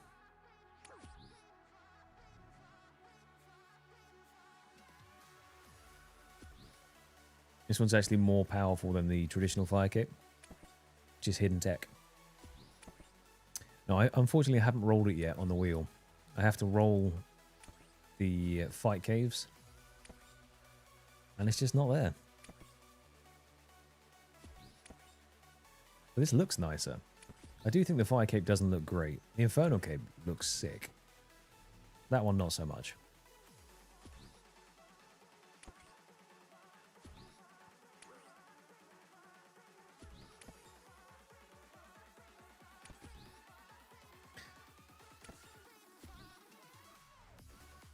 Yeah, if you're new here, official, first off, welcome. And secondly, yeah, I basically go through doing the green log one at a time, but I have to spin the wheel first. And only once I've landed it on the wheel am I actually able to go ahead and do that task. Hence the reason that at 95 agility, I can't do rooftops yet, because I have not spun on the wheel Marks of Grace. So my first rooftop I ever do is going to be an Ardy roof, which is not ideal.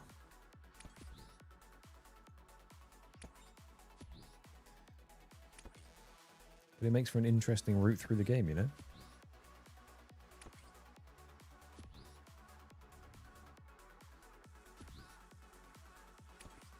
We are currently working towards 69 Slayer for Monkey Madness 2, as the last roll on the wheel was Zenites, or Gloff's experiments to be exact.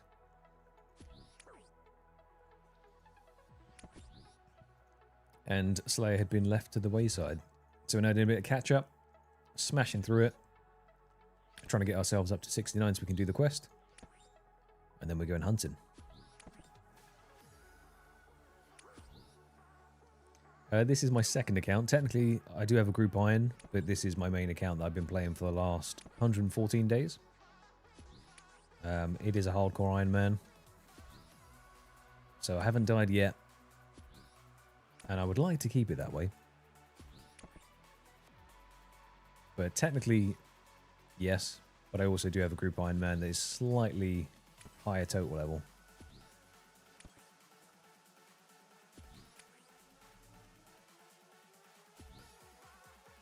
Third account including my trial account of trying like a non-Iron Man account before I said not for me. Which I think has like 25 days on it. 20 days maybe. I'll have to have a look. It's not many.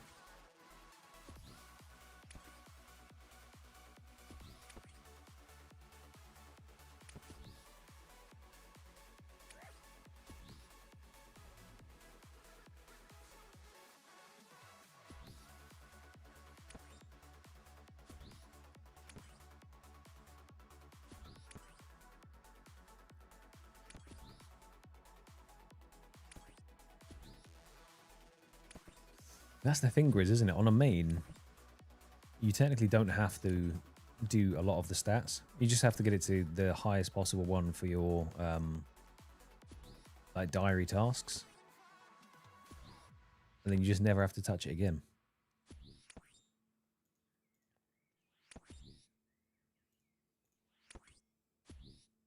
If you don't want to.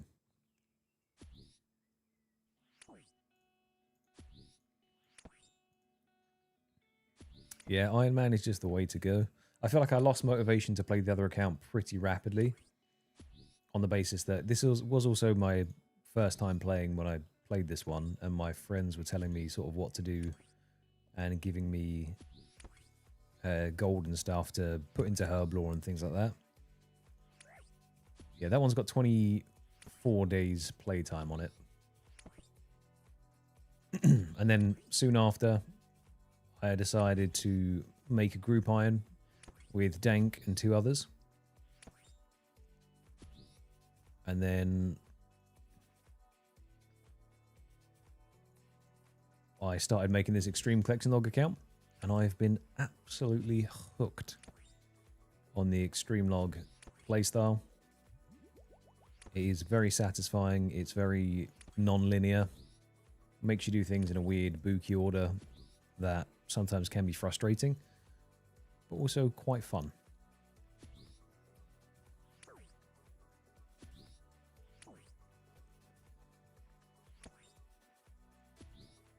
And then obviously I've made a couple of videos on it as well.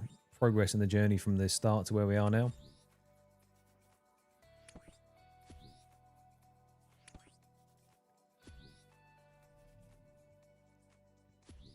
Yeah, you'd have to also cook the food as well, Storm. Because I think it's only once it's consumed do you get the points for it. So if you get your herb lore up and just make the Xerax aids, you'll get the most points sort of passively that you can. I think the overloads technically give the most, but one is 90, one is 78, so it's quite a big difference between the two.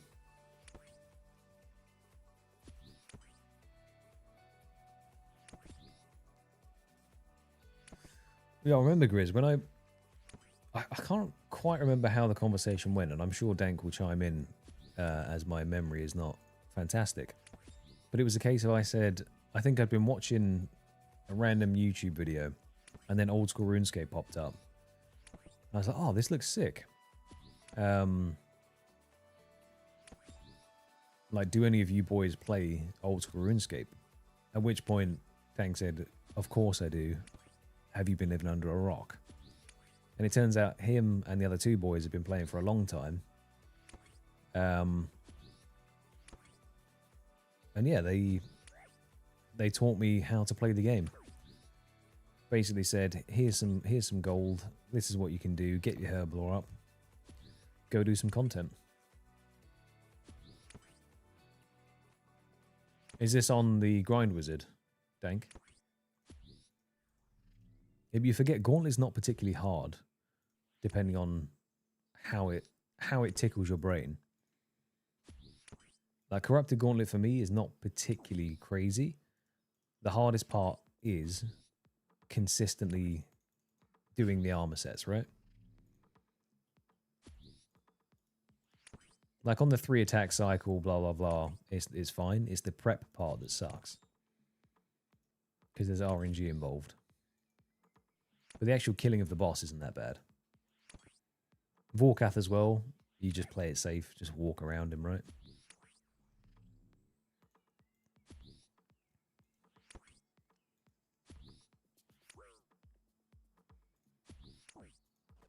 I think it's because the group Iron Man has 130 days playtime, and this has 114.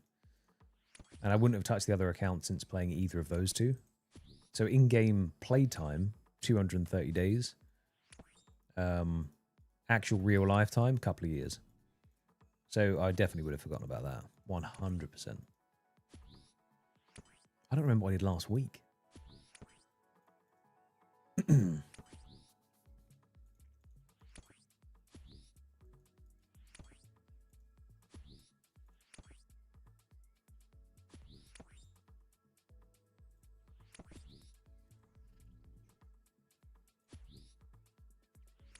PoE 1, 25 days playtime, 500 hours. Yeah, but I guess I am a stinky neckbeard, and I do play a lot of games. So in the grand scheme of things, 25 days playtime is not that much.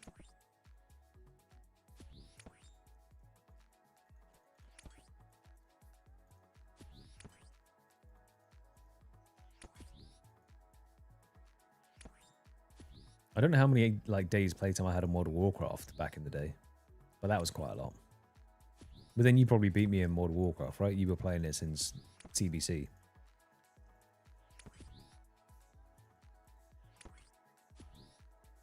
And then let's not forget League of Legends. Christ. That game stole my youth. And I would say I've turned out a relatively well-balanced individual.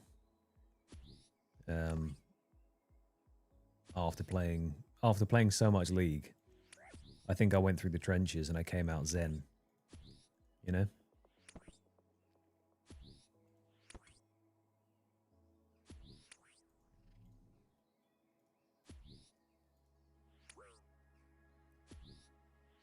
Since Classic. Have you played the new expansion? I stopped raiding and playing the game after halfway through Castle Nathria.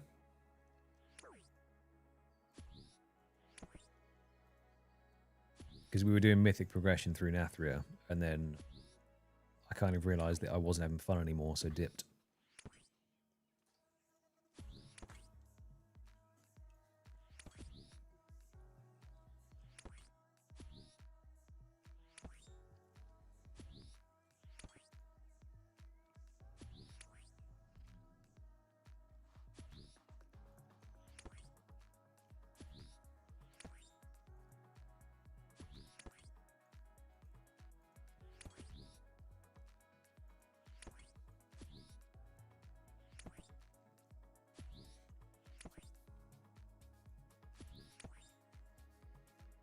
You haven't stopped playing WoW after Shadowlands, or? Because what was the expansion? Shadowlands into... It was Battle for Azeroth first, right? BFA into Shadowlands. To be fair, there's so many expansions in that game. It was TBC, Wrath of the Lich King, Cataclysm, Mists, Warlords. Was it Warlords into Legion?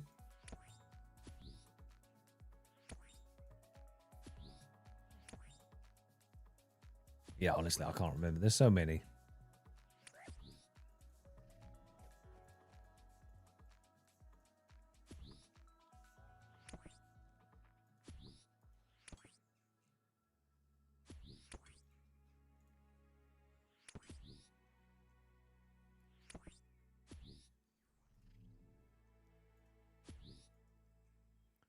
Legion into BFA, into Shadowlands, and so on. Yeah, yeah, yeah.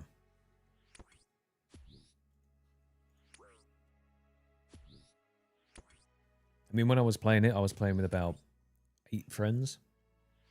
So you could always sort of get on and do content. But the reason that I stopped playing the game is it's just basically a waiting simulator.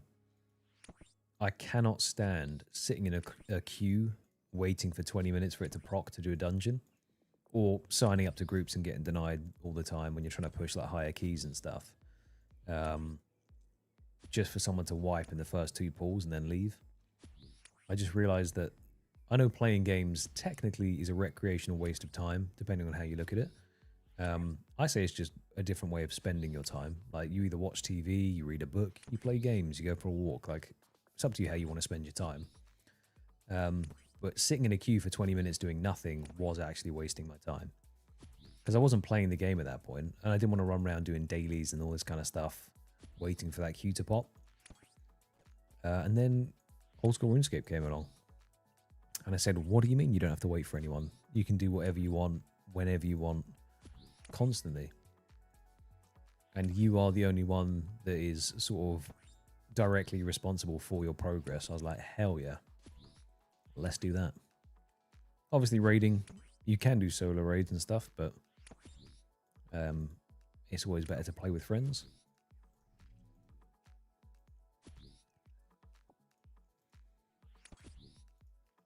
All the skilling stuff, that's all soloable. You go off, you do your herb lore, bits and bobs, fishing, etc. And you just chip away at it.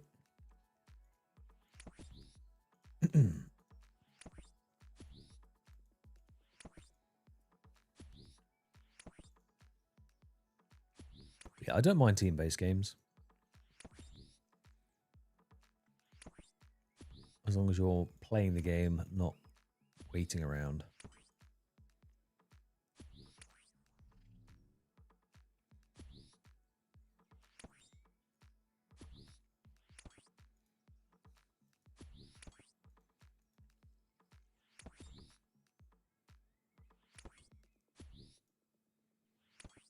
Yeah, I think that's it, Storm. The raiding alongside people when everyone wants to is good. Not having to is also fantastic.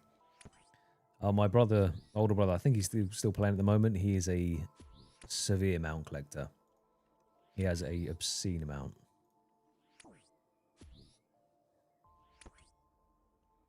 The Swift Spectral is a banger of a mount also. Swift Cerulean Tiger, Play Proto Drake. All the good stuff. Invincible.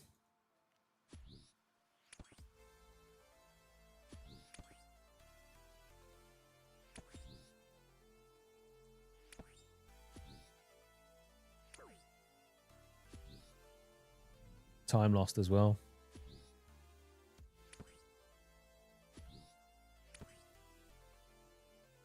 The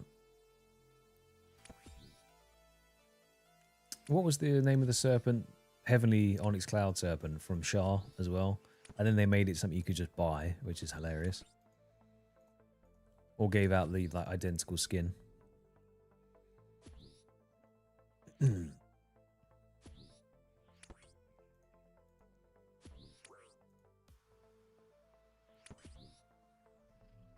Yeah, Thunder one was sick.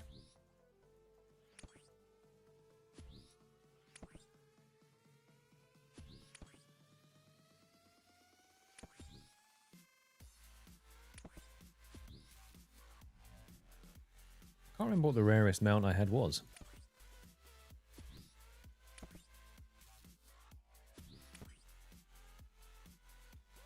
Nothing particularly impressive, personally.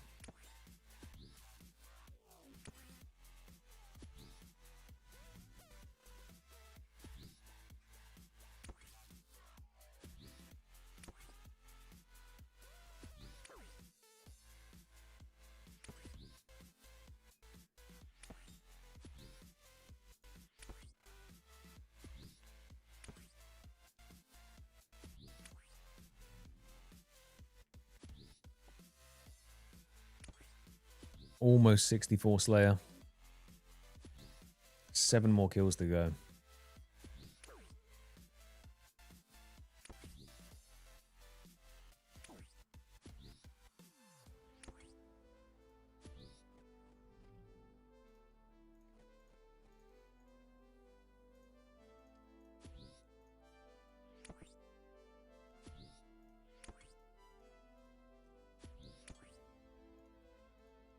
So I think that by the time we actually hit Monkey Madness 2 being completed and having access to the demonic gorillas, we might end up having around 1,500 points to spend on skipping, which is a decent amount.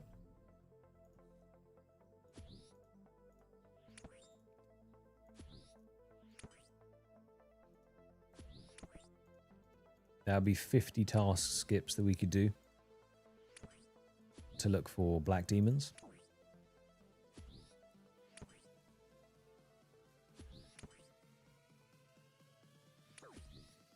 We might even have more than that, to be fair, because during our task skipping thing, we're going to end up hitting the 200 mark, maybe even the 250 mark.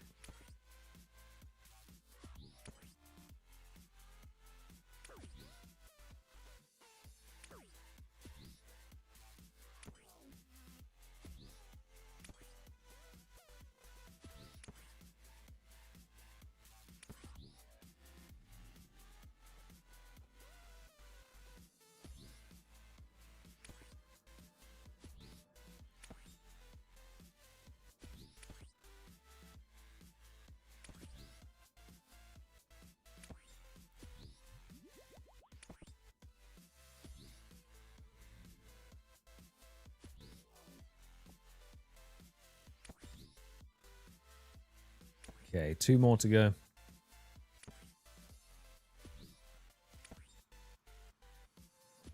Where you at? Superiors.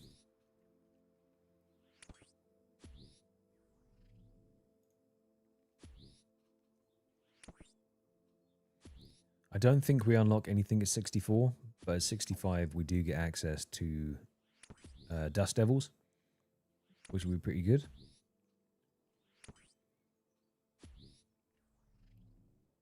$64. Almost there. 5 levels to go. That won't take too long in the grand scheme of things, although Slayer is a little bit slow. But no glower means that we do not have anything new unlocked. So yeah, maybe we're going to have 100 task skips to look for black demons as and when we hit demonics. If we can end up with 3k points, which might actually be quite doable. Let's see.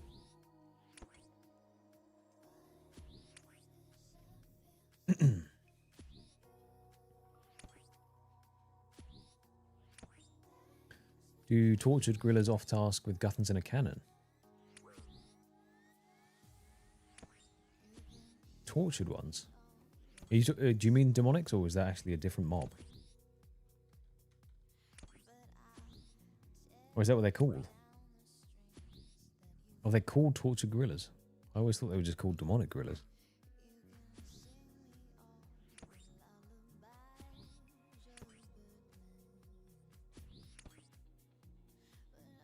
Oh, no, that is a different thing. I see. Oh, now Not a bad suggestion there, Queen. The only small issue is the fact that the drops is a 1 in 3k for a Zenite, a 1 in 5k for any of the ballista limbs or spring, and then a 1 in 15k for a heavy frame or a monkey tail.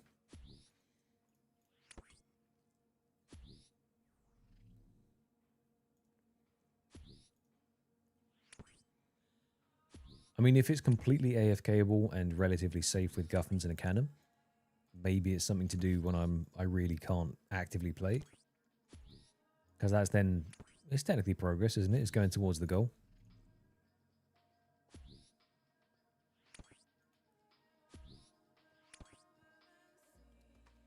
I don't hate it as a suggestion. I just have to see what they're all about first, to be honest.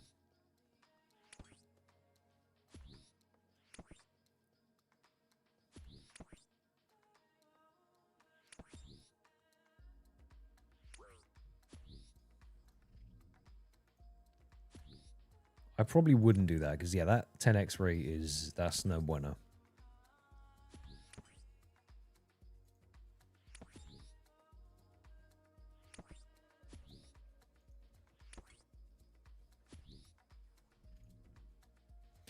Yeah, technically the monkey tail itself I could do the rock trap thing for, which since it is something that I'm actively hunting on the log, that wouldn't be the worst thing in the world. But obviously you can't get the Zenites and stuff doing that. But if that's all I had left, then that's not a bad thing to do.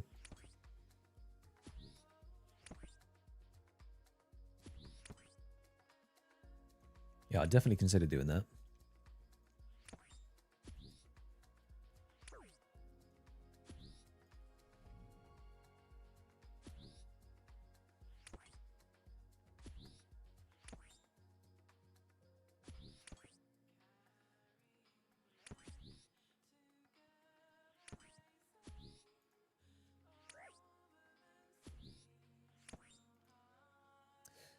Yeah, that's the thing, Storm, isn't it? Like, technically, at one point, I'm going to hit a grind that is just kind of purely... I mean, Gauntlet is basically just range and mage.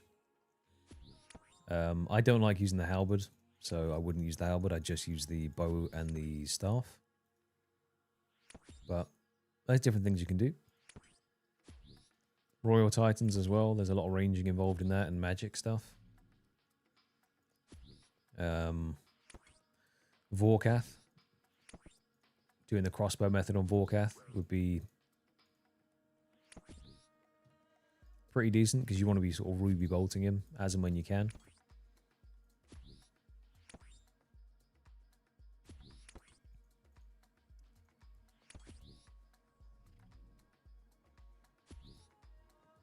I was kind of hoping we could see one more superior during this task, but it does not appear so.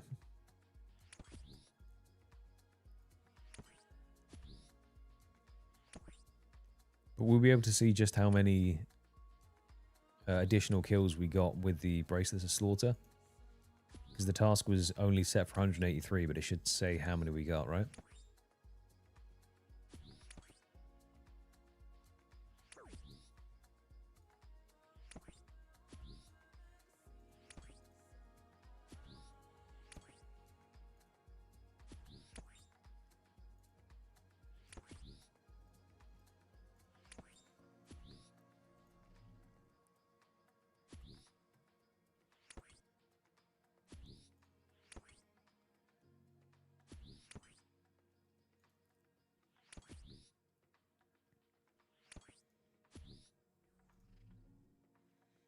$6.7k ranked hardcore.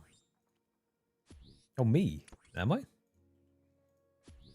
I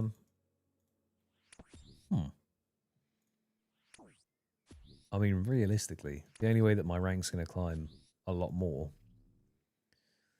is if I get rune crafting or sailing done.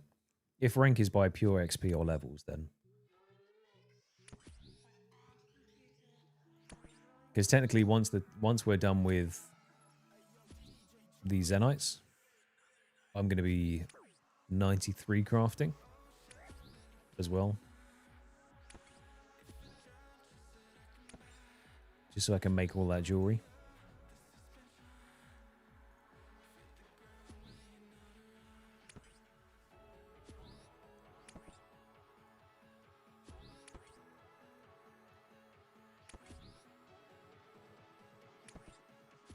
That's kind of wild. Wasn't expecting that.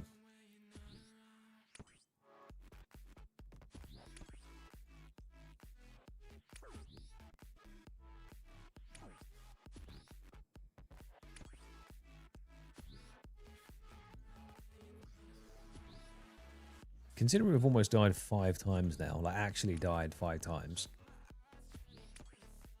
We've been dodging bullets left and right, like Neo. I think we've got a Ring of Life save against Scurius. Dagannoth. We're going down towards the Dagannoth Kings for a task. I don't even know what was happening. I had no food or teleports, and I just tanked 2 off prayer hits from the mages. And they were very humble.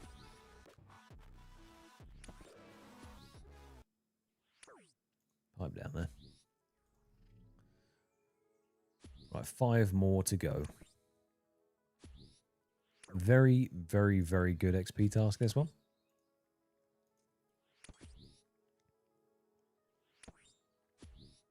I didn't even have a crystal, and I was on the wrong spellbook as well. So I don't know. I was on the wrong spellbook with no teleport or food. I think I sort of just went brain AFK.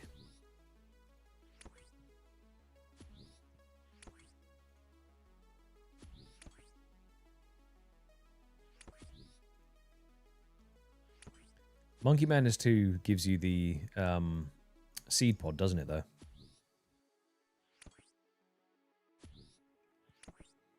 Because the seed pod would be amazing to have for any wilderness task that you get.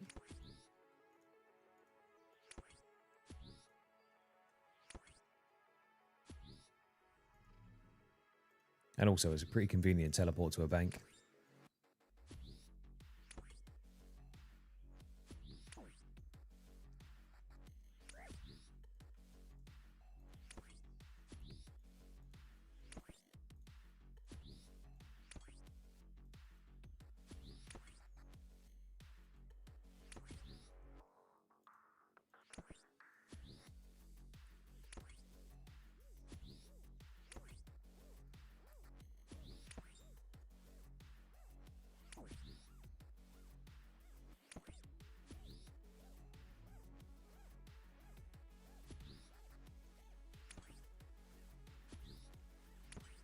So I think off the 183, I've killed 250, maybe 250-ish. If I had to guess. Look at that, Chad, and his full gilded dragon.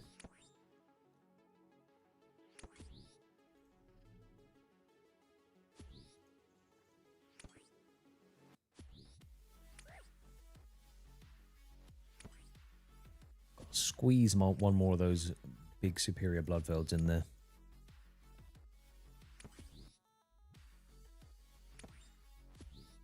No harm, no foul.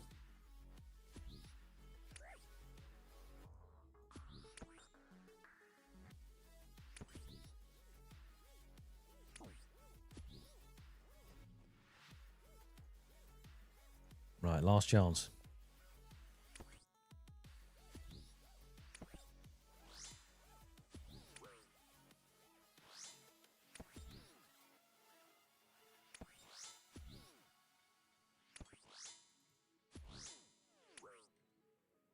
Have that.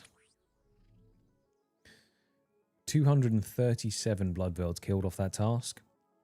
Out of the 183 we were assigned, so not bad at all. Extra 50-ish. And 31k Slayer XP.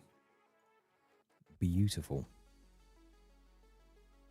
If every 10th task can be like that, we'll hit 69 in no time.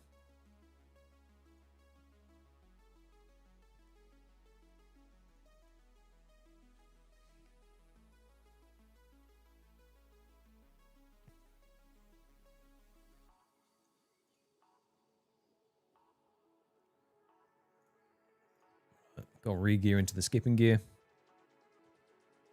And and kill some coos.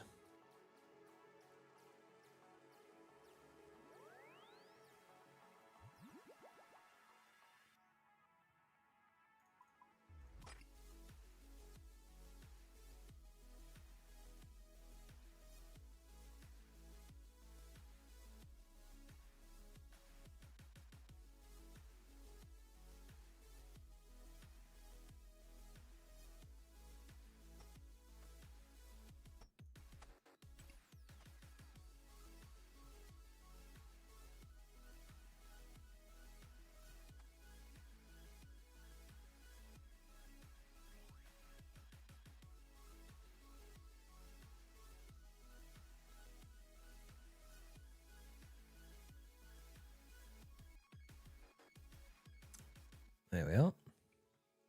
And it's that quick to get back into skipping.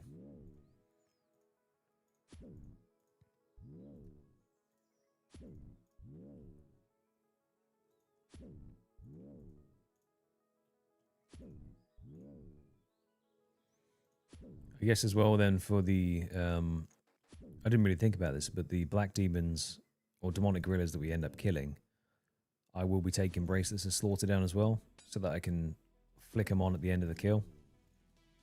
Just try and extend them as much as possible. Because we just got 50 extra kills off of that task. And obviously I was camping them, not swapping to them, but anything that extends it will be good.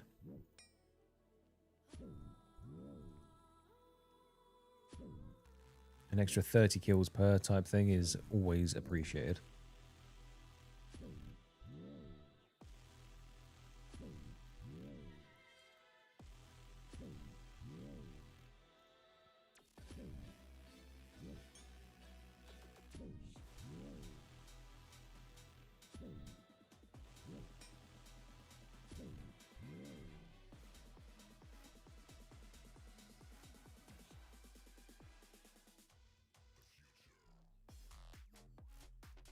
I'm not actually sure how I recharge this skull scepter once I burn it out. I have to look into that. I know I need extra fragments from the like right half, left half and stuff like that when you break it down, but hopefully the Minotaurs end up giving me a fragment so I can charge it back up. That is a shifty dude activity, running around just killing men and women. But you carry on. No judgment here.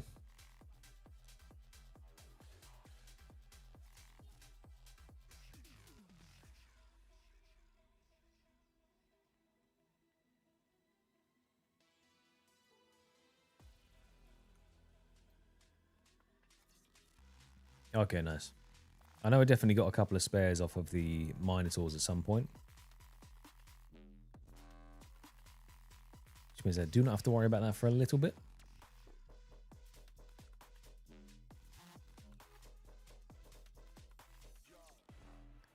And also, since we now have the Slayer helmet on, when these stupid things come out of the wall and try and grab your head, they now just stab their hand instead. Which is good.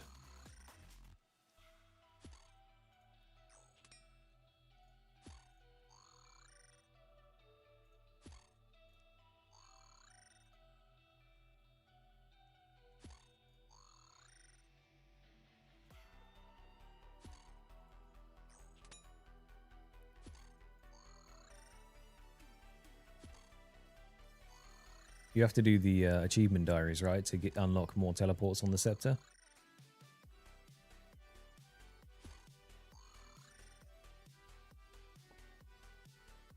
Give me that.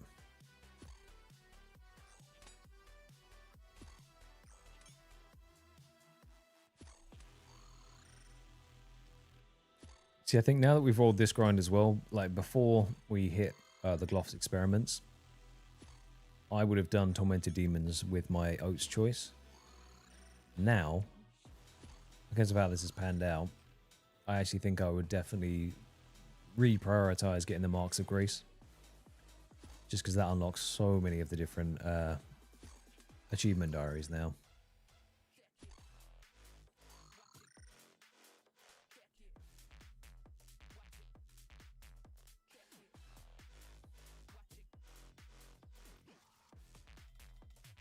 Whereas before, just for the Slayer XP, I would have done Tormented Demons.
Afternoon, Poet.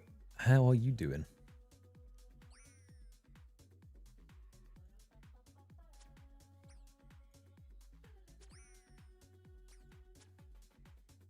How is this fine midweek treating you?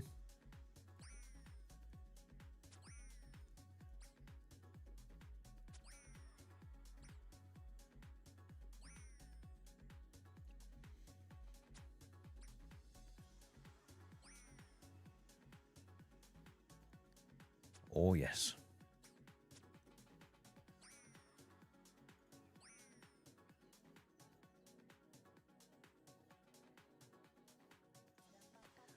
You join us mid Slayer grind, specifically point boosting Slayer shenanigans, as we hunt for the maximum amount of points before we hit 69.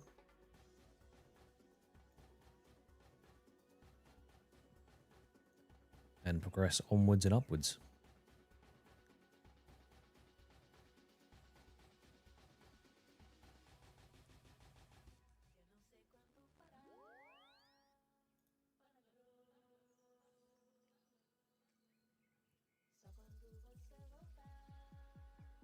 Now, for once, there's a lot of sense in this slaying. Usually, it's just pure mindless violence. But there's method to the madness. We're doing a very specific method in which you kill, or you do 9 tasks at a Slayer Master that gives you no points. And then every 10th task you go and you do at a different Slayer Master and he gives you 75 points. So instead of me just headbutting the wall again and again, this is a bit more of an elegant solution to the problem. Which I know, unlike me, but...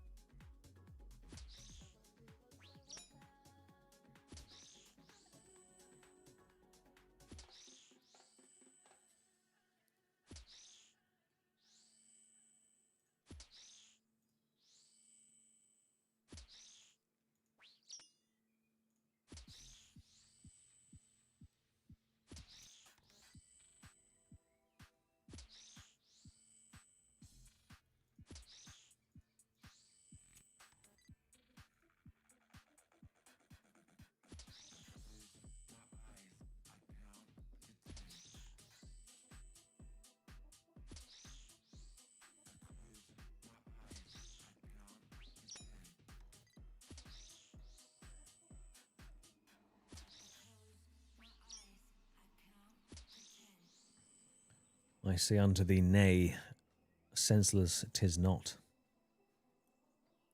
This technique forms ridges in thy brain.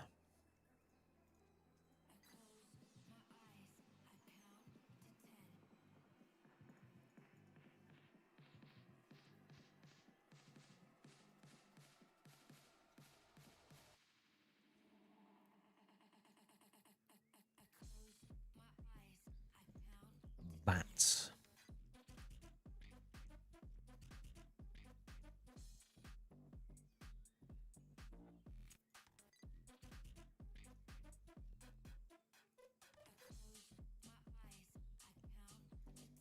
So we've gained 56k Slayer XP so far. Doesn't sound like a lot.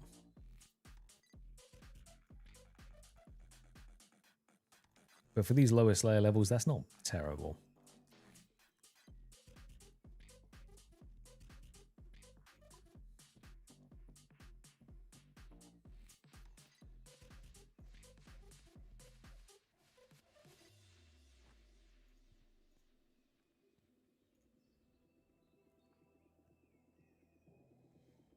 Give me those sweet dust devils, and then we'll be laughing.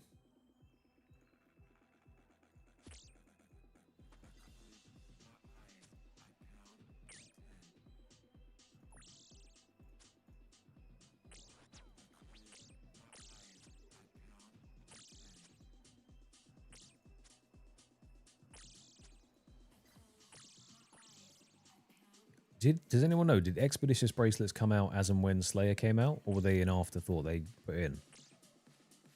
Because they are fantastic. I would not be doing this without them.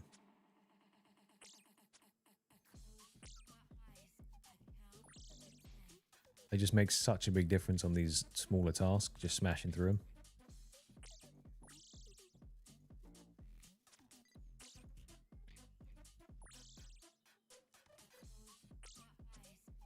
It wouldn't come before, but did they get released at the same time, or was it like an afterthought once Slayer had been released? They were like, actually, we need a way to sort of speed these up.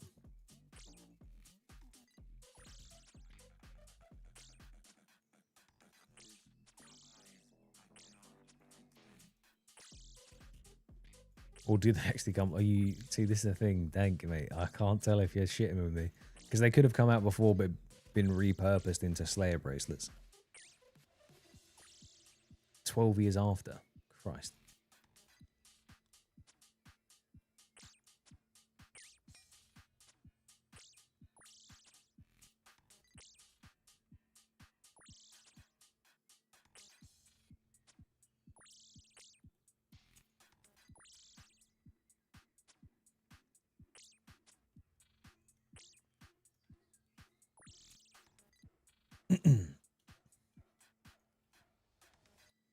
Okay, 4 more tasks.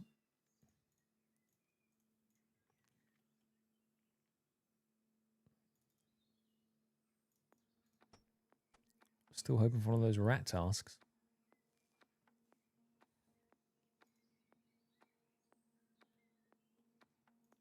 Cave bugs. Blah.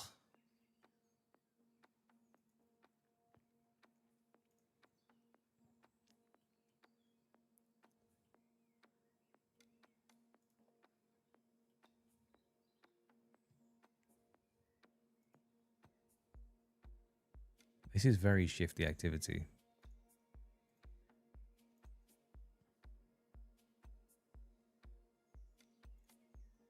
Okay, just training on men and women. That's fine. Limpware did it, so why not? Get involved. Get that bread.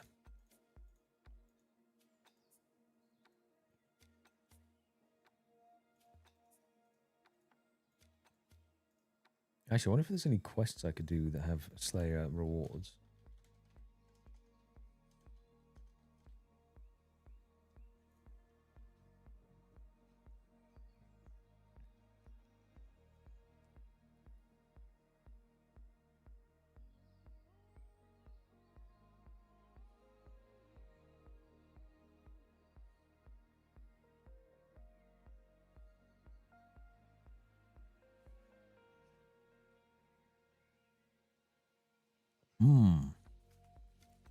The Fremenic Exiles quest.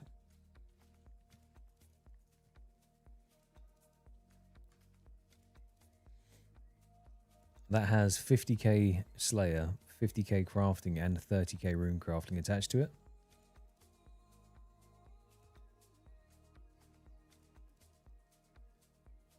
I definitely have the combat stats to do it. But that is a huge chunk of Slayer XP. The only question is then, is it quicker for me to just carry on doing what I'm doing, or take a detour to get 55 rune crafting? And I think I know the answer to that question.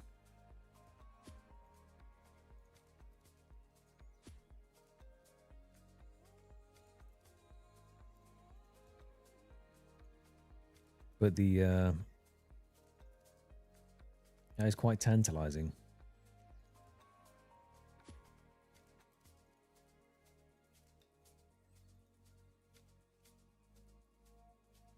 And then Monkey Madness 2 itself actually gives you 80k.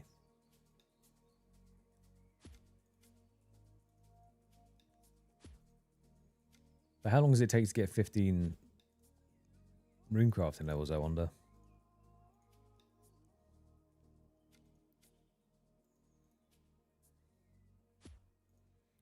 Well, then I guess the next question is,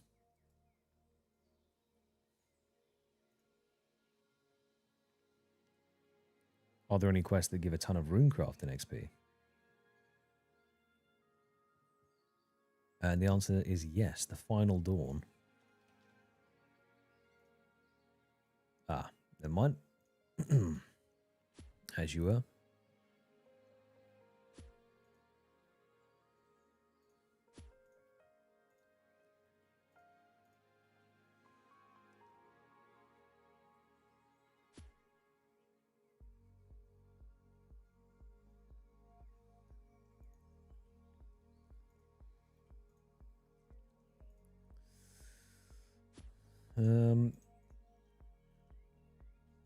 Well, so if I ended up doing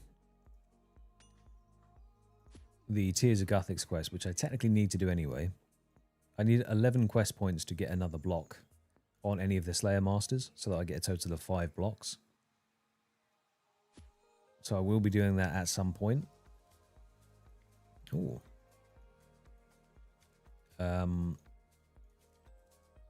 I have to do a few quests, like, well, I say a few. I have to do one quest for Monkey Madness 2, which is the Enlightened Journey. So if I can somehow weave in a couple more quests that get me to the next sort of block point, that'd be quite good. So if there's something runecrafting related, and I can hit 55 runecrafting relatively easy, then that is a 50k Slayer XP detour that I could go and do.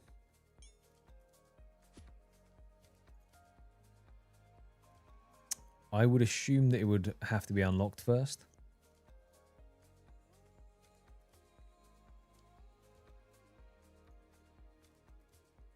I think. I don't think it would passively give it to me unless I unlocked it. Which means that it would all get pumped into runecrafting for me.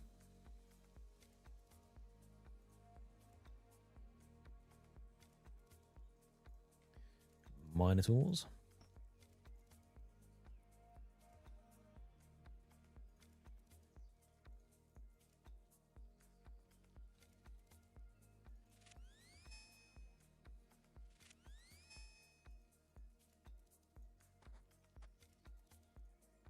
Hmm.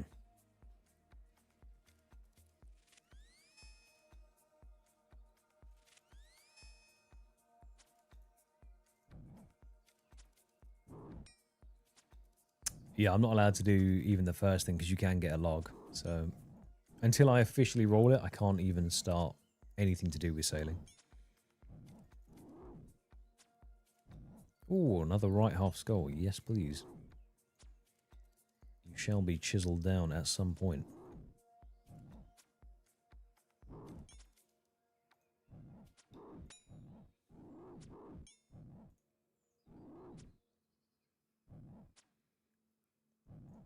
So I think the pet wouldn't technically matter. That would be on the miscellaneous, or the pet grind, but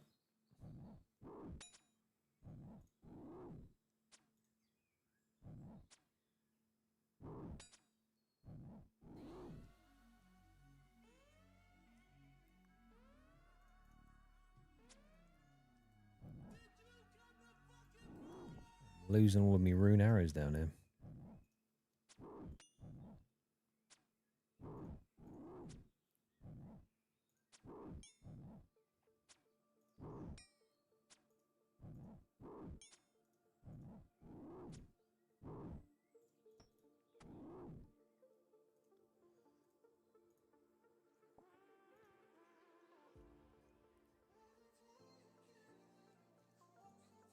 Okie dokie.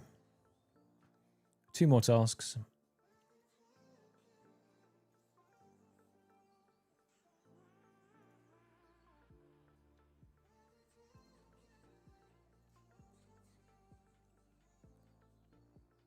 $25 gobbies.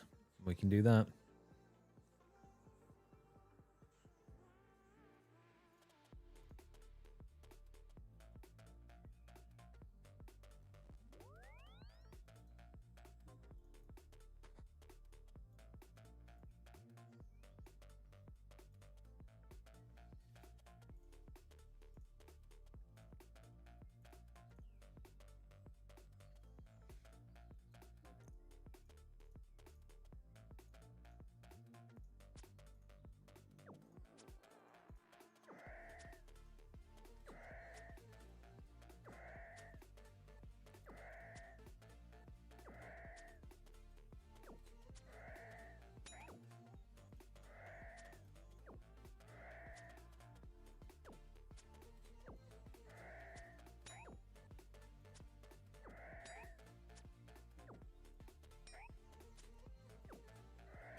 Whoops. Didn't mean to be searching the haystack.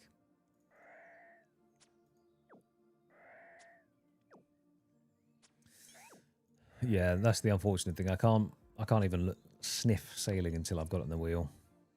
And that's fine. 'Tis the nature of the beast.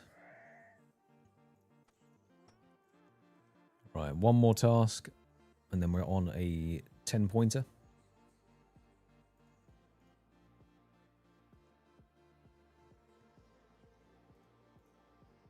We just got to hope it's not a bad one.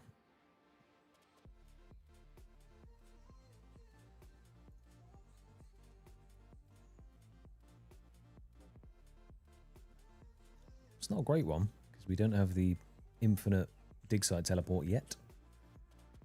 Soon TM.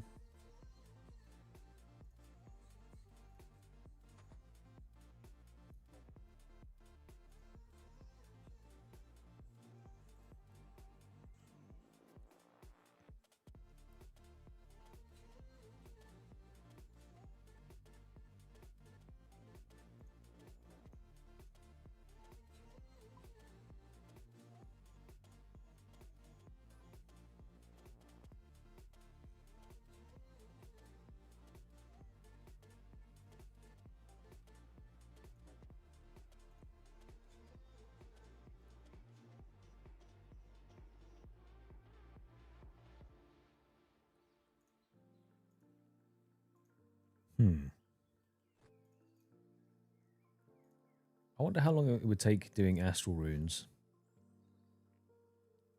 to actually get like a decent XP rate.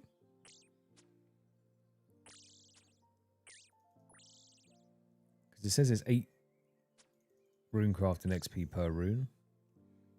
I don't have any pouches, and obviously don't have the outfit.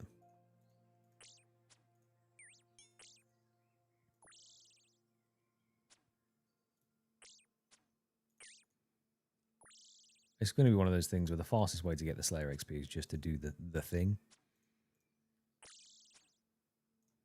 But now that it's in my head that it could be fast to get 55 rune crafting and then get 50k Slayer XP, because that's all of the Slayer XP that we've gained today.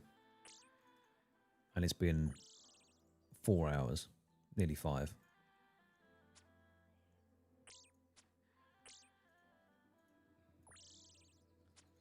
I guess I don't want to unlock them though, because then it puts them into the pool of potentially getting basilisks.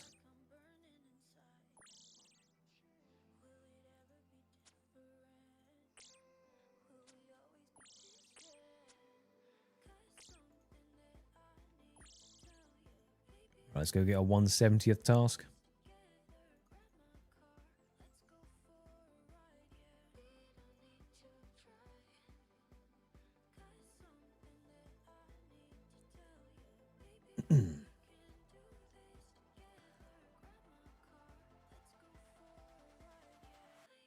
Let's have a little look, shall we? .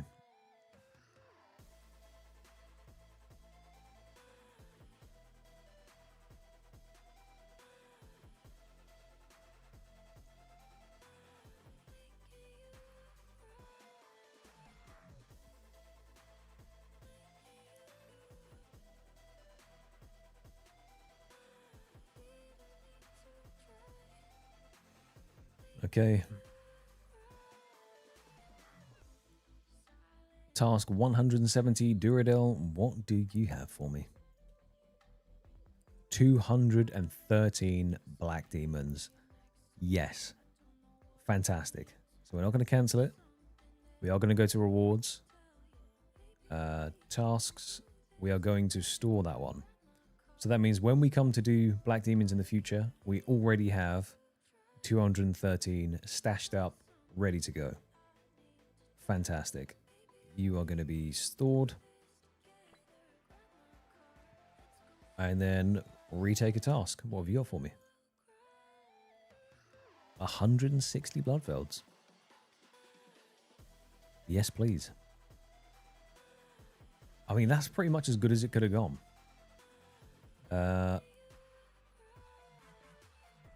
Bracelets of Slaughter again. We may be able to extend that and take us all the way to level 65. Which then does unlock, as I said previously, Dust Devils. And it puts us in a good spot to actually be gaining some serious Slayer XP.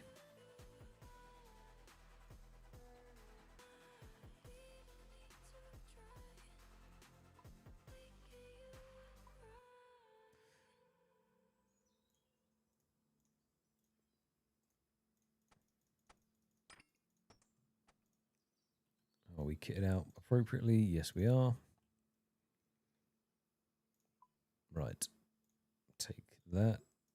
We want a Soul Bearer. So we can actually send the Ensouled Heads back.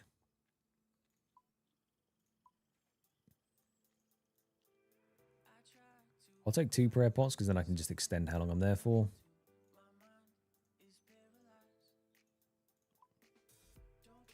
Drayman staff out. And back down to the basement we go. To be honest, guys, it's probably not a bad time to end the stream. We've already gone over by an hour of what we usually do. Because they've been shorter 4 hours. But we're going to get back into sort of 5 to 6 hour territory now. But it has been a Slayer-filled stream, as the title described. Yeah. Been away for a little bit of time, but we're back. We're back on track now. Everything's going to fall back into place. Video coming out. All that good stuff. So, thank you for watching, everyone. Yeah. Hopefully, by the next stream, which will be on Monday, we'll be 69 Slayer, ready to take on Monkey Madness 2, or already taken on Monkey Madness 2, and ready to start killing demonic gorillas. One of the two. We'll see. Or maybe that's a pipe dream and we'll just still be 65 Slayer. I doubt that, but big things happening. Yeah. Enjoy the rest of your week, everyone. Thanks for hanging out. And yeah, I'll catch you on the next one.